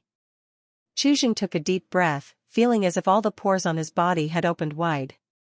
He had seen countless great realms, but at this moment, there was still a sense of transparency from the inside out, an instinctive response from his body, difficult to restrain. Xueqing's face was also full of excitement. She could vaguely feel the surging blood and qi within her body, nourished by the rich spiritual energy, growing increasingly vigorous and abundant like the fiery blaze cooking oil. In just this short half-year of traveling, she had rapidly advanced from just entering the Yuan Aura realm to reaching perfection in the Yuan Aura realm, just a step away from embarking on the martial path's third realm, embracing Pill. By now, it had been merely a year since Xueqing officially started her cultivation. Such a cultivation speed was enough to astound and amaze the world. In contrast, although Chuzheng managed to avoid the troubles of tribulation qi, the cultivation for a qi cultivator inherently emphasized the refinement of foundation, stressing natural progression. He progressed at divine speed as well, breaking through the spirit transformation realm and successfully condensing Jade Bone, stepping into the Jade Bone realm within half a year. This speed, for a typical qi cultivator, would already be considered miraculous, yet, compared to Xueqing's cultivation progress, it seemed somewhat ordinary. Without the repair panel's existence, dual cultivation was evidently unrealistic for Chuzheng. He had to make some choices. He must devote all his energy to the qi refining lineage to ensure the speed of his cultivation progress. The city where the two currently resided was called Wanlu City, meaning all rivers flowing into the sea, built against the mountains, covering extensive ground. The city walls towered over 100 feet, made entirely of dark cyan boulders, with runes faintly visible on them, emitting very obvious array fluctuations. The teleportation array was set outside the city, with armored cultivators stationed and guarding it, their cultivation energy already crossing into the fourth order, with a constant flow of people coming and going. Chuzheng and Xueqing blended into the crowd, indistinguishable. Wanlu City gathered the spiritual energy of the earth veins from hundreds of miles around. Staying there for a day required the payment of 1 mid-grade spirit stone. The cultivators who could remain in the city for extended periods mostly had some capability. After paying 20 mid-grade spirit stones, Chuzheng received 2 jade talismans, upon which there was spiritual light revealing the word 10. This was the duration the two could stay in the city. The city streets were broad, spanning dozens of feet, lined with shops on both sides, selling everything from the lowest grade elixirs and fu lu to dazzling magic treasures and spiritual materials, and even rare mythical beasts and Taoist collections, having everything imaginable. The streets were crowded with people, various cultivators moving back and forth, their auras strong or weak, most having stepped into the second order, with first order cultivators being rarely seen. The spiritual energy was so dense it seemed impossible to disperse, and the ultimate bustling scene left Xueqing somewhat excited. After some inquiries, she hurriedly dragged Chuzheng straight to the city's largest restaurant, the Treasure Pavilion. Starving, after such a long journey, finally I can have a decent meal. Xueqing rubbed her hands, eyes filled with longing for gourmet food. Inside the Treasure Pavilion, the decor was utterly luxurious, the floor covered with warm jade, the tables and chairs all crafted from millennia-old spirit wood, with a strange fragrance of mixed spiritual foods filling the air. Simply a whiff uplifted spirits and wetted the mouth. The servers bustling around were all young cultivators with pleasant appearances and pure auras, their attitude respectful, devoid of arrogance or excess. Humility. Xueqing eagerly took the jade menu handed by a server and began to browse with great interest. However, after just a few pages, her previously excited little face slowly turned bleak. The prices on the menu gave her quite a shock. Steamed jade marrow bamboo shoots, 300 mid-grade spirit stones? Earth Fire Rhinoceros Tendon, 600 mid-grade spirit stones? Secret Dragon Carp Stew, 3000 mid-grade spirit stones? Her voice grew softer with each reading, and the last line almost came out with a tremble of disbelief squeezed through her teeth. Her once bright eyes now bulged round, staring intently at the startling string of numbers on the menu, slightly dazed. Xueqing suddenly looked up at the server, her eyes filled with deep heartache and shock. Why is it so expensive? The server maintained a smile, his face unchanged, his tone warm. Distinguished guests may not know, the ingredients used in our pavilion are all meticulously cultivated by us or captured from the wild, innate spiritual objects containing pure yuan qi.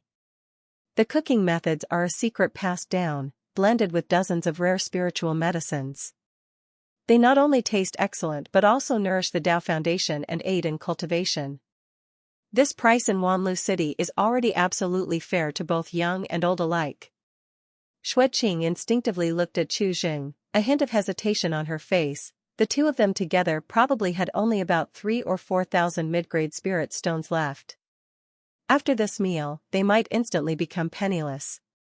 The prices of hundreds to thousands per dish were like buckets of cold water, instantly extinguishing her initial excitement upon arriving in Central Continent. Spirit stones here seemed to have lost their value as they were in the border desolate land, though not reaching the point of being as cheap as roadside pebbles, they were no longer considered rare treasures either. Let's eat first, then I'll figure something out, Chu Jing calmly spoke, starting to plan mentally. Wanchuan City was unlike other places, it was already prosperous, and he had some calculations regarding ways to earn spirit stones.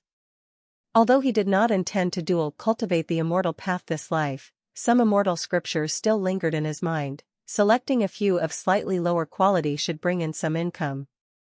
Previously in the border desolate land, even having immortal laws in hand, afforders were likely very few.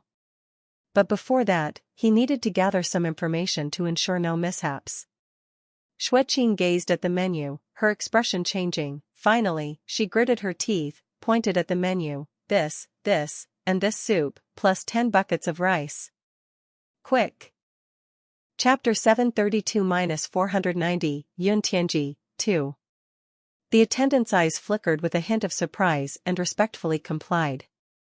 Shortly, several plates of spirit beast meat, a small basin of clear soup with floating golden fish pieces, and 10 buckets of crystal clear rice exuding faint spiritual energy were brought up. This kind of spiritual rice contained quite a bit of essence, enough to fill Xueqing's stomach. Although they were already quite restrained, this meal still cost nearly 1,000 mid-grade spirit stones. After paying the spirit stones, Xueqing said no more, picked up a bowl larger than her face, pressed it full of rice, and began to eat with her head down. She ate incredibly fast, her cheeks bulging, and the slight pained look on her face was soon replaced by the satisfaction of a full stomach, as her eyes slightly narrowed. Chu Jing looked at the slightly bland soup and the mountain of rice, sighed inwardly, took 2 bites, and began to select a suitable immortal scripture in his mind. The immortal ascension method in his mind was as numerous as stars, and the cultivation process, though diverse, was similar. Even creating an immortal scripture now wouldn't be difficult for him. He found any immortal law that could be cultivated to the 8th order lacking in mystery. It's just uncertain how much these immortal ascension methods would be worth in spirit stones in this lower realm. While the two were focused on eating, a group of people walked into the treasure pavilion, a strange scent mixed with faint incense drifted in. The leading few were dressed in shimmering, ornate vestment robes, with faint flowing symbols on them, indicating their high value. They looked young. The leader was about 17 or 18, handsome, with innate arrogance on his brow, and the few behind him were also remarkable, chatting and laughing, their demeanor showcasing the style of family heirs. However, at the tail end of this bright, young group was a mismatched figure. That was an even younger boy, looking only around 11 or 12, with a thin frame, wearing a decent quality robe yet appearing somewhat disheveled. The hem of his robe was stained with a few dark red bloodstains, vaguely steaming auspicious energy, carrying a hint of red divine light, like flowing amber. The boy's face was slightly pale, his eyes held a trace of confusion and blankness, walking with unsteady steps at the end of the group, like a lost lamb. Despite his disheveled appearance, the bloodstains on him instantly caught Chu Zhang's full attention. These stains, in the Qi cultivator's spiritual perception, were extremely terrifying, containing the laws of the Great Tao. Chu Zhang was all too familiar with this feeling. This was ancestor blood. But the essence within the ancestor blood had already flowed away, perhaps taken by someone else, leaving only its surface power, devoid of actual energy. Otherwise, a drop of ancestor blood would be enough to cause drastic changes in this realm. Chu Zhang slightly furrowed his brows, feeling a sense of disbelief. The boy's cultivation was quite ordinary, just the second realm on the immortal path, entry Tao realm, his celestial foundation just starting. Yet on his robe was ancestor blood. The difference between the two was beyond description, even heaven and earth wasn't enough to depict it. Chu Zhang placed down his chopsticks, casting a sidelong glance at the boy, inwardly pondering. No matter the reason, anyone involved with the ancestral realm was never simple. The group walked straight to the center of the treasure pavilion, to the best view and most luxurious empty table. The handsome leading youth sat boldly, others followed suit, laughter resumed, discussing city anecdotes and some upcoming event. Only the blood-stained boy stood lonely at the table's edge, without a seat. He seemed to want to say something, his lips moved slightly but ultimately only bit down lightly, eyes cast down, hands rubbing the hem of his robe in bewilderment and helplessness. His blood-stained robe was especially conspicuous against the backdrop of dazzling companions and opulence. Soon, the treasure pavilion's attendant astonishingly quickly served them spiritual tea, visibly respectful. The leading youth sipped elegantly from a crystal-clear jade cup, his gaze inadvertently passing over the boy at the table edge, a smirk of undisguised mockery on his lips. Deliberately raising his voice, he spoke playfully and harshly to his companions, a mongrel of an alien surname. If he hadn't gotten lucky back then, catching Grandpa's brief compassion, choosing to protect his wretched life, he wouldn't even qualify to be in the same room as us. He emphasized heavily on alien surname, mongrel, wretched life, like poison needles. At this, a girl in an orange vestment robe covered her mouth, laughing lightly, chimed in, exactly, as I see it, Grandpa might truly be senile. In our Su family, talent abounds, and now the main lineage even has the Su heavenly son, yet he protects such a waste. Wasting clan resources, not to mention, even when faced with sun-eroding cry, he only took him alongside, leading to Grandpa's head being taken, divine soul restless. If I were him, I'd have long since sacrificed myself in shame. No face to linger in the world. Now directly sent to this godforsaken lower realm, under the guise of training, I suppose it's just exile, out of sight out of mind.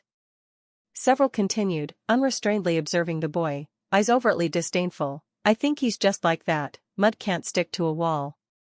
Look at him, a picture of a lost dog, nothing but shame for Yun family offspring, no wonder Yun family refuses to accept him.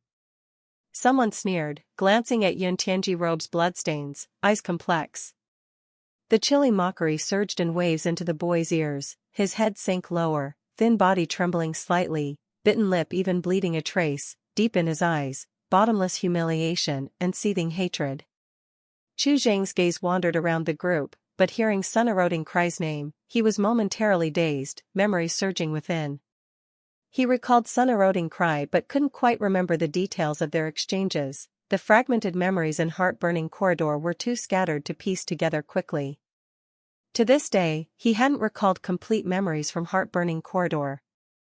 Soon, the group was satisfied with food and wine, leaving half the dozen dishes untouched, some with just 2 bites taken. The leftovers are yours, so outsiders won't claim I'm treating you harshly. The leading youth sneered, waved, stood, and departed with the others. The boy still stood at the table, head dropped, shoulders trembling lightly. Xue Qing's gaze also fell on the boy, not at him but the table's rare mythical beasts. This spread of dishes cost tens of thousands of mid-grade spirit stones, quite a waste.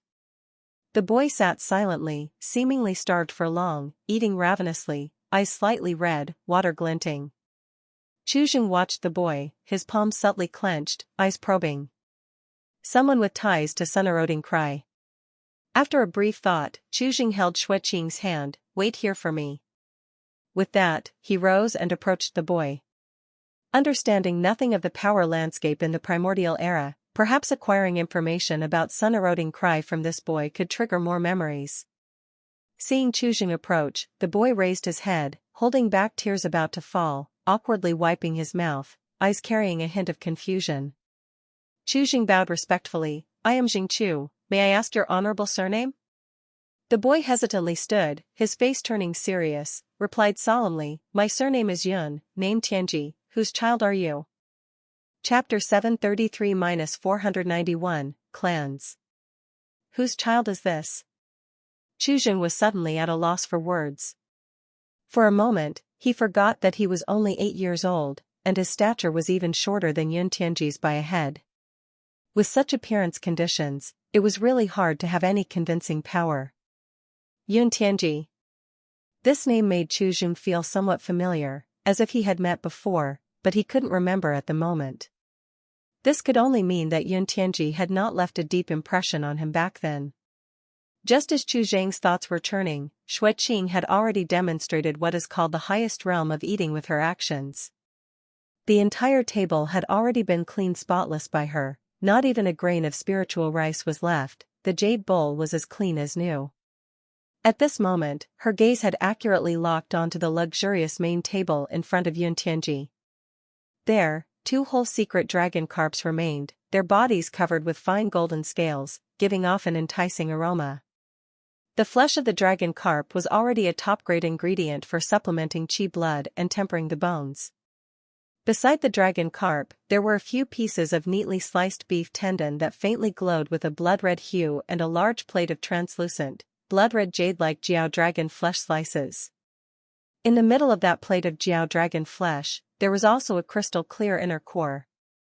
The pure life energy and vast qi blood power contained in these things, for Xueqing, who was at the crucial point of breaking through the realm, was as alluring as a peerless immortal pill. Her gaze was so fiery, it seemed to almost ignite the plate, making it hard for anyone to ignore. Yun Tianji instinctively raised his head and noticed Xueqing's gaze. He then lowered his head and glanced at the leftovers in front of him, a subtle and complex emotion flashed through his eyes. The things in front of him, which had been given to him like scraps, were already rare and unattainable treasures in the eyes of ordinary people. Times are different now, he might need to quickly adjust his mindset. Yun Tianji was silent for a moment, with a hint of fatigue and self-deprecation in his eyes, glanced at Xueqing and Chuzheng, and spoke in a low, slightly hoarse voice, shall we eat together? Thank you. Xueqing's reaction was extremely quick, without any hesitation or politeness. She grabbed the bowl and chopsticks in front of her, her figure flashed, and she was already seated on the luxurious chair opposite Yun Tianji, her movements as swift as a gust of wind. Chuzheng, taking the opportunity, also sat down, occupying the seat beside Yun Tianji. Xueqing's goal was very clear. She picked up a whole dragon carp and began devouring it eagerly. Her eating speed was still astonishing, but compared to just now, it slowed down a bit. Because the essence of the dragon carp was so vast, the body needed some time to transform it. Chuzheng watched as Xueqing gobbled up the food, temporarily suppressing the embarrassment caused by the earlier child comment, and began to reorganize his words. He picked up the jade pot on the table and poured Yun Tianji a cup of spiritual tea, his gaze falling on the conspicuous ancestor bloodstains on Yun Tianji's robe, seemingly casually asking, those people just now. Who are they? Yun Tianji picked up the teacup, his fingertips slightly whitened. He took a sip, the bitter taste spreading on his tongue. After a few breaths of silence, he finally replied in a low voice, they are descendants of the Su family, direct bloodline of the ancient ancestor. Speaking of the ancient ancestor, as if recalling something, he lowered his eyes to glance at the bloodstains on his robe, his voice imperceptibly trembling slightly, a deep hatred flashing through his eyes. They reside in the upper realm frequently, and they came to the lower realm this time just on a whim, to seek some entertainment. They won't stay long. He paused, his voice lowered, and they brought me out and sent me here. Chuzheng, thoughtful, quickly grasped a few key points. Su family, direct bloodline of the ancestral realm, considering the previous sun-eroding cry and grandpa's head being taken, the general outline of the matter could be guessed about 70 to 80%. And for Yun Tianji to be valued by an ancestral realm figure and taken along, there must be something extraordinary about him. Xueqing, saying nothing, concentrated on devouring, swallowing that crystal-clear Jiao Dragon inner core, along with a few slices of Jiao Dragon flesh. The flesh and core containing Jiao Dragon essence and overwhelming Yuan Qi, upon entry, were like igniting a dormant volcano within Xueqing. A fierce and wild torrent of Qi blood erupted instantly, wildly washing through her limbs, bones, and meridian apertures. Buzz, the aura around Xueqing surged violently, a layer of condensed, substantive scarlet Gang Qi involuntarily flowed out, forming a thin halo on her surface. In the next moment, the Gang Qi, seemingly in one piece, began to slowly retract back into her body. Right here in the treasure pavilion, under the watchful eyes of many, Xueqing completed the transition from Yuan Aura realm perfection to the third realm of the martial path, embracing Pill. The entire process went smoothly, without any hindrance, not even pausing her chewing and swallowing motions. Multitasking, breaking through realms while eating, appeared to be a matter of course for her, her expression void of any ripples, only the speed of her eating seemed to accelerate slightly. Watching all of this, Chuzheng couldn't help but feel slight ripples in his heart. Xueqing's martial talent and physique had truly reached a superhuman level. Perceiving the qi blood fluctuations on Xueqing, Yun Tianji's expression slightly condensed. Martial cultivator. His gaze momentarily became somewhat complicated. The subsequent conversation went much more smoothly. Upon learning that Chuzheng and the others came from the distant border desolate land, with no backing from any forces, Yun Tianji felt a sense of shared fate. After a moment of silence, he flipped his hand to produce a blue jade talisman and handed it to Chuzheng. Take this. If there's any area where you need help, or if you encounter an insurmountable problem, you can come find me. Chapter 734-491, Clans, 2. He tugged at the corners of his mouth, with a hint of bitterness in his smile. Although I can hardly protect myself now, I might be able to help a little. The lower realm is ultimately the lower realm, different from the upper realm. No one would dare slight him. In certain matters, he should be able to speak up. Chuzheng did not refuse. He accepted the jade talisman and thanked him. Thank you, Brother Yun. The meal ended quickly. Xueqing was content, his face showing satisfaction after the meal, and the qi pill within him was stable without the fluctuations that typically follow a breakthrough. Yun Tianji looked at the messy table, his eyes hollow for a moment, then he got up, nodded slightly to Chuzheng, and turned away, his thin figure soon disappearing beyond the luxurious gates of the treasure pavilion. Xueqing seemed uninterested in Yun Tianji and casually asked, "Where are we heading next?" "Earn some spirit stones, so you can have this meal every day." Chuzheng replied as he led Xueqing away from the treasure pavilion and found an inn to temporarily stay at. In the following days, Chuzheng didn't rush into action, he wandered aimlessly around Wanlu City.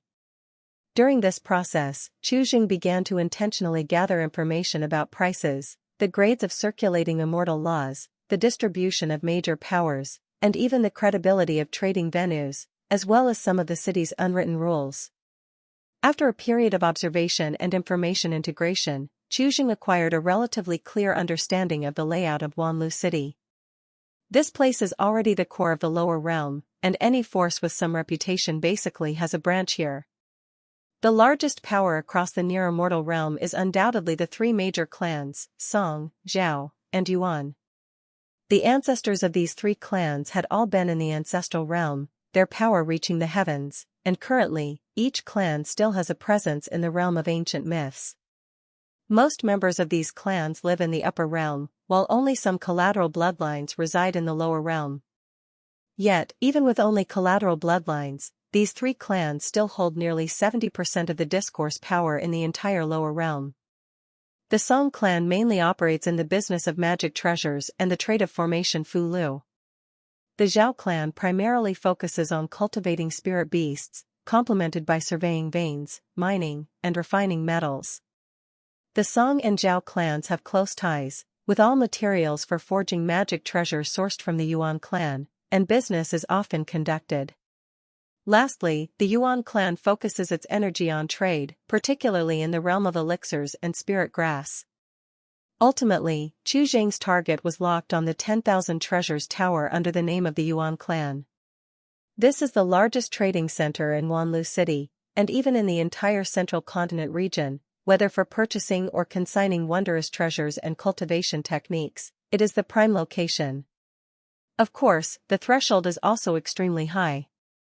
Being a force at the level of the Yuan clan, they wouldn't even look at a cultivation technique like the Immortal Ascension method, but as a suitable trading platform, it suited Chu Zhang well enough. The 10,000 Treasures Tower, 9 stories high, is entirely constructed from a rare spiritual material called star-patterned steel, reflecting a deep and restrained star's glow under the brilliance of the great sun.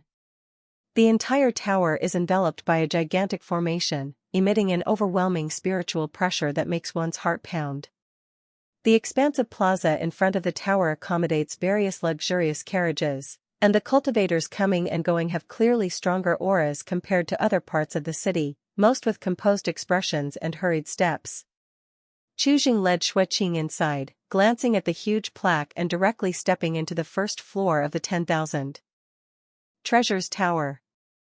The scene before them suddenly opened up, as if entering an independent small world, with void hidden within, far more spacious than seen from outside. The high dome is embedded with formations simulating the movement of stars, spreading soft starlight, and the floor is smooth as a mirror made of warm jade, reflecting the silhouettes of people overlapping.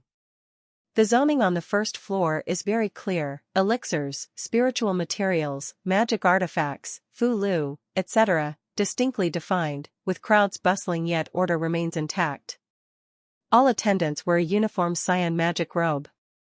All items are placed on specially designed glass showcases, wrapped in formations, clearly marked with names, effects, quality, and prices, mostly ranging from hundreds to thousands of mid-grade spirit stones. Xueqing's gaze wandered everywhere but mainly lingered in the spiritual materials area, where there was a large amount of spirit beast flesh. Chu Zhang's gaze did not stop, having scoped out the area before, his target clear. He led Xueqing directly to the transmission array leading to higher floors. At each floor entrance, there are guards for verification, requiring at least 2,000 mid-grade spirit stones in reserves or cultivation at the second order and above. The guards' gaze swept over them, slightly bowing to make way for the passage. The transmission array flashed with light, and the two were now on the second floor of the 10,000 Treasures Tower. The space here remained vast, but the layout was noticeably more open. The air was filled with calming incense, and the concentration of spiritual energy was much denser than on the first floor. Items displayed were significantly fewer, but each was inherently valuable and brimming with spiritual energy, with prices jumping to several thousand up to tens of thousands of mid-grade spirit stones. Visitors were obviously fewer, many were third-order cultivators, the environment quieter. Chu Zhang still did not stop, walking toward the transmission array leading to the third floor, smoothly entering using Xueqing's third-order cultivation. The third floor's layout transformed again, resembling individual quiet rooms, the ambience growing more serene with soft lighting. Those lingering around this floor were either wealthy or noble, with cultivation crossing into the fourth realm, quite common. Chu Zhang's steps halted here. His aim was not buying but selling, where he should meet people with higher discourse power. Seeing them stop, a female attendant in a moon-white magic robe with a gentle temperament approached, casting her gaze over the two before respectfully greeting Xueqing. "Honorable guests, how may I assist you?" "Appraise cultivation technique." Chu Zhang spoke plainly in a calm voice. Upon noticing Chu Zhang speaking, the attendant showed a brief hint of surprise but didn't inquire further, only smiled and nodded. "Honorable guests, please follow me." She led the pair through several quiet rooms, arriving at a relatively secluded corridor deep on the third floor. On either side of the corridor were numerous quiet rooms inscribed with formations, isolating all divine sense probing. Appraisal room number 3 is currently available. Honored guests, please wait here briefly, the appraiser will arrive shortly. The attendant led them into one of the quiet rooms, served spiritual tea, then bowed and exited. Only Chu Jing and Xue Qing remained in the quiet room, the air filled with gentle formation fluctuations and soothing incense. Xue Qing showed little interest in the room's opulent decor, while Chu Jing sat upright in his chair, eyes slightly closed, organizing in his sea of consciousness the immortal scripture he was about to present. Mystic Sun True Understanding. A single step capable of cultivation to the 8th order 9th layer, a high-level immortal technique. This immortal scripture, he no longer recalled its origin, nor was it complete, he reconstructed it based on his own understanding. Any cultivation skill relies on the operation of the heavenly Tao laws, and having once commanded 30% of the heavenly fate, he had long been aware of the law's mechanisms. So-called cultivation techniques, in his eyes, were merely symbols to be combined and arranged at will, bearing no substantial meaning. This mystic sun true understanding excelled in being upright and harmonious, relatively lenient in mindset requirements during cultivation, not prone to extremes. It's well suited as a core inheritance for some sections. A moment later, the door to the quiet room was silently opened. A middle-aged man dressed in a black 10,000 Treasures Tower robe stepped in, his complexion ruddy, gaze sharp like electricity, aura deep as an abyss, clearly a cultivator already at the peak of 4th order. The man's gaze swept over the room's occupants, pausing briefly on Xue Qing. A flash of surprise flickered deep in his eyes, yet his expression remained composed. Seated opposite them, he spoke calmly, "My surname is Yuan, given name Yu. I serve as a second-class treasure appraiser at the 10,000 Treasures Tower. What cultivation technique do the honored guests wish to have appraised?" Being surnamed Yuan, he's presumably of the Yuan clan's main line. Chu Jing met Yuan Yu's eyes and spoke calmly, "I hold an ancient scripture passed down in my family, but because its cultivation path is not suitable, I wish to sell it to your tower. What are your terms and pricing for acquiring such texts?" Hearing Chu Jing's words, Yuan Yu's eyes flickered slightly, a trace of doubt flashing in his gaze. Apart from appearance, from the words and actions of the person in front of him, he couldn't sense any bit of childish innocence. A family-inherited ancient scripture? An incompatible cultivation path?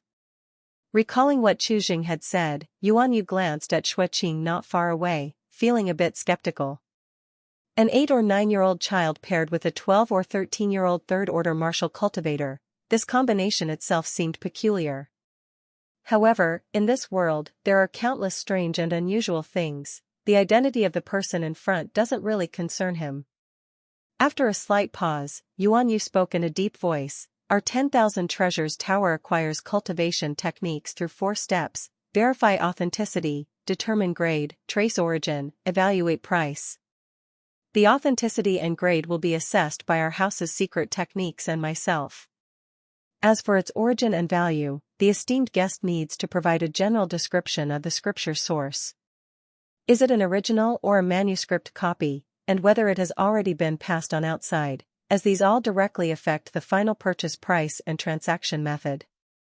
Cultivation techniques differ from other items due to their high replicability. If they have already been widely circulated, their value naturally diminishes significantly." Having said this, Yuan Yu paused, his gaze landing on Chu Jing, carrying a trace of scrutiny. "If this family-inherited ancient scripture of yours is indeed genuine and of sufficient grade, our 10,000 Treasures Tower can offer 2 transaction methods. Firstly, a one-time buyout, with the price determined by the house based on evaluations, or secondly, consignment sales, where we auction it on your behalf, with the highest bidder winning, and we take a 10% commission on the transaction amount. Does the esteemed guest have any questions?" Upon hearing this, Chu Jing understood that the process was not much different from what he had anticipated. A one-time buyout, though convenient, would mean that the price could only be decided by the 10,000 Treasures Tower. An 8th order immortal law doesn't hold much high value for a power like the Yuan clan, backed by ancient myths, but for those substantial powers in the lower realm, it holds a completely different significance. Consignment sales, although time-consuming and with commission, clearly yields greater returns.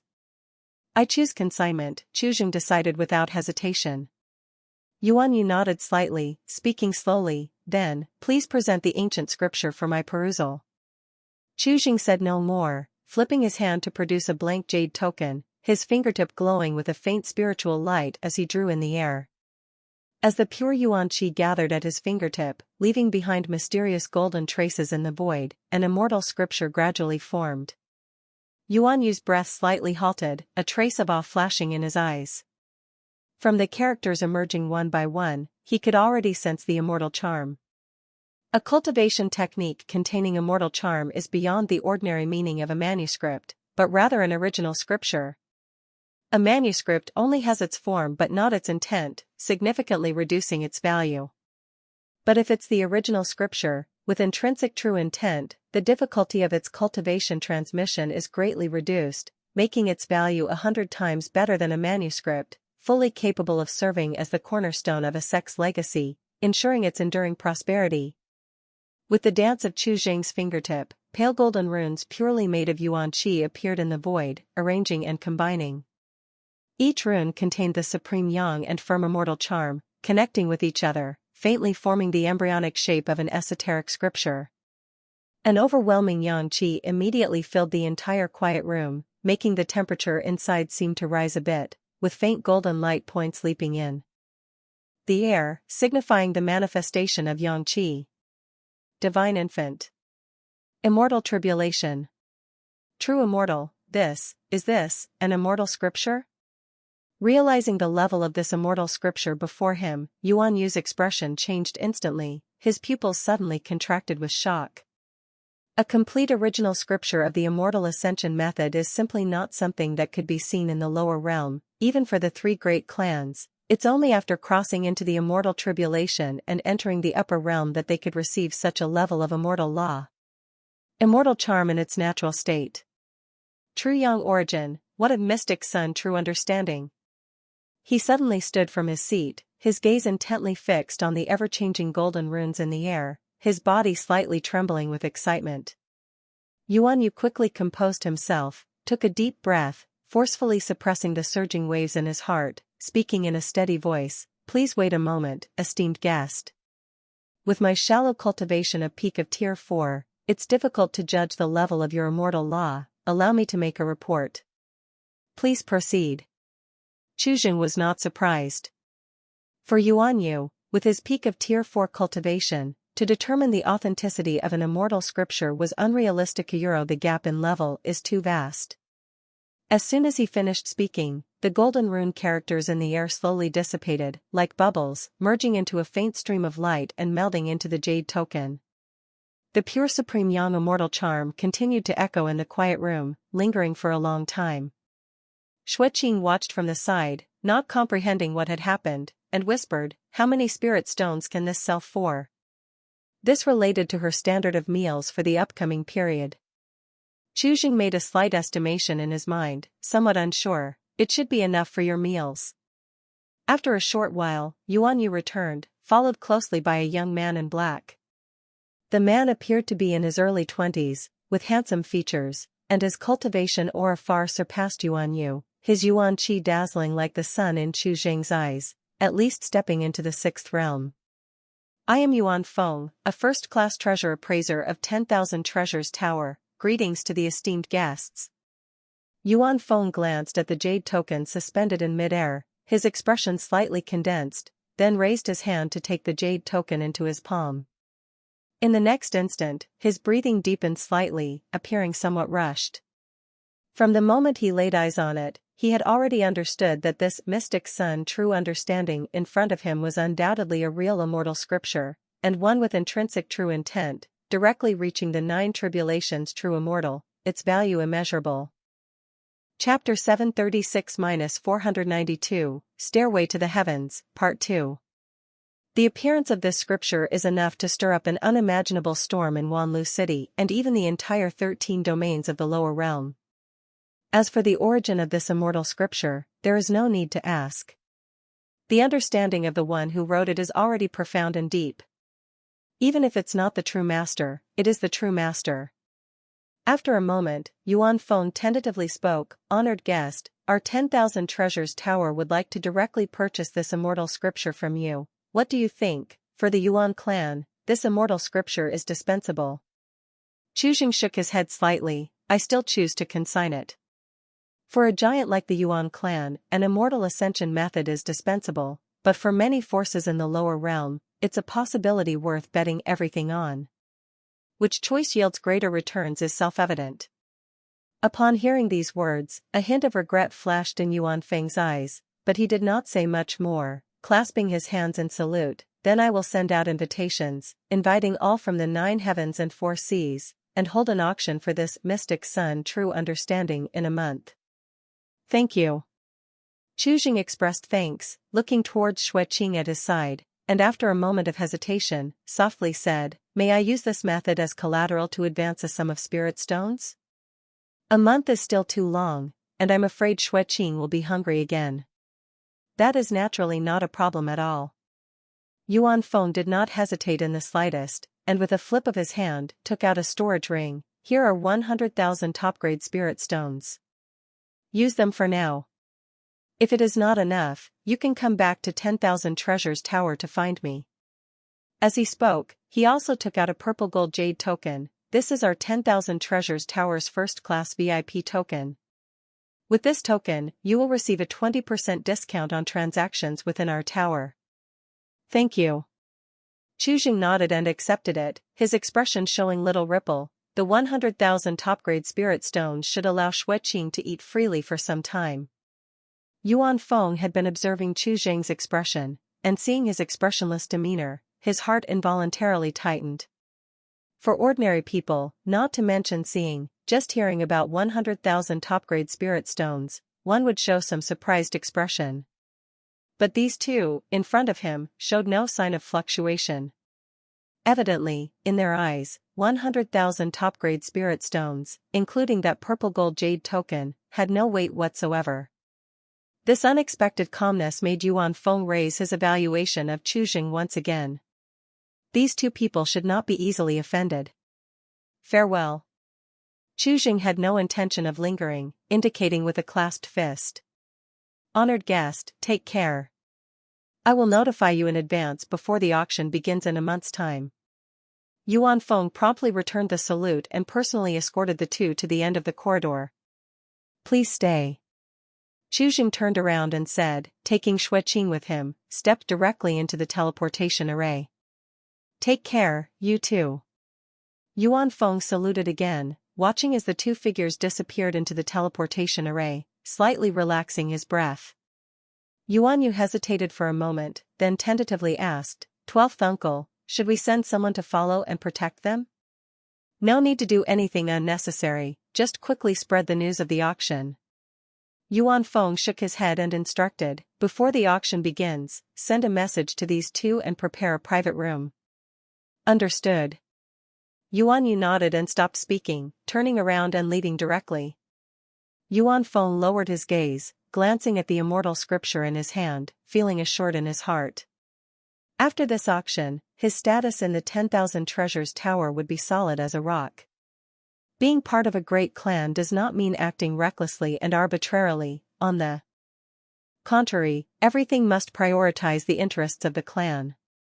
At certain critical times, sacrificing one or two insignificant clan members to gain greater benefits can only be advantageous for the entire clan. It's precisely because they share the same bloodline and surname Yuan that they are too interchangeable. Within the clan, there are always people ready to take over, meaning actions often need to be more cautious. After leaving the 3rd floor and returning to the 2nd floor of 10,000 Treasures Tower, Chu Jing took Xue Qing to the cultivation technique area. He casually selected a few martial arts heart techniques, purchased them, and handed them to Xue Qing. Xue Qing did not have a legitimate martial arts technique, pieced together with no complete system. Perhaps these techniques could be of some help to her. Xue Qing took the cultivation techniques, reading them swiftly.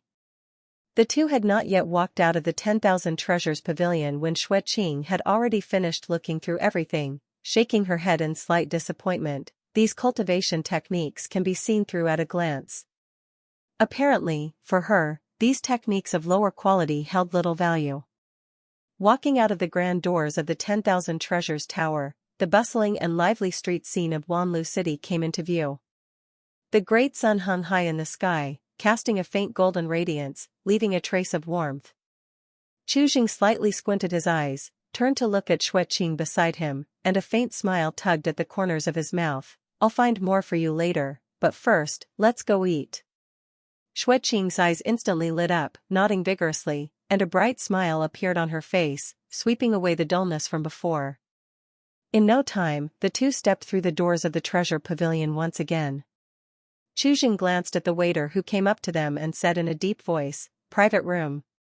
The minimum spending for a private room in the treasure pavilion starts at 20,000 mid-grade spirit stones, but for Chu Jing at present, it's no issue at all. With 10,000 top-grade spirit stones, equivalent to 1 million mid-grade spirit stones, and with an even more astonishing income from the auction in a month's time, there'd be no need to economize, at least not in the short term. Upon hearing this, the waiter courteously led the two to the private room on the third floor and activated the soundproof array. The room was elegantly furnished, offering a bird's-eye view of part of the city's scenery. Xueqing eagerly grabbed the menu handed by the waiter, and this time she no longer looked at the prices, marking swiftly across the menu, this one, steamed jade essence bamboo shoots, and this golden-winged eagle, and that millennium blood ginseng soup. She ordered over a dozen of the pavilion's top signature dishes in one breath, almost covering all the top-grade ingredients infused with abundant vitality and pure yuan qi on the menu, her eyes shining brilliantly. Chu Jing couldn't help but slightly shake his head, beginning to plan for the future in his heart. The income from the mystic sun true understanding could support the consumption needs of cultivation, allowing him to peacefully enter secluded cultivation for some time. To further speed up cultivation, they would have to go to the upper realm, but going there requires at least 7th order cultivation, which they both are far from achieving right now. Soon, dishes exuding astonishing spiritual light were sent into the private room one after another. With red mist rising, the dragon carp stew was golden and radiant, the roast golden eagle sizzled with grease like amber, the fragrance of the blood ginseng soup was enticing. Xueqing cheered, pouncing to the table, feeling the vast energy brought by the top-quality ingredients. These dishes were a bit hard for Chu Jing to digest at his current stage. He took a few bites before he couldn't eat any more. Chu Jing glanced at Xueqing and took the jade token she got when they entered the city. The number on it had already changed to 6. The auction will start in a month, so they need to stay in Wanlu City during this period. He stepped out of the room and called the waiter from the treasure pavilion, handing over 2 jade tokens. Before he could speak, the waiter spoke first. "Rest assured, honored guest, within this year, you are free to come and go in Wanlu City, and any associated costs will be covered by the treasure pavilion." Chu Jing raised an eyebrow, slightly surprised. He flipped his hand and handed over a storage bag to the waiter. "I want to stay here for a month. The dishes for today, serve them once every day. Is this enough?" Inside the storage bag were 50,000 top-grade spirit stones. The waiter was slightly shocked, then bowed his head and softly said, "More than enough." While Chu Jing and Xueqing settled down in the 10,000 Treasures Tower, the auction invitations issued by the tower caused a sensation across the entire lower realm.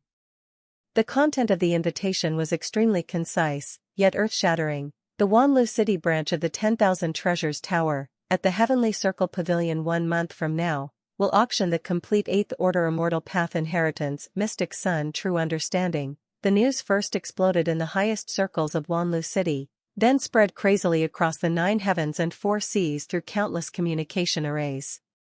A complete 8th Order Immortal Scripture? Can it directly lead to a 9 Tribulations True Immortal? Mystic Sun True Understanding. Never heard of it. Wanlu City? A month later? Quick! Gather all the elders. Inventory the sect treasury. Spare no expense to get it. Immediately request the old ancestor to come out of seclusion. This is our clan's only hope for resurgence. The entire lower realm was in an uproar, and countless sects and families that had inherited for millennia turned red-eyed in an instant.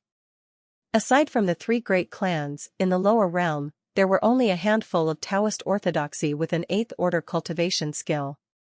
A complete 8th order cultivation skill signifies the possibility of leaving the near immortal realm, meaning freedom from the control of the 3 great clans, with the choice to enter the great universe and seek new opportunities. This is truly a step to the heavens. Chapter 737-493, Ancient Clan. The Eighth Order is undoubtedly a crucial realm. After stepping into the Eighth Order, one can influence the flow of heavenly fate in small areas, and within the Great Realm, one can affect the cultivation speed of each Taoist orthodoxy. Creatures of this level are now entirely in the upper realm, and in the lower realm, they are simply non-existent. The upper and lower realms are disconnected, and except for people from the three great clans, few cultivators can come and go freely. Nowadays, in the lower realm, apart from the three Fang families, some long-standing powerful Taoist orthodoxy mostly had elder ancestors who entered the upper realm.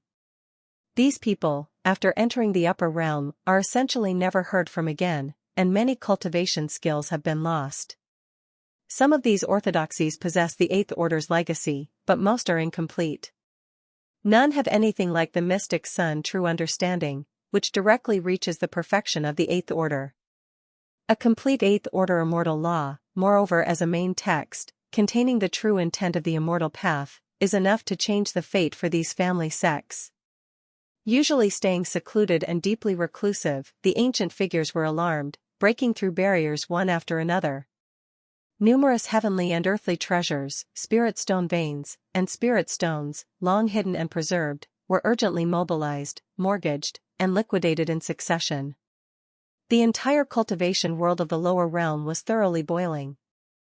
The Nine Heaven Sword Sect, Foresees Dragon Court, 100 Stars Pavilion, these mighty entities in the lower realm, with immense fame shaking regions, have all sent teams led by supreme elders, and even sect leaders, rushing towards Wanlu City without any concerns.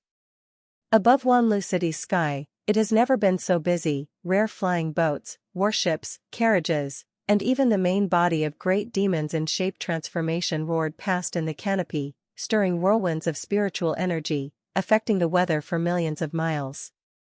The teleportation array's light shines day and night, operating in overload, and the airspace around Wanlu City has already seen authorities from the three great clans step in to manage and clear conduits.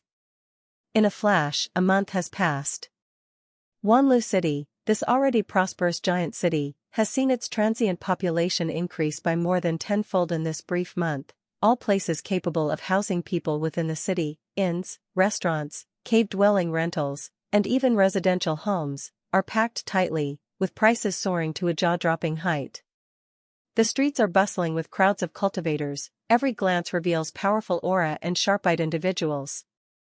Third-rank cultivators, uncommon on regular days, are everywhere, and fourth-order experts are also frequently seen. The air is filled with various powerful auras, the spiritual light of magic treasures, mixed with myriad sounds of exchanges, clamoring intensely, reaching the skies. Many cultivators are no longer there for the mystic sun true understanding but just to watch the spectacle. Such grand occasions are rarely encountered in the lower realm. To avoid incidents, Wanlu City's protective array has already been fully activated, its spiritual light soaring to the sky, and the guard force has been doubled to prevent any potential chaos. The 10,000 Treasures Tower has become the center of the storm, its buildings shining more brilliantly than usual in stars' light, with the 9-story-high tower seemingly piercing the firmament. The plaza in front of the tower had been cleared long before, a formidable restriction set up, allowing only VIPs holding special auction invitations from 10,000 Treasures Tower to enter through designated passages. Countless eyes gather atop the 10,000 Treasures Tower at the Heavenly Circle Pavilion. Everyone knows that after this auction, its impact will be enough to radiate across the power dynamics of the lower realm. 4. Wanlu City, especially for the 10,000 Treasures Tower, this brief month felt like being right at the storm's center. The business prosperity within this month, the colossal volume of transactions, far exceeds any time before, reaching the pinnacle of history. All layers of the 10,000 Treasures Tower, especially areas responsible for assessing large assets, mortgaging, and spirit stone exchange, have long been overcrowded. Scenes rarely seen on regular days are now everywhere. Long lines wind and extend from the treasure appraisal room entrance, from the third floor to the first floor plaza. The erstwhile composed and leisurely treasure appraisers are now so busy they can't keep their feet on the ground, sweating across their foreheads, with diverse collateral piled before them. Glorious, spiritually charged flying swords are reluctantly brought out by their owners, the swords hum with dissatisfaction. Heritage divine weapons, symbolizing the family's clan, now lie dusted on the appraisal table. Behind each magic treasure stands a cultivator or even a sect's last reserve combat strength, now placed on the chopping board for that elusive immortal chance. Not just magic treasures, all kinds of wondrous treasures are also laid on the table: outer heaven meteorite iron, 10,000 years medicine spirit vein jade marrow. These treasures, enough to provoke small-scale disputes on regular days, now stack like cabbage, awaiting appraisal. Even more shocking are the contract agreements. These property rights represent the everlasting foundation of a family clan, including core spirit veins, ancestral spirit mountains, and even the sect's ancestral grounds. They gambled their forefathers' legacy, their descendants' future chief fortune, all just to obtain entry to the auction and pursue a faint hope of ascending.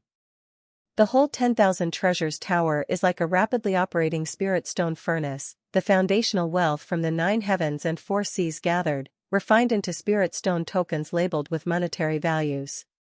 The 10,000 treasures tower's earnings from this auction have already far surpassed the value of the mystic sun true understanding itself.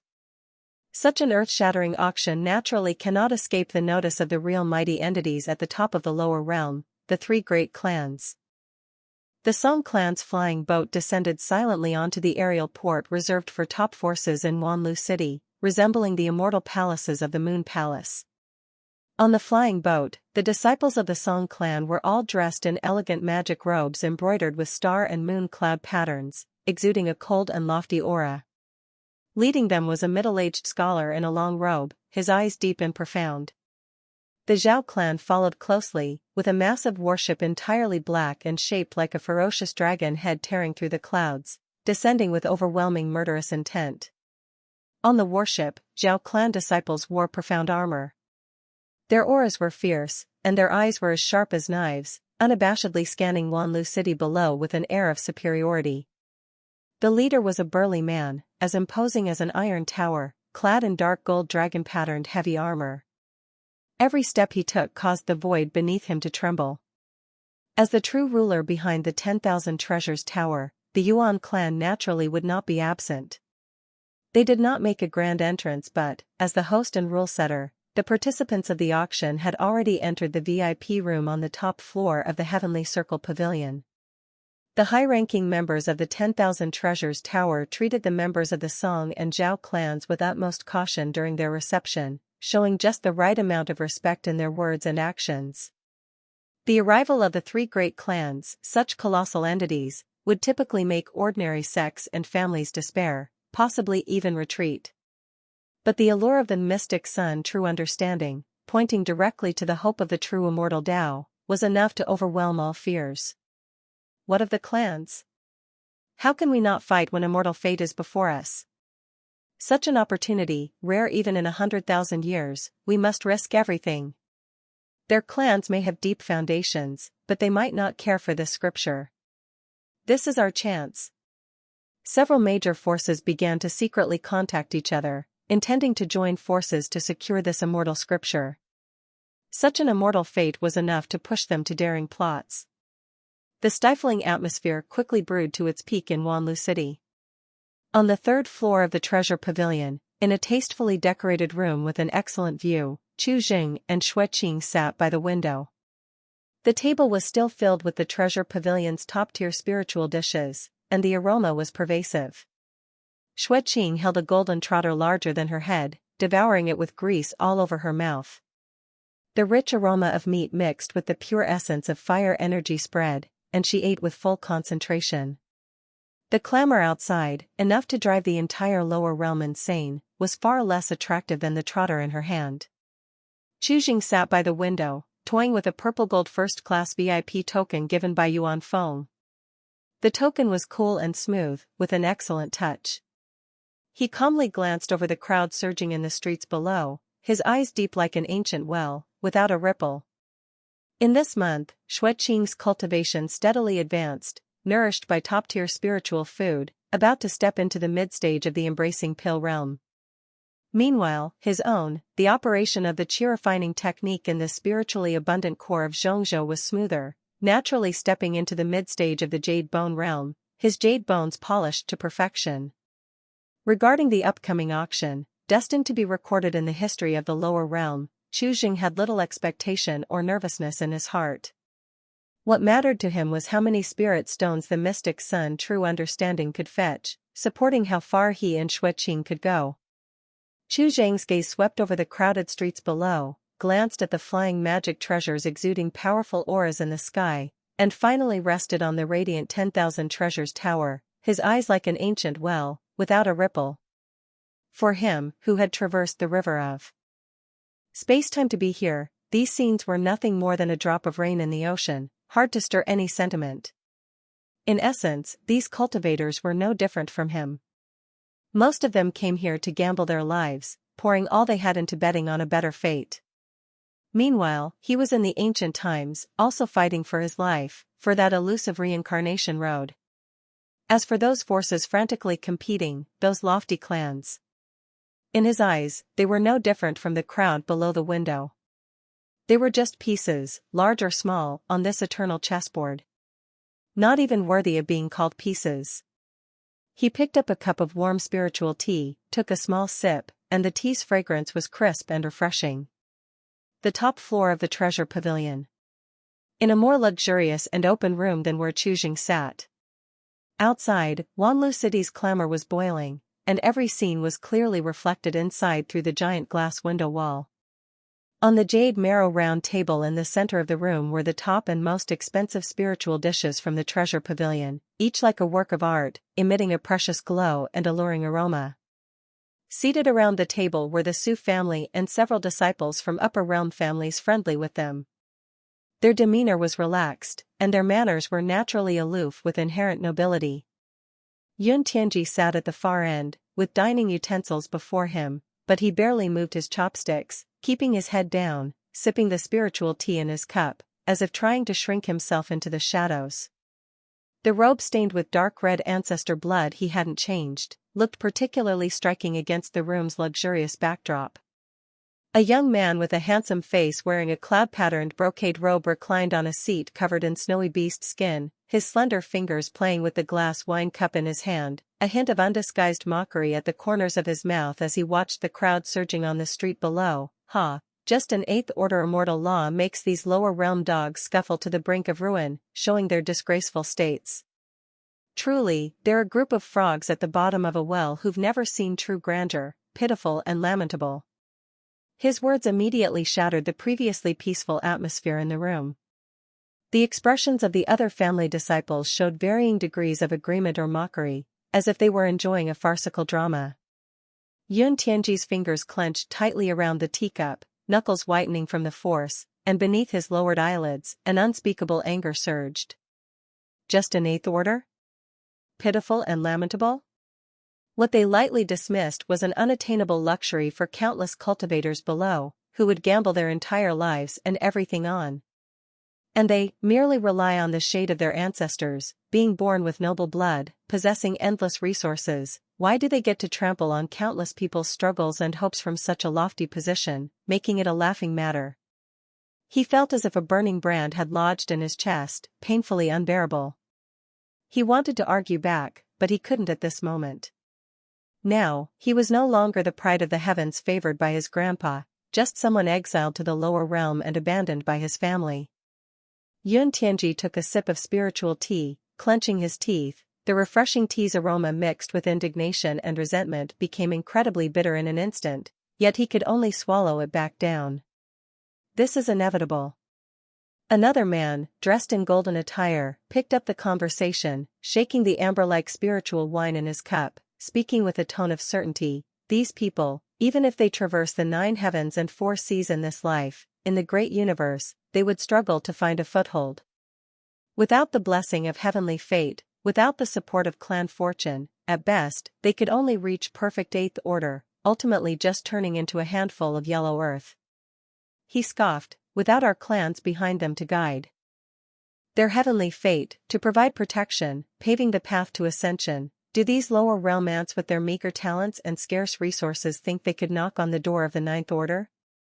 It's pure fantasy. How could they possibly understand these truths? Resources, bloodline, fortune, protection. These are the biggest differences between clans and ordinary cultivators, and the reason the 10 great ancient clans can stand at the pinnacle of the great universe. The room fell silent, only the gentle clinking of spiritual wine in the glasses could be heard. After a while, a gentle-looking young woman sitting diagonally across from Yun Tianji focused her gaze on the silent Yun Tianji, put down her wine glass, and showed a seemingly friendly smile. Tianji, after all, you carry the Yun family's blood. If you ever get the chance to ascend to the upper realm, you can come seek me out. She paused, seeing Yun Tianji still with his head lowered, spoke in a slightly charitable tone, softly, if the Yun family is unwilling to take you back, it doesn't matter. Once I become an immortal venerable, I can take you out of this near-immortal realm. You once served Grandpa, you shouldn't be trapped in this realm.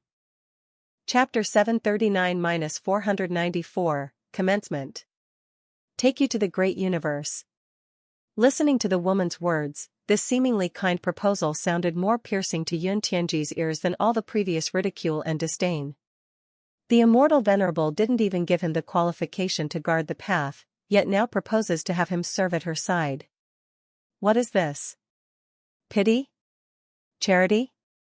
As if Yun Tianji's destiny has already been determined, his future, his everything, seems to rest only on the whims of these high and mighty people. Yun Tianji's body trembled slightly, the humiliation that was about to burst through his chest almost ignited the long-suppressed fire of resentment in his heart. He suddenly raised his head, and those eyes that had been lowered now filled with bloodshot lines. The entire private room fell silent for a moment, with everyone's gaze converging on Yun Tianji. The young man playing with the glass wine cup lost all traces of mockery in his eyes, replaced by a cold scrutiny. He straightened his back from the snow-furred beast-skin chair, narrowed his eyes slightly, and his gaze like a snake's tongue fell on Yun Tianji. The man dressed in a dark outfit beside him also set down his wine cup, leaning forward slightly, his eyes sharp as knives, carrying an unhidden sense of threat and oppression. The other clan youths no longer wore their mocking expressions. Some frowned, some flashed a trace of disgust in their eyes, while others were just here for entertainment, watching with growing interest and indifference as if observing a caged beast. In the private room, it was deathly silent. Yun Tianji's bloodshot eyes silently confronted the surrounding cold, mocking, and even threatening gazes. The air was as heavy as solidified lead, and every breath seemed to carry a tearing pain, the humiliation and resentment boiling like wild magma, scorching his organs and almost bursting through his throat. When Grandpa was still alive, how could these people behave like this? At this moment, he only wanted to overturn the table and question them on what grounds. On what grounds do they belittle him, and on what grounds do they dare decide his fate? But these roars were forcibly suppressed by the last shred of reason, all the sounds were swallowed back, leaving only his heavy breathing resounding harshly in the deathly silent room. Time seemed endlessly stretched in the silent confrontation. Every second felt like being tortured on a scorching knife edge. After a while, under the mocking or impatient gazes of everyone, Yun Tianji slowly turned his head towards the woman who spoke earlier, and slightly nodded. "Thank you, Sister Ziyuan."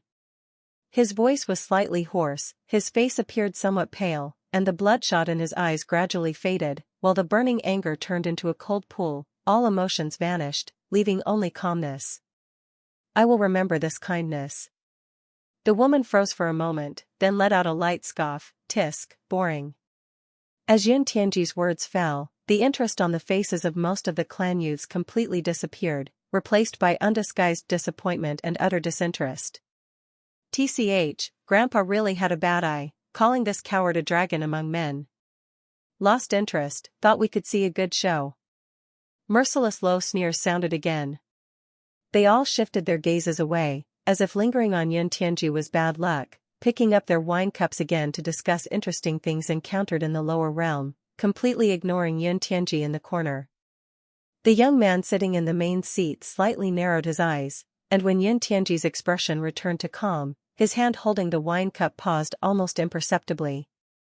He slowly put down the wine cup, his fingertips unconsciously caressing the smooth cup wall, scrutinizing the thin young man who seemed to have retracted himself into the shadows, with a slight ripple in his heart. The fall from the cloud into the dirt is not something an ordinary person can endure. Yet Yun Tianji, able to bend and stretch, had learned to bow within a short few days. This exiled outsider might be far more dangerous than anyone imagined. At this moment, in his eyes, Yun Tianji finally had a few sparks of capital to truly grow strong. To all this, Yun Tianji seemed unaware, his head lowered with scattered hair covering his eyes. In that moment, he had already figured it out. His enemies were not these clan youths before him, but the sun-eroding cry. The ancestor of martial arts who held a tenth of the heavenly fate of the great universe. And his path now lay under his feet, in this 9 heavens and 4 seas viewed as a muddy swamp by those few ahead. Now, all he had to do was become stronger, strong enough to shatter this damned clan shackle, strong enough to make all who belittled him and trampled on him pay the price. Strong enough to personally kill the sun-eroding cry and reclaim Grandpa's head. Numerous thoughts, like wild grass, grew madly, all buried in his eyes, no longer causing any ripples. Meng Han, are you participating in this auction? Someone suddenly spoke, and everyone's gaze gathered on the man sitting at the head. It's just an 8th-ranked top-level immortal scripture, even if there aren't 1,000 in my Su clan, there are 800, what's the use? Su Menghan shook his head slightly, moved his gaze away from Yun Tianji, and said indifferently, for this trip to the lower realm, I just want to find a few followers with decent talents on the way to make things more convenient later. Now, the top sects and families of the 9 heavens and 4 seas have already gathered most of the outstanding talents in Wanlu City. I believe there will be some to your liking. Chapter 740-494, Commencement_2. Upon hearing this, one person immediately stood up and cupped his hands. I will take care of this matter and arrange for someone to do it promptly. Su Menghan did not refuse and raised his cup with a smile. Then I must trouble young Master Zhao. Not at all, Su Gongzi should call me Qing Chen. The evening before the auction. The invitation to the 10,000 Treasures Tower auction was quietly delivered at dusk. The invitation was neither gold nor paper, slightly heavy in hand, a piece of warm jade marrow tens of thousands of years old, flowing with dense runes like stars, its light restrained yet possessing a sense of weighty majesty. The invitation indicated the time, and someone would come to escort them tomorrow, along with the many items up for auction. This auction features countless wondrous treasures, with the mystic sun true understanding as the final item, followed by a genuine 8th order 3rd layer immortal soldier. Xueqing glanced at it briefly and then looked away. Chu Jing similarly didn't look closely and casually tossed the invaluable invitation onto the table. This auction will last several days, you should bring plenty of food, or you'll get hungry. He then summoned the attendant outside and prepared several tables of meals, storing them in his storage ring. The next day, before the appointed hour, a bronze ancient war chariot silently tore through the space, appearing before the treasure pavilion. Pulling the chariot were not the common heavenly horses but 2 agile, fierce mythical beasts, resembling cheilants, surrounded by blue-purple wind and thunder energy, their 4 hooves treading the void, leaving traces of electric light.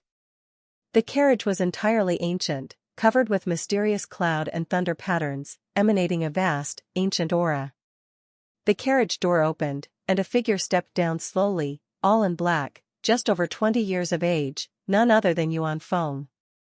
Chu Jing led Xueqing through the door, immediately stepping forward to salute, adopting a very humble posture. The Heavenly Circle Pavilion has prepared a quiet room, awaiting your esteemed presence. Chu Jing nodded, returned the salute, thank you. Please, you too. Yuan Feng turned and led them onto the chariot. This commotion attracted countless curious glances both inside and outside the treasure pavilion, including those from the clan members on the top floor. Amazing, just over 10 years old, already cultivating to 3rd order, and the one beside her is even better, younger and already 2nd order, you wouldn't see many like this in the upper realm. Meng Han, aren't you looking for followers? How about these two? Yun Tianji lowered his gaze to those two familiar figures, suspicion clouding his eyes, his palms slightly tensed. These two young cultivators from the borderlands, without any background, now welcomed personally by a sixth-order cultivator. Were those earlier words also lies to him? That person is Yuan Feng. Beside him, Zhao Qingchen's expression grew solemn. He's the treasure appraiser of the 10,000 Treasures Tower, probably here to escort them to the auction. Auction. Su Minghan's gaze flickered slightly, a smile appearing on his face. Then please, Qingchen, acquire a few auction invitations for me. Su Gongzi is jesting. Your attendance at the auction honors the 10,000 Treasures Tower, shines upon it, there's no need for invitations. Zhao Qingchen waved his hands repeatedly. I'll make arrangements. The bronze chariot traversed the void, directly entering the 10,000 Treasures Tower. A few breaths later, the chariot stopped slowly within a long corridor, surrounded by tranquility, without a trace of noise. Yuan Feng led the two of them off the chariot, along the corridor, arriving before a jade wall, where light shifted like water waves. Yuan Feng stepped forward, slid a jade token from his sleeve, and pressed it in the center of the jade wall. The water waves on the wall rippled, transforming into an entrance. Please. Yuan Feng stepped aside to let them pass. Entering the vortex, the scene dramatically changed. Underfoot was a staircase paved with whole star-pattern black stone, neither static nor solid but flowing upwards like a suspended jade ribbon. The dome is not physical but a deep and vast starry projection. The brilliant stars slowly rotate, casting a cool starlight, making the entire space appear as if immersed in the cosmos. Around the stairs, countless independent platforms of various sizes float, enveloped in soft formation light curtain, like isolated islands in the star sea. These are the VIP rooms of various levels. And in the center of the spiraling stairs, a grand platform is suspended mid-air, its surface shimmering with flowing lights and fading symbols. This is the main auction venue, the heavenly orbit platform. The figures of innumerable cultivators stand at the edge of the flowing steps, gazing outward with reverence. They are isolated from each other, with not a hint of noise escaping. Xue Qing's pupils contracted slightly as she observed the surrounding scene. The grand scale of it all somewhat surpassed her expectations. That piece of mystic sun true understanding she had seen did not seem particularly profound to her. Only now did she vaguely sense the true weight of that immortal scripture Chu Xing casually discarded in this lower realm. Yuan Feng led the two, stepping on the flowing star-patterned jade steps, ascending upward. The further up they went, the sparser the floating platforms became, and the thicker and more solid the light curtain, isolating all prying inquiries. Finally, the trio stopped in front of a platform very near the top of the heavenly orbit platform. This platform was suspended beneath the star dome in an excellent position, offering a panoramic view and ranking among the top spots. Carved with ancient cloud dragon patterns at the edge, the entrance was guarded by two silent protectors clad in dark gold armor, bowing deeply and opening the light curtain portal. Honored guests, please rest here for a while. The auction will begin shortly. Should you need anything, feel free to send for me at any time.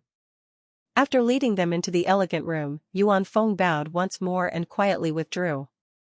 From start to finish, Yuan Feng never proactively inquired about the two's names, mastering the balance perfectly. The internal space of the elegant room was far more expansive than it appeared from the outside, yet the decor was extremely simple and elegant, with the floor laid with warm jade and windows inset with glass, providing an unimpeded view with no one else nearby to disturb them. Two broad chairs made of immortal sandalwood were placed by the window, with a small table in between already set with spirit-infused immortal tea and several plates of spirit-filled wondrous treasures. A faint, elegant fragrance from the incense burned in the hearth pervaded the air, clearing one's mind. Chu Xing sat casually on one of the chairs, his gaze passing through the crystal window, calmly observing the flowing and colorful heavenly orbit platform below. Xue Qing had already set her sights on the spirit fruit on the table. Dong, an unexpected deep resonant chime echoed throughout the entire heavenly circle pavilion. Containing a strange penetrating power, this sound caused the light of the hovering starry projection to suddenly intensify, illuminating every detail of the heavenly orbit platform. The flowing jade steps slowly came to a halt, and countless gazes instantly focused on the colossal circular platform in the center. Without any prelude, the auction had commenced. A figure gradually appeared at the center of the heavenly orbit platform, with hair and beard all white, and his eyes gleaming with divine light. It was Master Yun Miao, the chief treasure appraiser of the 10,000 Treasures Tower. He was a top-tier expert whose cultivation had already stepped into the Seventh Order. He did not speak much, only slightly cupping his hands to the four directions, then directly presented the first auction item. The first item, 7 Transformation Rebirth Pill. Master Yun Miao's voice was calm, clearly reaching the ears of every cultivator. As he spoke, he held up a cold jade pill bottle in one hand, slightly opening it, whereupon a misty aura imbued with 7-colored glow, endless yet condensed, coiled out like a little dragon. An extremely intense vitality instantly pervaded, as if the scent of vegetation growth could be smelled.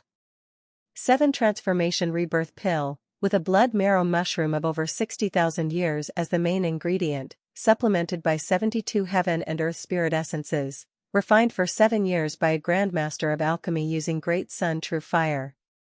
For those below the 7th Order, whether their Tao foundation is injured, divine soul collapsing, or the origin damaged, as long as one breath remains, taking it will have the miraculous effect of reversing life and death and reshaping the foundation.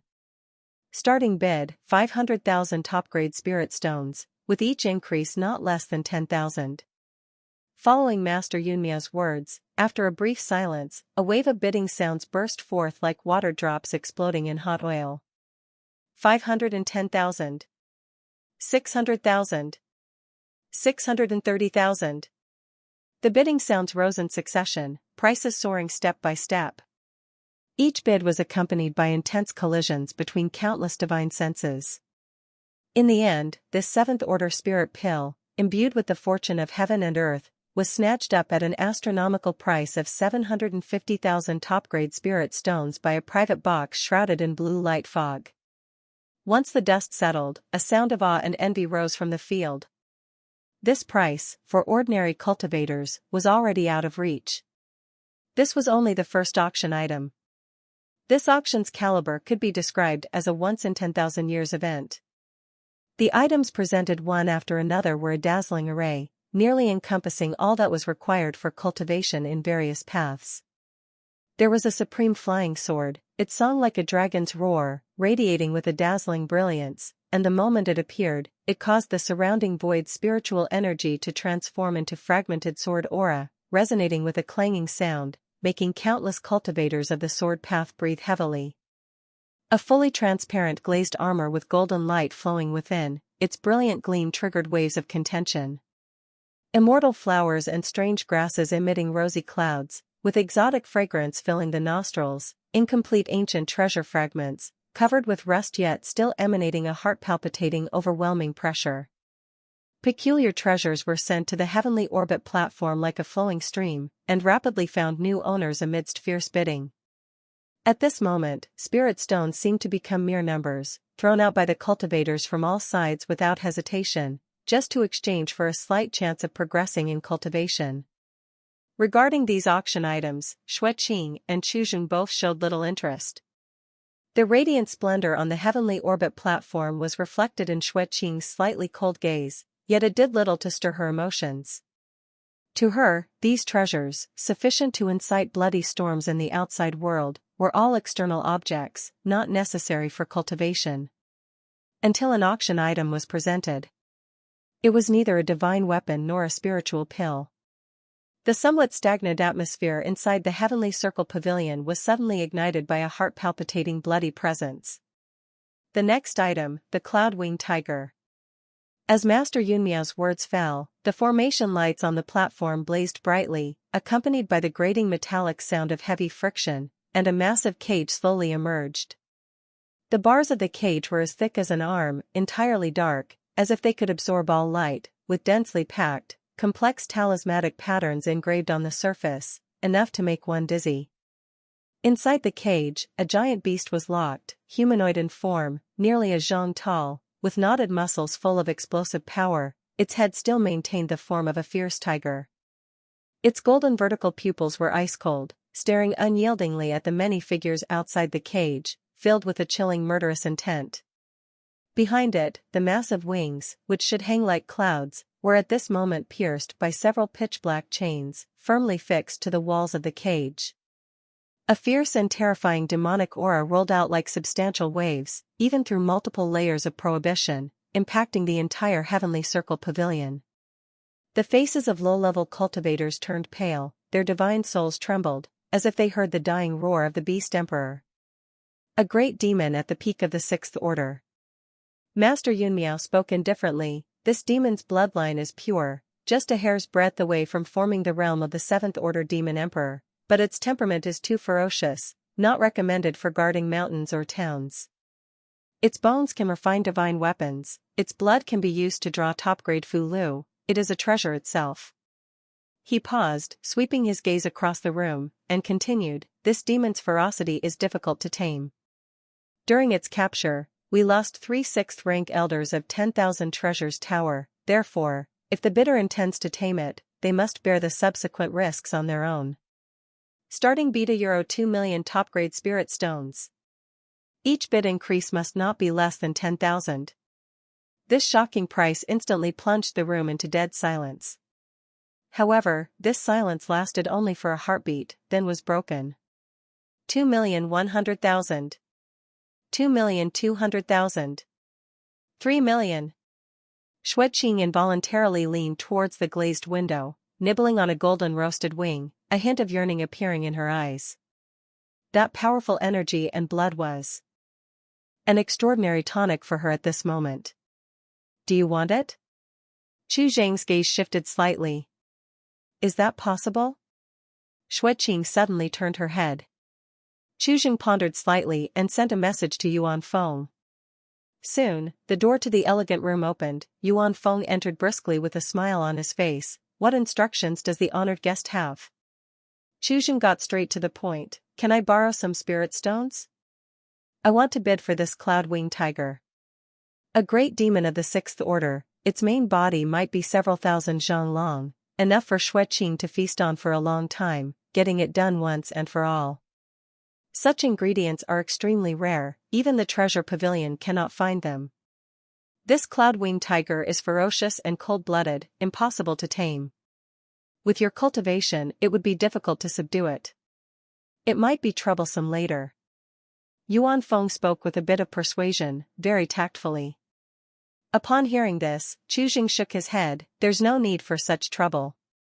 After I win the bid, kindly send someone to send it to Treasure Pavilion, and just deliver it when it's cooked. Whether it can be tamed, he didn't care, as long as it could be cooked. Upon hearing this, Yuan Feng was momentarily stunned. After understanding Chu Zhang's meaning, he glanced at Xueqing by the window, with a complex expression in his eyes. I understand. He didn't say much, taking out a spirit stone token and handed it to Chu Zhang. Here are 50 million top-grade spirit stones.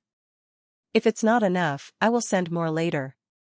Even without the mystic sun true understanding, this auction has already filled 10,000 treasures towers coffers amply, let alone 50 million top-grade spirit stones. Even 5 billion is just a drop in the bucket. Thank you very much. Chu Zhang clasped his hands in gratitude, then turned around and directly made a bid, 5 million. The room fell into a dead silence, and after glancing at Chu Zhang's platform position, all the previously competing bidders gradually lowered their flags and stopped fighting. Those who could sit in such a high position, aside from the 3 great clans, were extremely few. Not to mention strength, even in financial power, it's impossible to compete, so there was no need to continue raising the bid. The entire Heavenly Circle Pavilion fell into a long-lasting silence. 5 million top-grade spirit stones, enough to buy a medium-sized sect, was beyond the limit most forces could bear. Master Yunmiao waited for 10 breaths, scanning the few silent private rooms to confirm no new bids, before striking the gavel and speaking loudly, 5 million top-grade spirit stones. The 6th Order Cloud-Winged Tiger goes to the honored guest of Heavenly Character number 3. Chapter 742-495, 10,000 Immortal Jade, Part 2. The Cloud-Winged Tiger let out a series of roars, its gaze fierce and threatening, and countless bloody scenes played out in its mind. Once released, it would undoubtedly slaughter everyone within reach, exacting an unbearable price, for it would never yield. The iron cage slowly disappeared, and the auction continued. One precious item after another was presented and sold. Time quietly elapsed amid the continuous bidding and the sound of gavel strikes. At the top of the heavenly dome, the celestial projections silently cycled through 3 complete day and night cycles. 3 days and 3 nights. During this process, Chuzheng also made a bid on several treasures, mostly spirit beast flesh and some spirit pills and immortal herbs for refining physical constitution. Not only did he spend all 50 million top-grade spirit stones, but he also borrowed 50 million from Yuan Feng, leaving him with barely 3 million out of the 100 million, feeling fully accomplished. When the final piece, a bronzed ancient shield, was taken by a mysterious buyer at an astonishing price, the atmosphere of the Heavenly Circle Pavilion fell into a suffocating silence. The air stagnated like millennial profound ice, the sound of a pin could be heard, countless fervent gazes firmly fixed on the center of the heavenly orbit platform. Master Yunmiao, who presided over the auction for 3 days and nights, showed no signs of fatigue, his gaze remained astonishingly bright. He took a deep breath, slowly raising his hand, his 10 fingers danced quickly, leaving trails of afterimages. With each strike from his fingertips, a new brilliant rune lit up in the central complex core of the array on the heavenly orbit platform. Buzz, a reverberating hum rang out, and at the center of the countless intertwining runes, a point of pure red gold light slowly appeared. A jade token hovered in midair, the red gold divine glow illuminating the vault of heaven. Mystic Sun True Understanding. Master Yunmiao's voice was slightly hoarse, showing a rare excitement. This is the lost secret scripture of the ancient immortal court, directly pointing to the pure yang origin of the great Tao. This scripture is the manifestation of the law's imprint. It contains supreme cultivation methods, integrates the true intent of pure yang of all heavens, and can forge an eternal pure yang Tao foundation.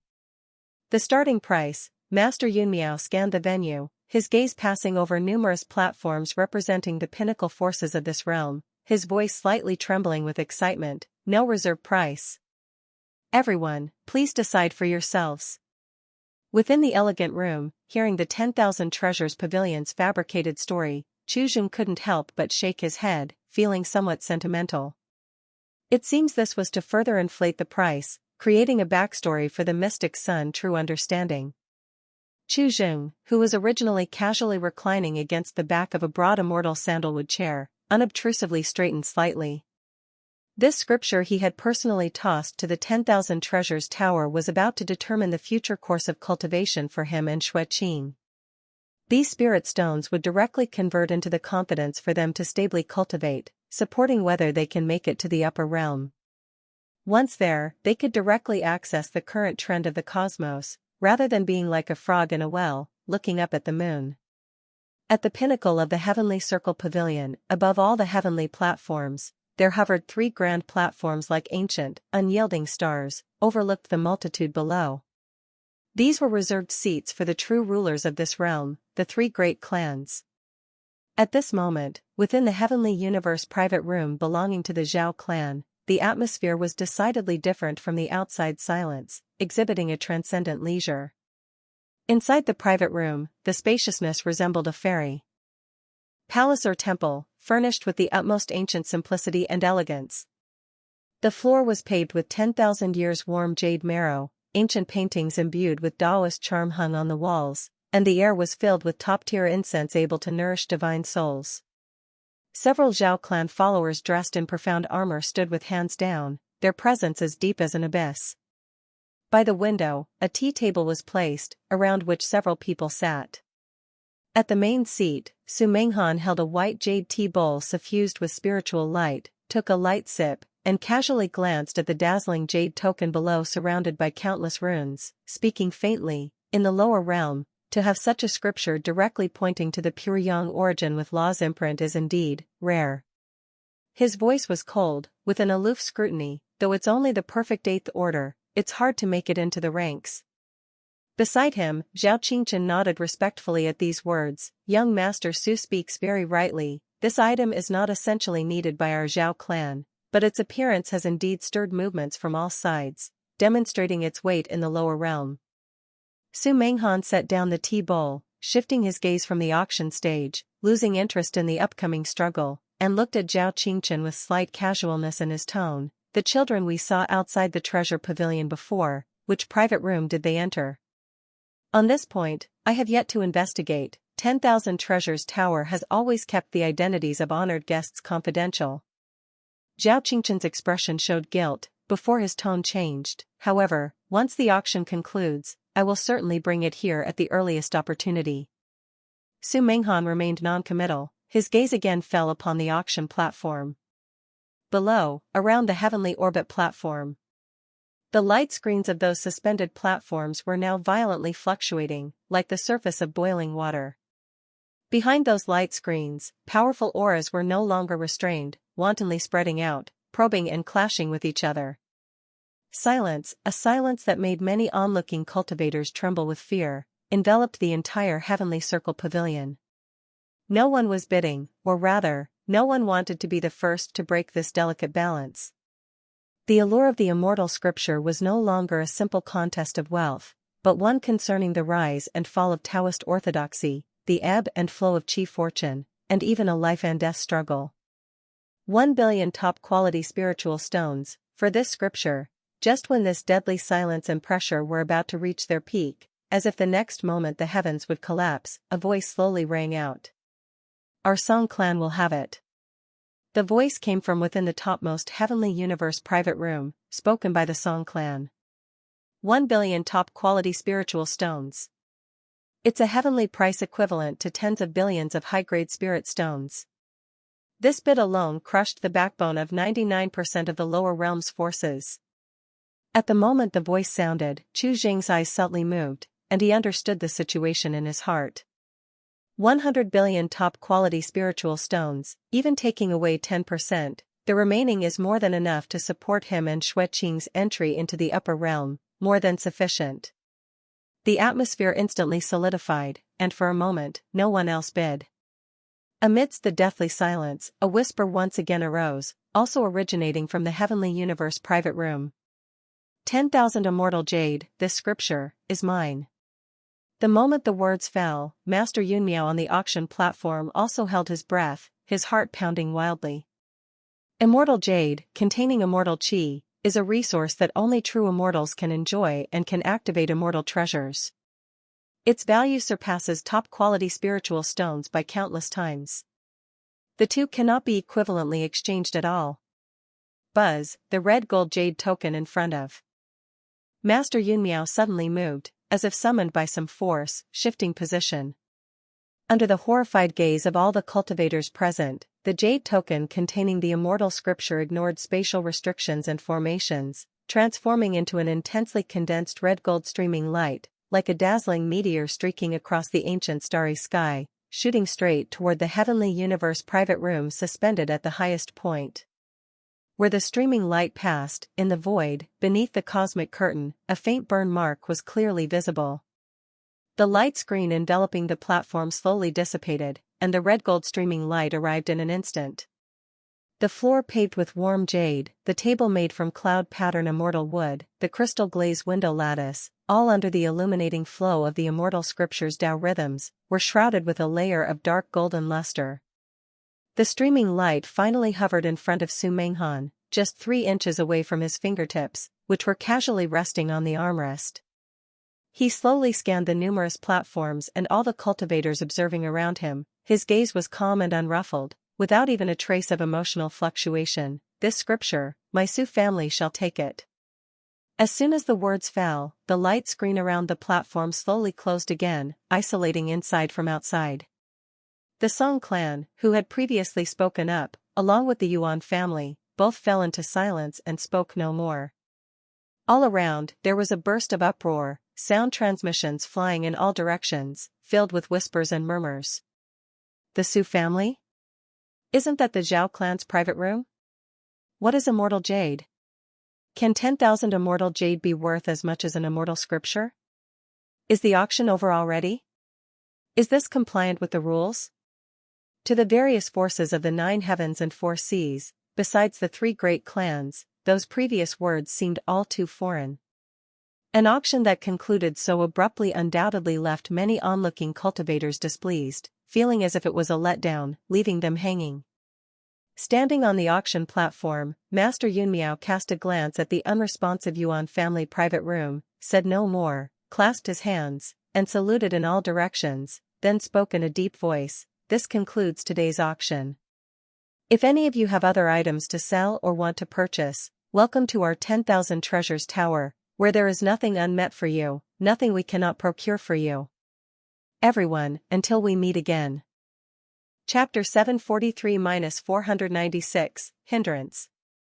As Master Yunmiao's voice fell, the cultivators within the Heavenly Circle Pavilion gradually dispersed. Inside the Heavenly Character No. 3 private room, Chu Zheng's originally calm eyes slightly narrowed, focusing on the Zhao clan's private room. What is immortal jade? Xueqing turned back with some confusion.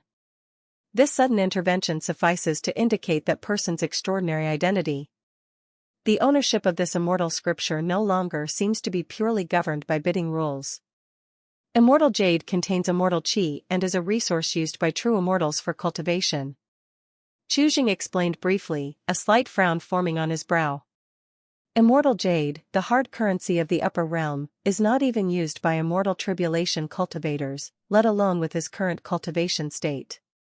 With his current cultivation, something like immortal jade is completely unusable, as even a wisp of immortal qi could tear his physical body apart, and in this lower realm, immortal jade is too conspicuous, far less practical than pure spirit stones. Moreover, 10,000 immortal jade seems abundant, but shouldn't be the ultimate price for the mystic sun true understanding. The Su family's sudden action undeniably places him in an extremely awkward position. They truly are a bit of a hindrance. Inside the Zhao clan's Heavenly Universe private room, the silence was so profound that a pin drop could be heard. A group of young heirs from noble families looked at Su Menghan, still seated in the main position with a calm demeanor, their eyes full of confusion.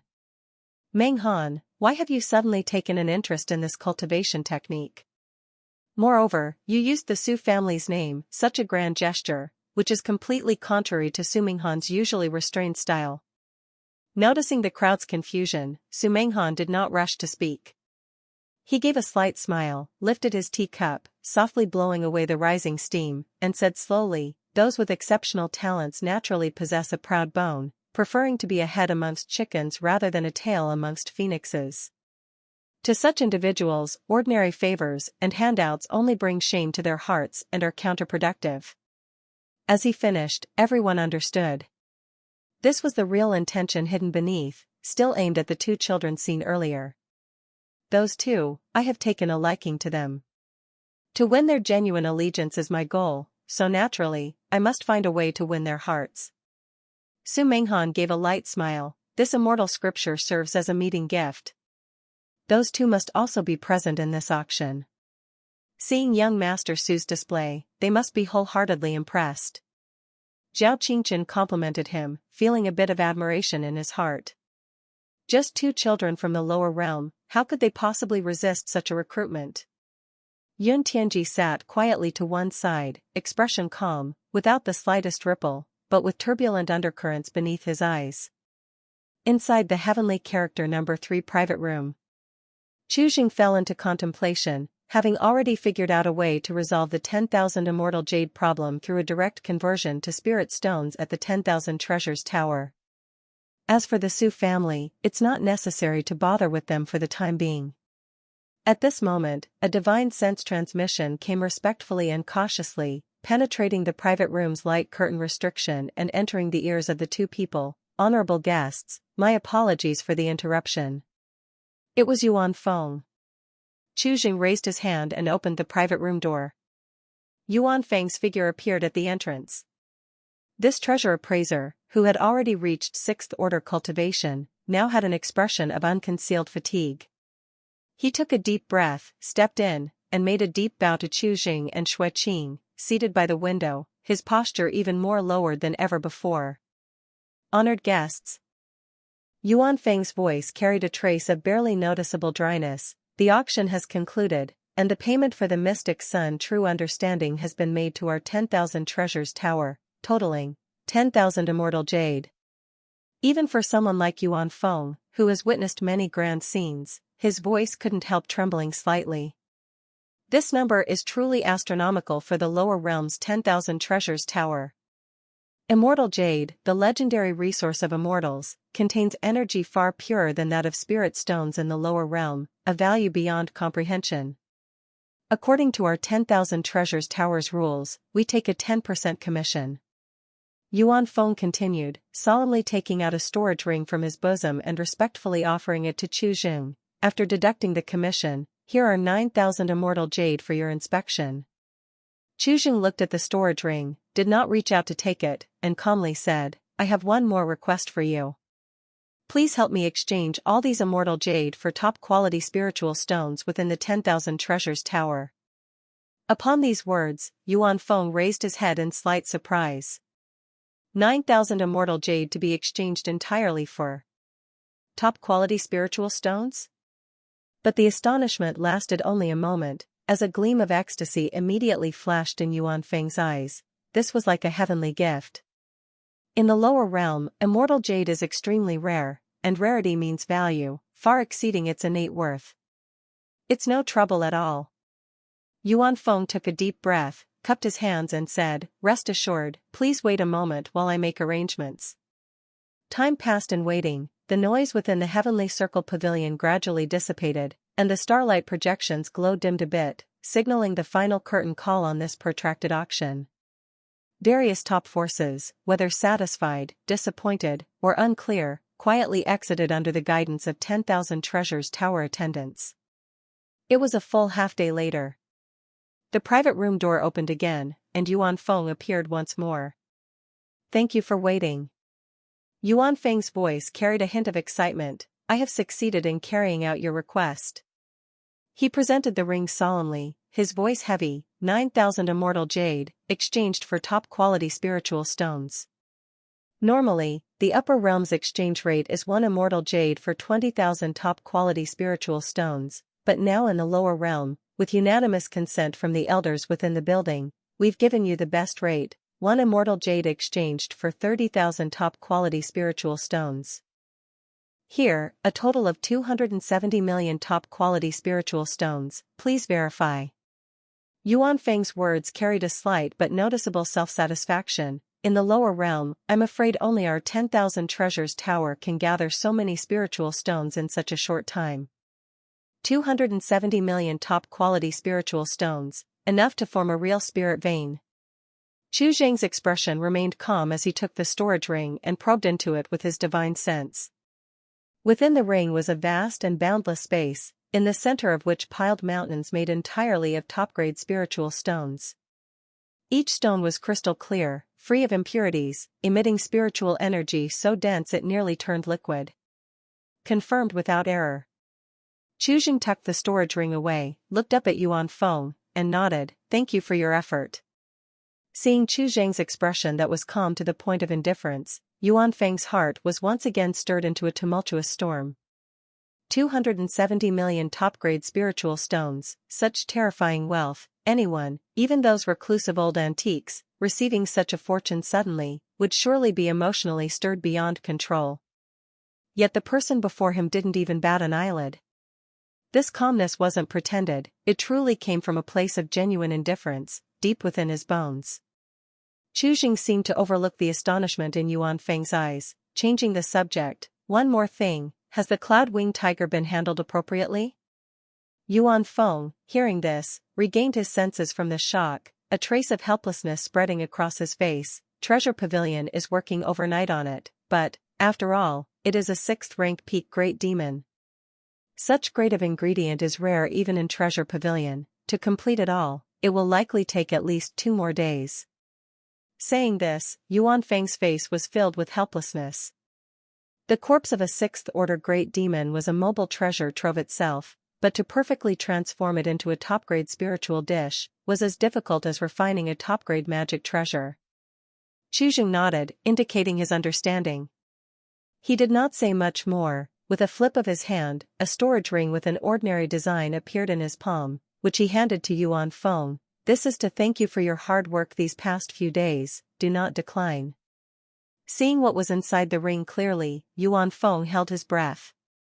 Inside the storage ring was 1,000,000 top-quality spiritual stones. This generous gesture stunned Yuan Feng again. He took a deep breath, bowed deeply to Chuzheng, his voice filled with sincere respect. I am humbled by your generosity, Mr. Yuan.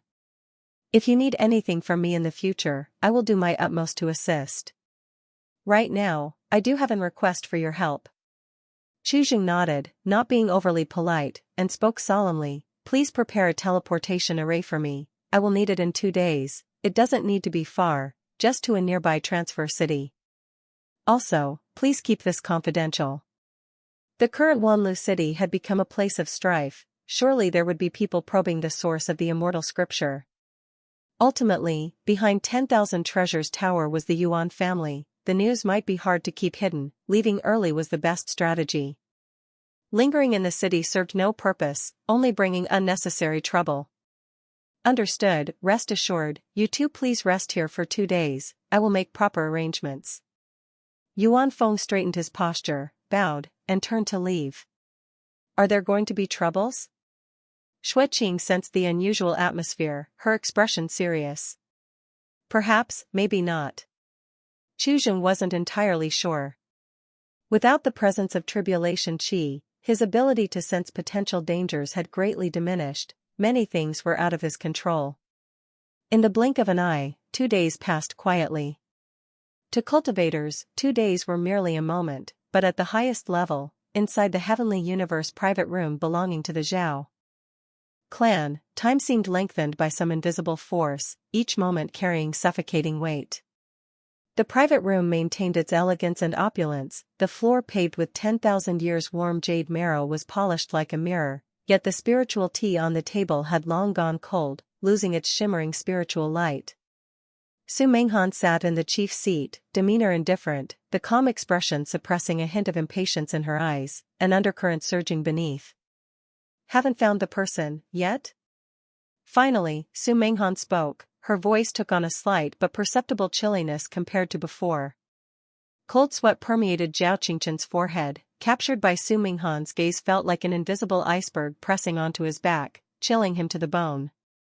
He bowed slightly, his voice carrying a barely perceptible tension. I've issued strict orders. No cultivator entering or exiting 10,000 Treasures Tower will be missed. Also, people have been stationed by Treasure Pavilion, but we have not found any trace of those two, not a single clue.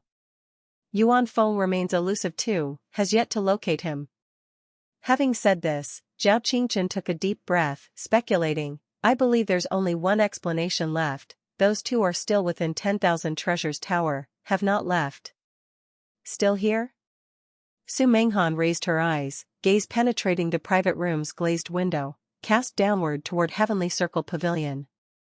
At this moment, Heavenly Circle Pavilion, compared to 2 days ago during the magnificent and resplendent auction, was vastly different. The stellar projection on the dome dimmed, like a pearl covered in dust. Below, the countless platforms that once floated like stars, overflowing with radiance and color, most had extinguished their light curtains, arrays dormant. Su Menghan's gaze swept over the darkened star sea, finally fixing on a location. Heavenly Character Area, Number 3 Private Room. Under the dark and starry sky, the Heavenly Character Number 3 Private Room's curtain still swirled with faint golden sigils, like a solitary lamp in the long night, extremely conspicuous. Zhao Qingchen followed Su Menghan's gaze, his pupils dilating rapidly, quickly grasping the situation. He immediately turned back and summoned a follower, voice cold, go inquire at 10,000 Treasures Tower, find out who exactly is in that Heavenly Character Number 3 private room. Yes. The follower received the order, swiftly vanishing outside the private room door. It's best if Mr. Zhao goes personally. Su Menghan spoke calmly, your followers have not seen those two. Understood, I will go now. Zhao Qingchen's expression turned solemn, but he said no more, hastily departing. Inside Heavenly Character Number 3 Private Room.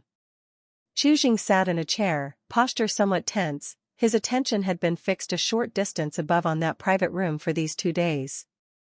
The person who acquired the mystic sun true understanding still hadn't left. What were they waiting for? Buzz, the private room door opened slowly. Yuan Feng's figure appeared again, different from his excitement 2 days ago. Now Yuan Feng's face wore an indescribable complex expression. He stepped into the private room, bowing deeply toward Chu Jing and Xue Qing, honored guests, sorry to disturb. He lifted his head, a slight heaviness in his heart. The pressure from Zhao clan was like substance pressing down, the clan elders channeling the pressure unto him. Yet between the two, he chose to lend Chu Jing a hand. Yuan Feng took a deep breath, took out a storage ring, and spoke softly, the cloud-winged tiger has been fully processed. Then he continued, also, as you instructed before, the teleportation array to leave this place is ready, directly connecting to Xianzhou domain, coordinates are set ensuring no trace left for tracking. Please, honored guests, follow me to leave here swiftly. As he spoke, he turned hurriedly, opening the private room door. Zhao clan's investigation was imminently pressing, he wedged in between, bearing immense pressure. Now he only hoped these two would leave quickly, allowing him a moment's breath. Once outside 10,000 Treasures Tower, everything else was no longer his concern. Buzz, the private room door opened slowly, but Yuan Feng's figure remained frozen momentarily. Standing at the entrance was a group led by a tall figure, clad in dark robes. Having served many years at 10,000 Treasures Tower, Yuan Feng was well acquainted with key figures among the 3 great clans. The Zhao family main lineage in the lower realm, current head eldest son, Zhao Qingchen. Zhao Qingchen was dressed in a dark green brocade robe, exuding a noble aura laced with arrogance. He entered the private room with several followers whose presence was as deep and immeasurable as an abyss, casting a glance at Yuan Feng before heading straight inside. His eyes, sharp as lightning, quickly swept across the scene in the room. Upon spotting Chu Jing and Xue Qing standing to the side, the tense expression on his face suddenly relaxed, a hint of relief even flashed deep within his eyes. Finally found them. Mr. Zhao, may I ask what brings you here? To the side, Yuan Feng spoke up bravely, a somewhat forced smile on his face, his heart sinking slightly. The eldest son of the Zhao clan, his status far above Yuan Feng's. Today's event might not end well. None of your concern. Zhao Qingchen ignored Yuan Feng standing aside, his gaze intense, his face showing a seemingly gentle yet condescending smile, striding forward with large steps. You too. There was a hint of urgency in Zhao Qingchen's expression, come with me quickly. As he spoke, he reached out directly, intending to grab Chu Jing's arm, his posture simply one of summoning 2 children. Chu Jing's brow furrowed slightly, his feet unmoved, his figure shifting subtly so that Zhao Qingchen's outstretched hand grabbed nothing but air. He calmly lifted his gaze to this uninvited guest, his voice flat and emotionless, what do you want? Zhao Qingchen's smile slightly froze, seemingly surprised at such an ungrateful response. He withdrew his hand, placing it behind his back, the urgency previously in his eyes vanished, his tone indifferent, laced with an air of superiority. I am here for your celestial opportunity. An exceedingly noble gentleman has taken a fancy to your talent and roots and wishes to guide you, keeping you by his side to serve, intending to break protocol to take you away from this barren lower realm to cultivate in the upper realm. This is a fortune that many cultivators couldn't achieve in several lifetimes. He deliberately emphasized the words upper realm, an almost unimaginable paradise to cultivators of the lower realm. Beside him, Yuan Feng felt a sense of ridiculous relief when Zhao Qingchen burst in and explained the opportunity. He initially thought the Zhao clan was seeking revenge, but no, it turned out to be because an esteemed figure from the Su family had noticed these two's talents. This truly was a celestial opportunity. Feeling slightly relieved, Yuan Feng turned to look at Chu Jing and noticed his expression, and his heart couldn't help but sink. Chu Zhang's face showed no change, still as calm as a placid well, not even bothering to lift his eyelids, only asking calmly, "What if I say I don't wish to go?" "Don't wish?" Zhao Qingchen's smile slightly stiffened, his eyes flashed with surprise, his tone suddenly turned cold, carrying an innate arrogance of a noble family. "Which family do you belong to? What's your surname and name? Have you heard of the Zhao clan?" Facing his disdainful gaze, Chu Jing remained expressionless, calmly stating, "Not from any clans, but I've heard of the Zhao clan." Ignorance is fearlessness. The gentleman who wants to take you belongs to the Su family, where powerful figures are as numerous as clouds. His bloodline is noble and revered, even surpassing my Zhao clan of the upper realm, truly the descendant of an ancient ancestor. As a descendant of an ancient ancestor, it is one of the most esteemed bloodlines in the world today, ranking among the top 10 ancient clans that oversee the entire great universe. The so-called Great Realm, in the eyes of such clans, can be destroyed at will. Being a servant to such an existence is the glory countless lower realm cultivators dream of. This is your only chance to transcend, an opportunity to escape the fate of ants. In the future, entering the upper realm, receiving his guidance, your prospects will be limitless, far beyond what you can hope to achieve struggling in this lower realm. Zhao Qingchen believed his words to be very earnest, but to his surprise, the expressions of the two in front of him remained unchanged, both equally indifferent. Seeing this, Zhao Qingchen couldn't help but frown slightly, recalling what Su Menghan had previously said. A sense of foreboding suddenly emerged in his heart. Those with exceptional talents naturally possess a proud spirit, preferring to be the head of a rooster rather than the tail of a phoenix. To such individuals, ordinary favors and generosity are merely humiliating and counterproductive. He may have messed things up. Yuan Feng's heart abruptly sank. Having interacted with these two for only a short time, he could generally understand that these distinguished guests were by no means ordinary. Such attempts to recruit them were bound to backfire. When he turned and saw Chu Jing and Xue Qing's expressions, the slight hope that had just arisen in Yuan Feng's heart plunged into an endless icy abyss. Chu Jing's eyes were filled with profound indifference, as if watching an irrelevant, clumsy performance, or as if looking down at a ridiculous clown. Next to him, Xue Qing's face had completely darkened, seemingly covered with a layer of frost, with a murderous intent rising in her ice spring-like eyes, as if tangible. The murderous intent was pure and intense, her aura suddenly becoming extremely dangerous, as if ready to explode at any moment. The faces of the followers standing behind Zhao Qingchen changed slightly. They stepped forward, shielding Zhao Qingchen behind them. But this gesture only made Zhao Qingchen feel deeply humiliated, and he shouted sharply, "Get back!" He had already reached the fourth realm in cultivation. How could these two, one being martial arts third rank and the other barely in the second realm, pose any threat to him? For a moment, Yuan Feng's heart almost stopped, his scalp tingling. It was over, completely over. To such individuals, asking them so plainly to become servants isn't much different from killing them. Chu Jing's eyes slightly narrowed, and suddenly, fragments of a broken and obscure memory flashed through his mind. Chapter 746-497, Strangeness, Part 2. This scene seemed vaguely familiar to him, as if he had seen it somewhere before. Xue Qing tightly pressed her lips, the killing intent almost bursting forth from her body. Her cold gaze swept over Zhao Qingchen and the terrifying auras of his followers, with reason frantically warning her. The disparity in strength between the two sides was like heaven and earth. She did not fear Zhao Qingchen, but those followers, all of whom had entered the sixth realm, were another matter. To make a move now would be akin to striking a stone with an egg, certain death with no survival.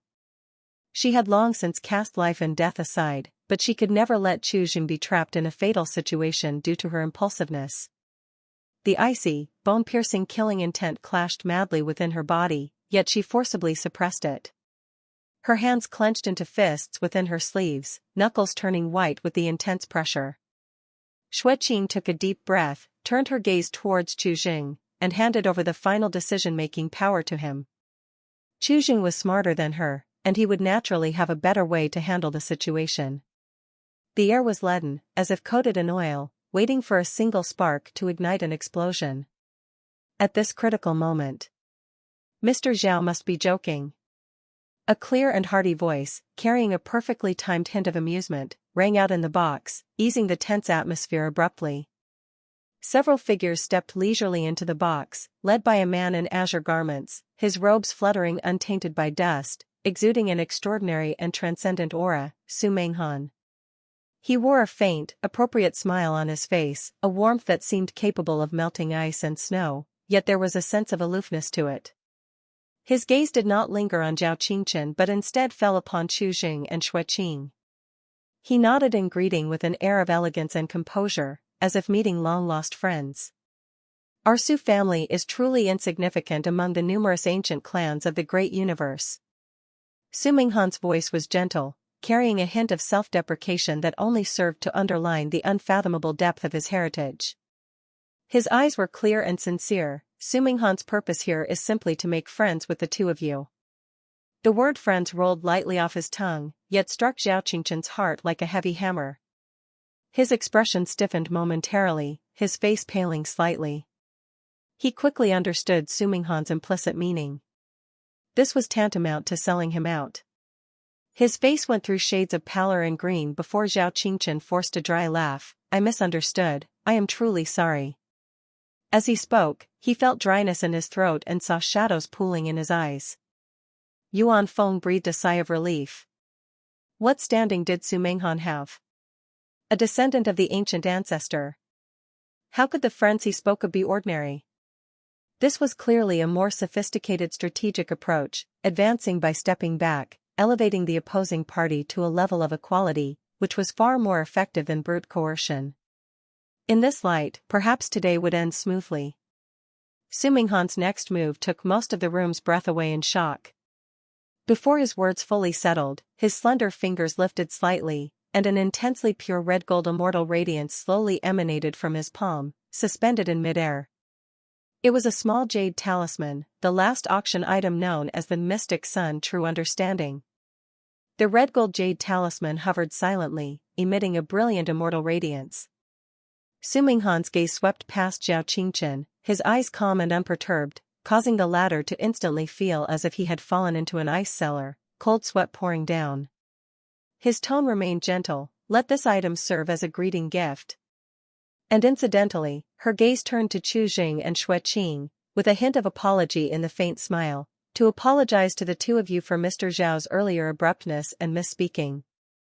Buzz, Yuan Feng felt a chill shoot from his soul straight to his crown, his scalp tingling as his vision dimmed, nearly unable to stand.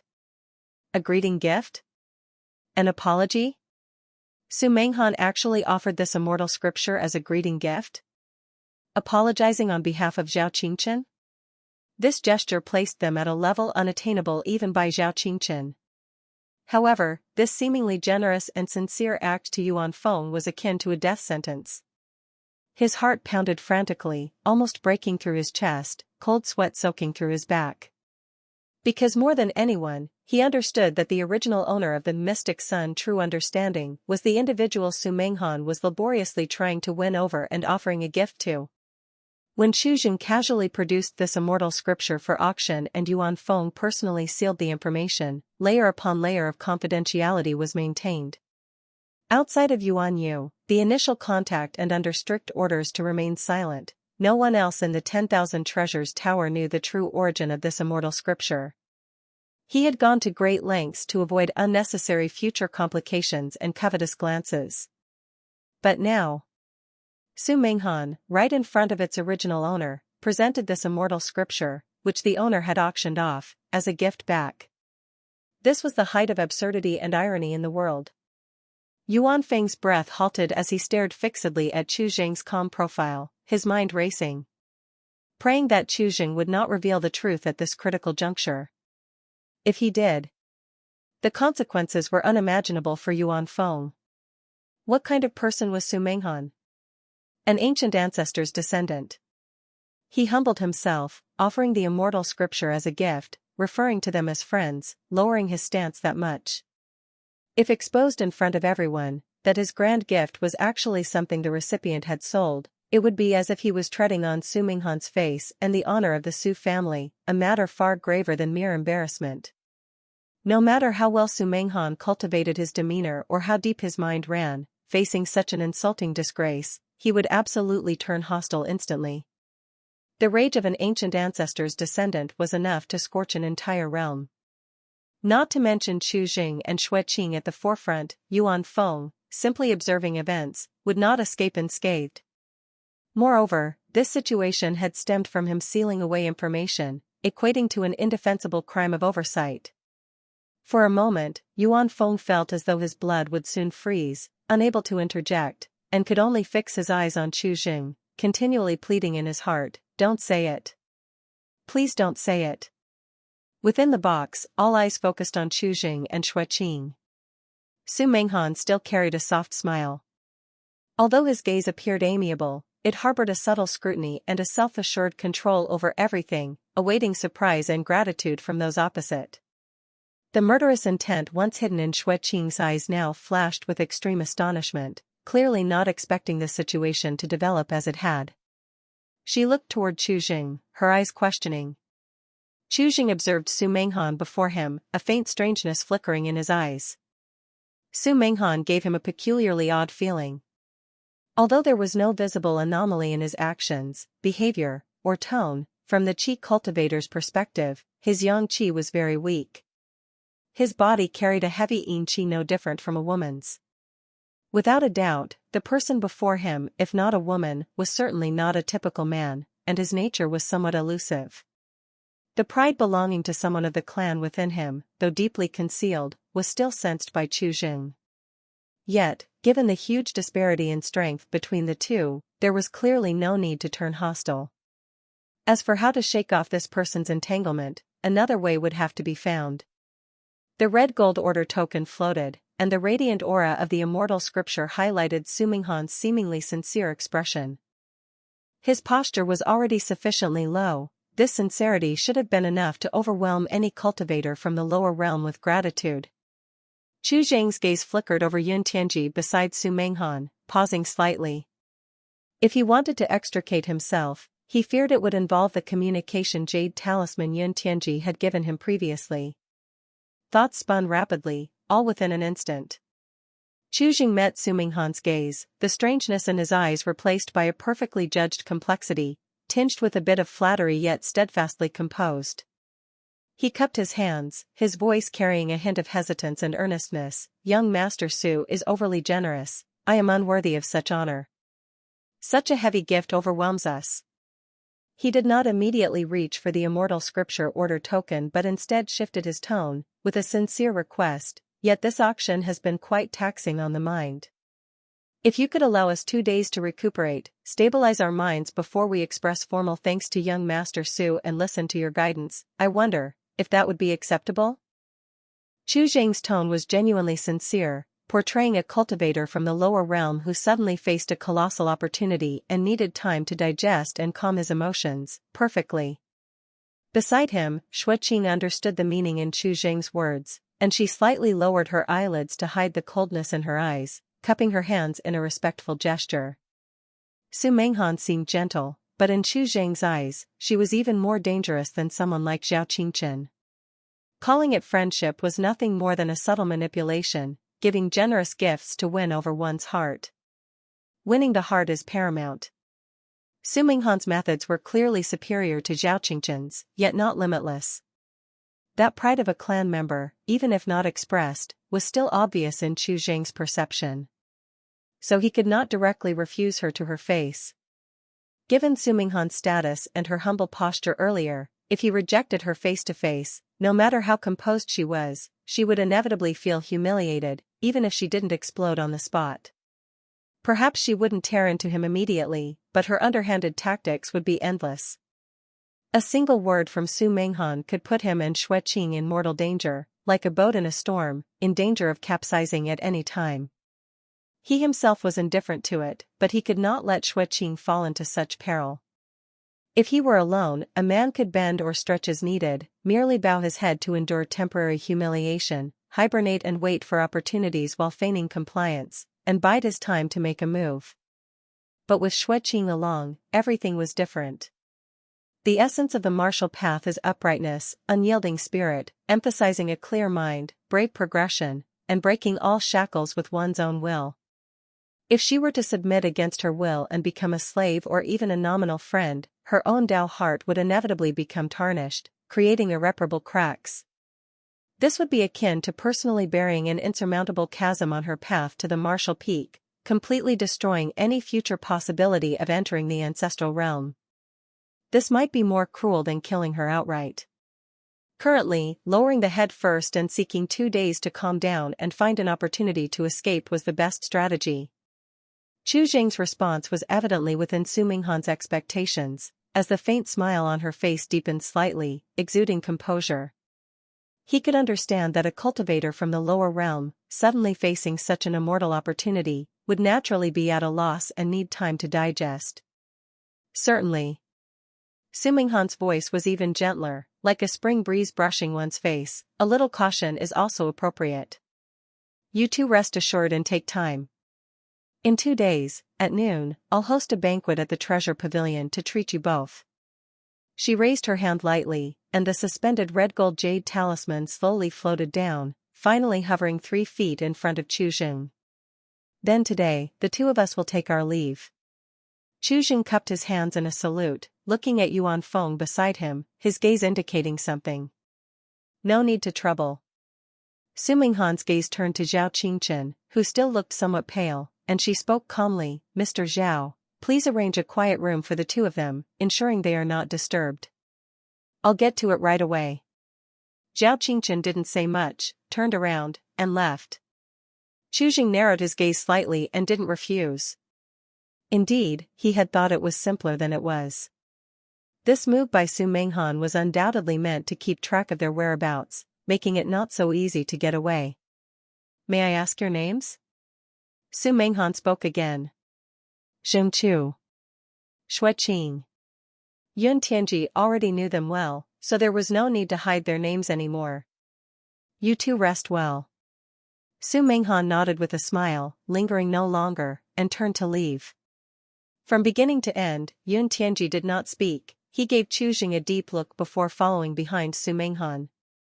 Until everyone had completely left, only then did Yuan Feng, who had been holding his breath, feel his heart drop back into his chest with a thud, his back soaked with cold sweat. He glanced at Chu Jing, feeling a few traces of gratitude and awe in his heart. Not only was his talent exceptional, but his composure was also unfathomable. This sense of timing, patience, and strategic mind far outweighed the importance of talent. The world is never short of prodigies, but very few ever truly grow up. If Xingqiu did not die prematurely, he would become a dragon among men in the future. Chu Jing showed no change in expression as he put away the immortal scripture. Honored guests, about the transmission array. Yuan Feng felt a bit troubled. Now that Su Minghan had spoken, the two were clearly unable to leave the 10,000 Treasures Tower for now. This matter is no longer related to you, don't worry. Chu Jing shook his head slightly, indicating for Yuan Feng to leave. Even if they got on the transmission array and left now, in the 9 heavens and 4 seas, peace would still be hard to come by, and Yuan Feng would inevitably be implicated. They couldn't just take the items and go, they needed to clean up thoroughly, or they'd soon be caught up with. He only had 2 days. The key to breaking the situation lay with Yun Tianji. The quiet room arranged by Zhao Qingchen at the 10,000 Treasures Tower was located above an independent spirit vein node deep within the tower. The spiritual energy was so dense it almost liquefied, and the walls were embedded with gentle spirit jades.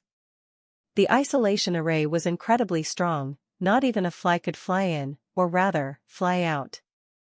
For Chu Jing and Xueqing, it was more like a beautifully decorated cage than a quiet room. Chu Jing and Xueqing sat cross-legged on the jade couch in the center of the quiet room, slowly adjusting their breathing. Xueqing showed no sign of tension, her aura calm, her mind immersed in cultivation. In the blink of an eye, half a day had passed. The outside world remained still, only the faint sound of spiritual energy trickling could be heard. Chu Jing slowly opened his eyes, clarity in their depths, and flipped his hand to take out the azure jade talisman gifted by Yun Tianji earlier, channeling a thread of spiritual power through his fingertip to send a concise message. Chapter 748-498, Method of Escape, Part 2. Please, Brother Yun, save me. There was no complete certainty for choosing whether Yun Tianji would help, but he decided to try. After sending the message, the quiet room fell silent once more. Several hours later, a figure appeared at the door of the quiet room. It was Yun Tianji, still dressed in that brocade robe stained with ancestor blood. Open the door. He glanced at the two guards at the door and spoke softly. The two guards bowed their heads in respect, not daring to obstruct in the slightest, and turned to open the door. Su Menghan and others might look down on Yun Tianji, see him as a useless burden, but that didn't mean they could. After all, he was a prominent figure from the upper realm, capable of deciding their life or death with a single word. Thank you. Yun Tianji nodded in gratitude, walked straight into the quiet room, and stood before Chu Jing and Shui Qing. He glanced at Chu Jing and chuckled softly, "You are quite bold." Chu Jing opened his eyes, his expression calm. "I truly have no choice." Yun Tianji's lips curled slightly, and in a raspy voice, he said, "Su Menghan, from an early age, has always been eccentric and unruly, never inclined to form close relationships, much less heartfelt bonds. This time, descending to the lower realm isn't for sightseeing. Being targeted by him, you two are in big trouble." Half of the heavenly destiny origin of the Su family was forcibly taken, now leaving only half on the Su heavenly sun. But since the sun hasn't joined the ancestors, the clan's resources have been further squeezed by powerful enemies. It's not like it used to be, the clan treasury is empty, internal strife and backstabbing are rampant, not as glorious as before. The situation is very bad. Su Menghan is here to gather people to work for him, seize the remaining resources and opportunities in the future, perhaps even to die for him. At this point, Yun Tianji was silent for a moment, then suddenly a smile spread across his face. That smile was filled with undisguised, nearly twisted malice. However, he looked at Chu Jing, his eyes flickering with mad and gleeful flames. "This time, I can help you, but not for you too. Only to disgust him. I want to see, after all his scheming, even stooping to recruit people, what will happen under his nose. What will that always superior face of his become? That would be quite interesting." The low and suppressed laughter echoed within the quiet room, sending chills down the spine. In the next moment, the laughter abruptly stopped. The malice in Yun Tianji's eyes remained as he suddenly raised his hand, slicing through the void. Buzz, two enormous green jade basins appeared out of nowhere, landing heavily with a dull thud. The jade basins were crystal clear, exuding a subtle warmth. Immediately, Yun Tianji turned his hand to retrieve an ancient jade gourd, uncorking it, releasing a vibrant emerald spiritual liquid that poured out in a cascade, quickly filling the two jade basins. As he moved, Yun Tianji spoke in a deep voice, "Su Menghan is not easy to fool. Even if you leave now, escaping future pursuit is difficult. If you want a clean break, only a fake death escape will work." The spiritual liquid exuded the pure scent and light of life, rapidly filling the jade basins. "Get in." "What is this for?" Shui Qing asked, her expression puzzled. "This spiritual liquid, named Creation Heavenly Dew, can repair all bodily damage, even regenerate severed limbs. Entering it is nothing. After entering, bleed." Yun Tianji explained succinctly, "Release the most refined essence blood in you, then shed some flesh.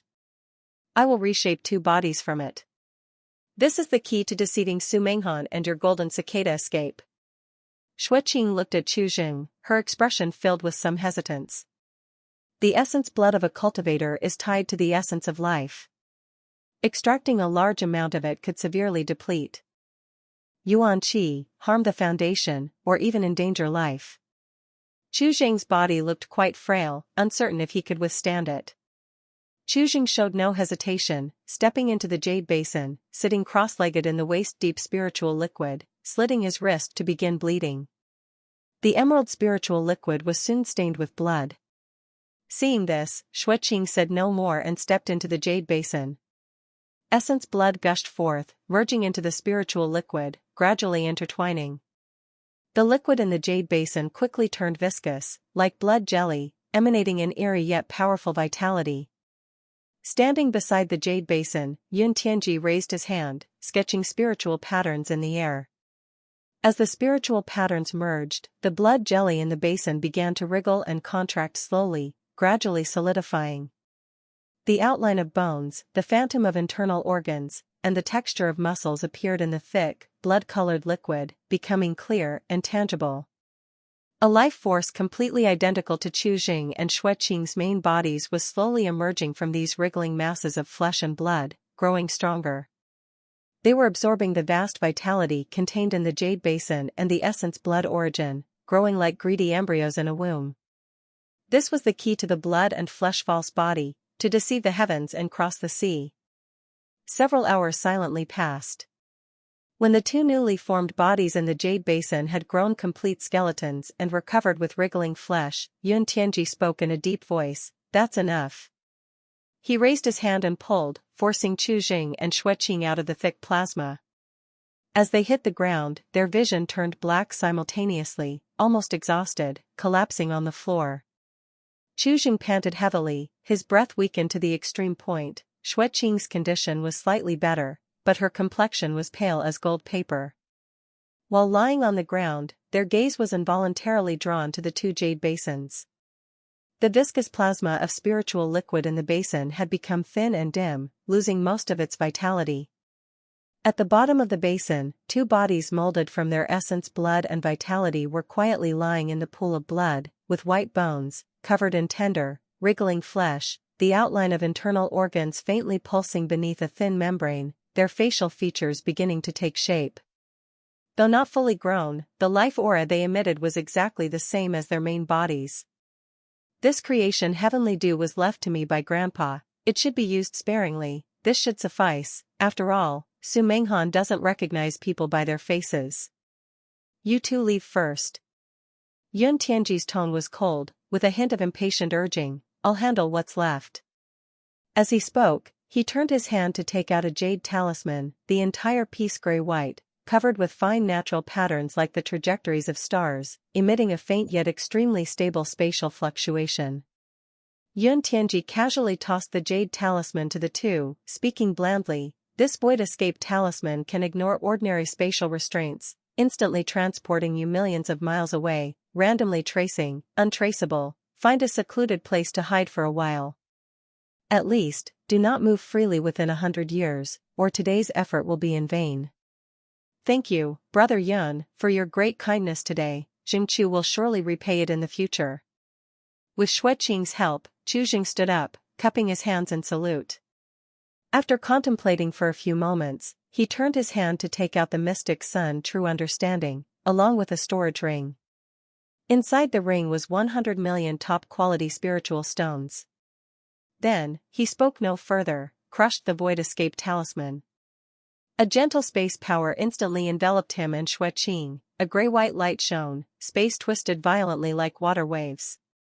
The surrounding array's barrier was penetrated by the light in an instant. In a brief moment, the light faded away, leaving the quiet room in dead silence. Only Yun Tianji remained, and the two fake bodies enveloped in flesh inside the jade basin. Yun Tianji pondered briefly, glanced at the mystic sun true understanding without touching it, took the storage ring aside, then raised his hand to retrieve the jade basin. Swish, the blood corpses fell to the ground, instantly creating a mess of bloodstains. Boom! A cluster of spiritual fire ignited from Yun Tianji's palm, fell onto the two blood corpses, instantly scorching the still wet bloodstains. The fire went out, leaving only two corpses with charred surfaces, soaked in coagulated blood clots, and the room filled with a more intense, charred mix of bloody stench. The next day. Buzz, the array slowly opened, and Su Menghan stepped into the quiet room, the gentle smile on her face froze instantly upon seeing the scene within. The aura of those two corpses on the ground, she had just noted it recently, it couldn't be mistaken. Her green robe fluttered without wind around her, her aura no longer calm, but extremely dangerous, filled with violence, like an ancient fierce beast's scarlet eyes opening. Su Minghan's gaze, like two poisoned ice spikes, fiercely stabbed at the only standing figure in the quiet room, Yun Tianji standing at the edge of the pool of blood. Yun Tianji. These three words were practically squeezed out from between her tightly clenched teeth, each word containing boundless fury and disbelief. Her expression slightly twisted with extreme anger, the gentle smile long gone, leaving only a bone-chilling murderous intent. What? Want to kill me? Yun Tianji sneered. I have Grandpa's dying wish as my protection, do you dare to kill me? A trace of madness flashed in Yun Tianji's eyes, his voice suddenly rising. I'm right here, if you have the guts, make your move. Su Minghan remained silent. Grandpa's dying command forbids any harm to Tianji, violators would face the collective wrath of the entire clan. If she were to kill Yun Tianji today, by tomorrow the Su Heavenly Sun would issue a decree to take her life. Yun Tianji, she could not touch him. Chapter 749-499, Cutting Losses in Time. Good, very good, Yun Tianji, you're really something. Meng Han laughed out of extreme anger, no longer sparing a glance at the corpses in the pool of blood, as if they were two piles of irrelevant garbage. With these words, she didn't hesitate any longer, turned around, and silently disappeared from the doorway of the quiet room. The moment the array isolating the quiet room closed, Meng Han's seemingly calm figure abruptly stopped in the shadowed corridor where no one could see. At this moment, the fury in her heart could incinerate the heavens, yet she could only restrain her murderous intent. Anger could not solve the current predicament. She took a deep breath, forcefully suppressing her turbulent energy, turned around, and reopened the array, stepping back into the quiet room. The Immortal Scripture command token still hung silently beside the two corpses, a gift she personally sent the day before, intended to win over hearts. Yun Tianji saw Meng Han return and instinctively stepped back half a pace, tightening his palm and covertly gripping the Void Escape talisman, carefully observing Meng Han's expression. For a moment, he was somewhat worried that Meng Han would go mad. His life had great future use, he couldn't let it end at Meng Han's hands, even if it meant mutual destruction, which was far too unwise. Meng Han's expression was cold as she stared at the mystic sun true understanding, feeling a block in her heart. 10,000 Immortal Jade. This number pierced Meng Han's exceptionally sensitive psyche at the moment like fine needles. For the Su family's direct lineage, once holding a tenth of heavenly fate, 10,000 Immortal Jade might not have been a significant sum. But times have changed, the Su family's half of heaven's fortune had been taken by the sun-eroding cry, leaving the clan's treasury empty. Resource competition had reached a fever pitch, with most resources tilted toward the clan's son of heaven. Though Meng Han was of ancestor blood, she was not the only core in the clan, and the resources she could mobilize were extremely limited. This 10,000 Immortal Jade, for her personally, was by no means a small sum to discard lightly. If it weren't to recruit those two promising lower realm prodigies, she would never have been so generous, nor would she have easily given away the Immortal Scripture she'd obtained. Now, the people were gone, if the Immortal Scripture remained here in vain, it would only benefit others and ultimately become Yun Tianji's laughingstock. A glint of cold severity flashed in Meng Han's eyes as she flickered and slowly raised her hand. Buzz. The mystic sun true understanding transformed into a stream of light, instantly landing in her palm. Warmth met her touch, the immortal charm circulated, yet now it stirred a strong nausea from her heart.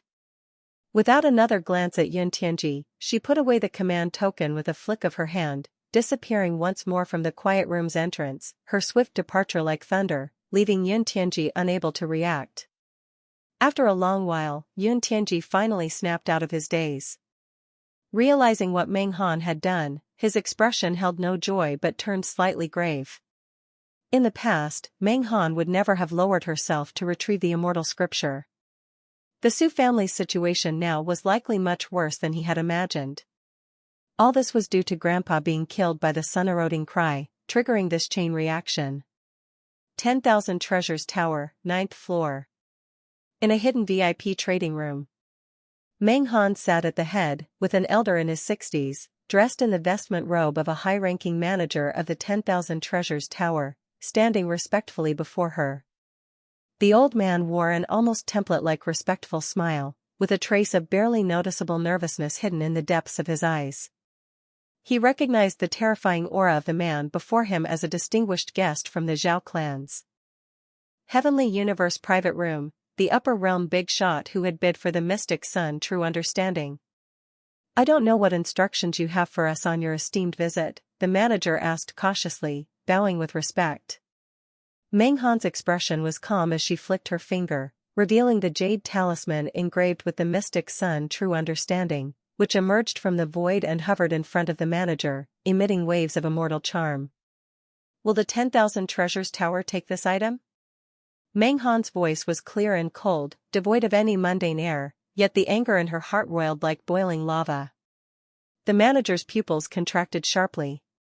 As a high-level member of the 10,000 Treasures Tower, he naturally knew the mystic sun True Understanding. In an instant, a sense of doubt arose within him. Why was it that suddenly this distinguished upper realm guest, who had bid for it, now wanted to sell it? Immense shock rendered the manager temporarily speechless, but he quickly regained composure, his mind racing. Perhaps it was merely a whim that had led this esteemed person to bid for it, only to find it useless upon receipt.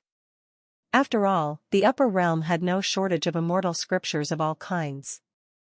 But for the 10,000 Treasures Tower, this undoubtedly presented a great opportunity. The manager restrained his excitement, presenting the perfect mix of difficulty and respect. To sell such an unparalleled immortal scripture, of course, the 10,000 Treasures Tower considers it an honor, but, he paused, his tone carrying a hint of caution, concerning the price. "I'm afraid we cannot calculate it according to the original price you bid for 2 days ago."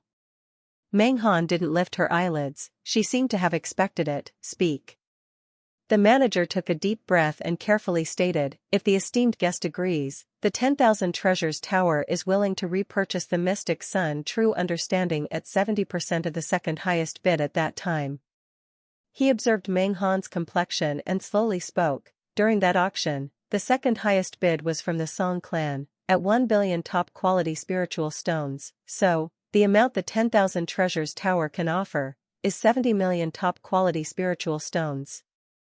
Though she had mentally prepared herself, hearing the figure of 70 million, Meng Han's emotions still rippled slightly.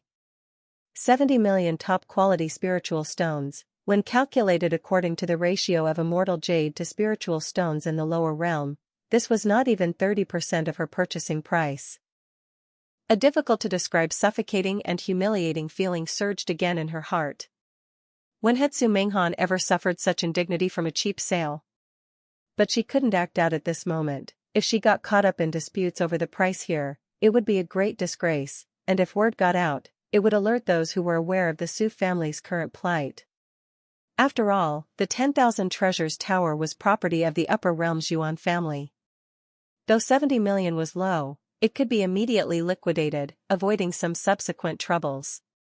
Su Meng Han fell silent. The investment of 10,000 immortal jade had completely gone down the drain, and even though recovering 70 million top-quality spiritual stones felt incredibly humiliating, it was better than rotting in her hands. Time passed in the oppressive silence. The manager hardly dared to breathe, awaiting Su Meng Han's response. After a moment, Su Meng Han slowly raised her eyelids, her voice betraying no emotion. "Fine." The manager felt immense relief, a wild joy in his heart, though he dared not show it on his face. He quickly bowed. "Dear guest, please wait a moment, I will arrange it immediately, the spirit stones will be delivered shortly." Su Meng Han said no more, coldly nodding, closing her eyes as if to regulate her breath. However, beneath her sleeve, her fingertips trembled slightly. 70 million spirit stones, primitive wild forest, no longer revealing anything unusual. The two were like inconspicuous boulders, their presence completely concealed. Once confirming they were temporarily safe, a tidal wave of immense fatigue swelled forth, and Chu Jing felt a strong drowsiness surge over him. Xue Qing's condition was slightly better but was still at the end of her rope. Supporting each other, they moved into a hollowed tree. Chu Jing raised a hand to set up an array, sealing the entrance, before collapsing directly to the ground, unconscious, as the Yuan Qi within his body automatically circulated, slowly drawing in nature's spiritual energy to recover the depleted essence blood. This speed was undeniably slow, requiring a long time. Xueqing's condition was slightly better. She sat cross-legged beside Chu Jing, taking out a few pieces of cloud-winged tiger's blood meat and stuffing them into her mouth, while silently circulating her qi circuit to restore energy. After a moment, she helped the unconscious Chu Jing up, watching his erratic breathing, and couldn't help but feel doubtful, calling softly, "Ah Jing." "Ah Jing?"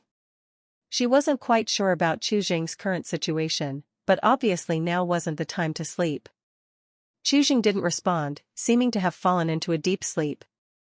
Between hesitation, Xueqing flipped her hand and took out a jade bottle, its whole body warm and entwined with a blood light.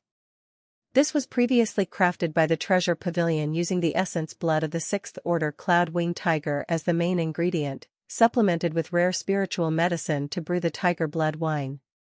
This wine contained extremely vast blood flesh essence yuan and ample vitality, a rare treasure medicine for restoring the body and replenishing the source of blood qi, scarcely seen in the lower realm. Xueqing carefully brought the bottle mouth close to Chu Jing's lips, tilting the jade bottle, letting the tiger blood wine slowly flow out, thick as blood marrow, shimmering with a dark golden luster in the dim tree hole. However, the wine merely moistened Chu Jing's lips and couldn't enter any more. His jaw was tightly clenched, his throat apparently losing its swallowing instinct, causing the tiger blood wine to overflow from his mouth, sliding down his neck like flowing molten gold, unable to nourish his dried-up shell. Too wasteful. At the instant the thought floated up, Xueqing almost intuitively leaned close, licking clean the wine that slid down Chu Jing's neck. A completely overpowering tiger's musk mixed with the spiciness of spiritual wine, blended with Chu Jing's faint scent, exploded instantly on her tongue, the scorching touch and abundant vitality, like a current rushing through her tongue root straight to her mind. When the tip of her tongue touched the thick, heated wine and Chu Jing's cold skin, a strange feeling engulfed Xueqing's senses alongside the intense flavor. Strange, strong, with an indescribable impact. She jerked upright as if scalded, her thoughts chaotic for a moment. Noticing Chu Jing's breathing remained erratic, Xueqing furrowed her brows slightly, wasting no time, she threw back her head, gulping down a large mouthful of tiger blood wine from the jade bottle. The liquid went down her throat like swallowing burning lava, the overwhelming blood qi essence yuan exploded instantly on her tongue tip, her complexion surging with an abnormal flush. She leaned down again, her lips flushed from the tiger blood wine, immediately covering Chu Jing's slightly cool thin lips. The moment lips and teeth met, her white teeth gently parted, her tongue with irresistible force pried open Chu Jing's tightly clenched jaw, forcibly passing over the mouthful of tiger blood wine brimming with abundant essence yuan. Gulp. The comatose Chu Jing seemed to sense this forcefully rushing stream of vitality, instinctively swallowing. Xueqing dared not pause, immediately raising her head, observing Chu Jing's reaction, the dark golden wine stains on her lips drawing several fine bloody threads in the air. In his slumber, Chu Jing's body suddenly trembled. A muffled groan tinged with pain was squeezed out from deep in his throat, though his eyes remained tightly shut, a horrifying flush surged across his once pale face.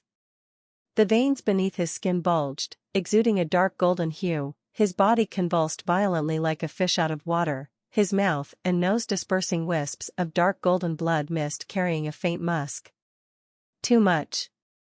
Xueqing immediately realized the energy in the tiger blood wine was somewhat too overwhelming, opting not to guide it could be harmful rather than beneficial to Chu Jing at this moment. She promptly raised Chu Jing up, sitting cross-legged, ignoring her own depletion, using her own true yuan to guide, helping Chu Jing to sort out and gradually tame the energy of the blood wine. Deep in the wild forest, ancient woods sky-high. Inside the tree hole, only 2 heavy breaths remained for a time. Several hours later, the energy of the tiger blood wine finally settled within Chu Jing. When Xueqing finally raised her head, her face was close to a pallid exhaustion, uncontrollably collapsing onto the ground, gasping heavily. A near-whispering murmur slipped out from Chu Zhang's mouth. Hearing the commotion, Xueqing forcibly suppressed the lingering effects of the blood wine within her body, crawled over, bowed her head to listen. What? Ling. Shui.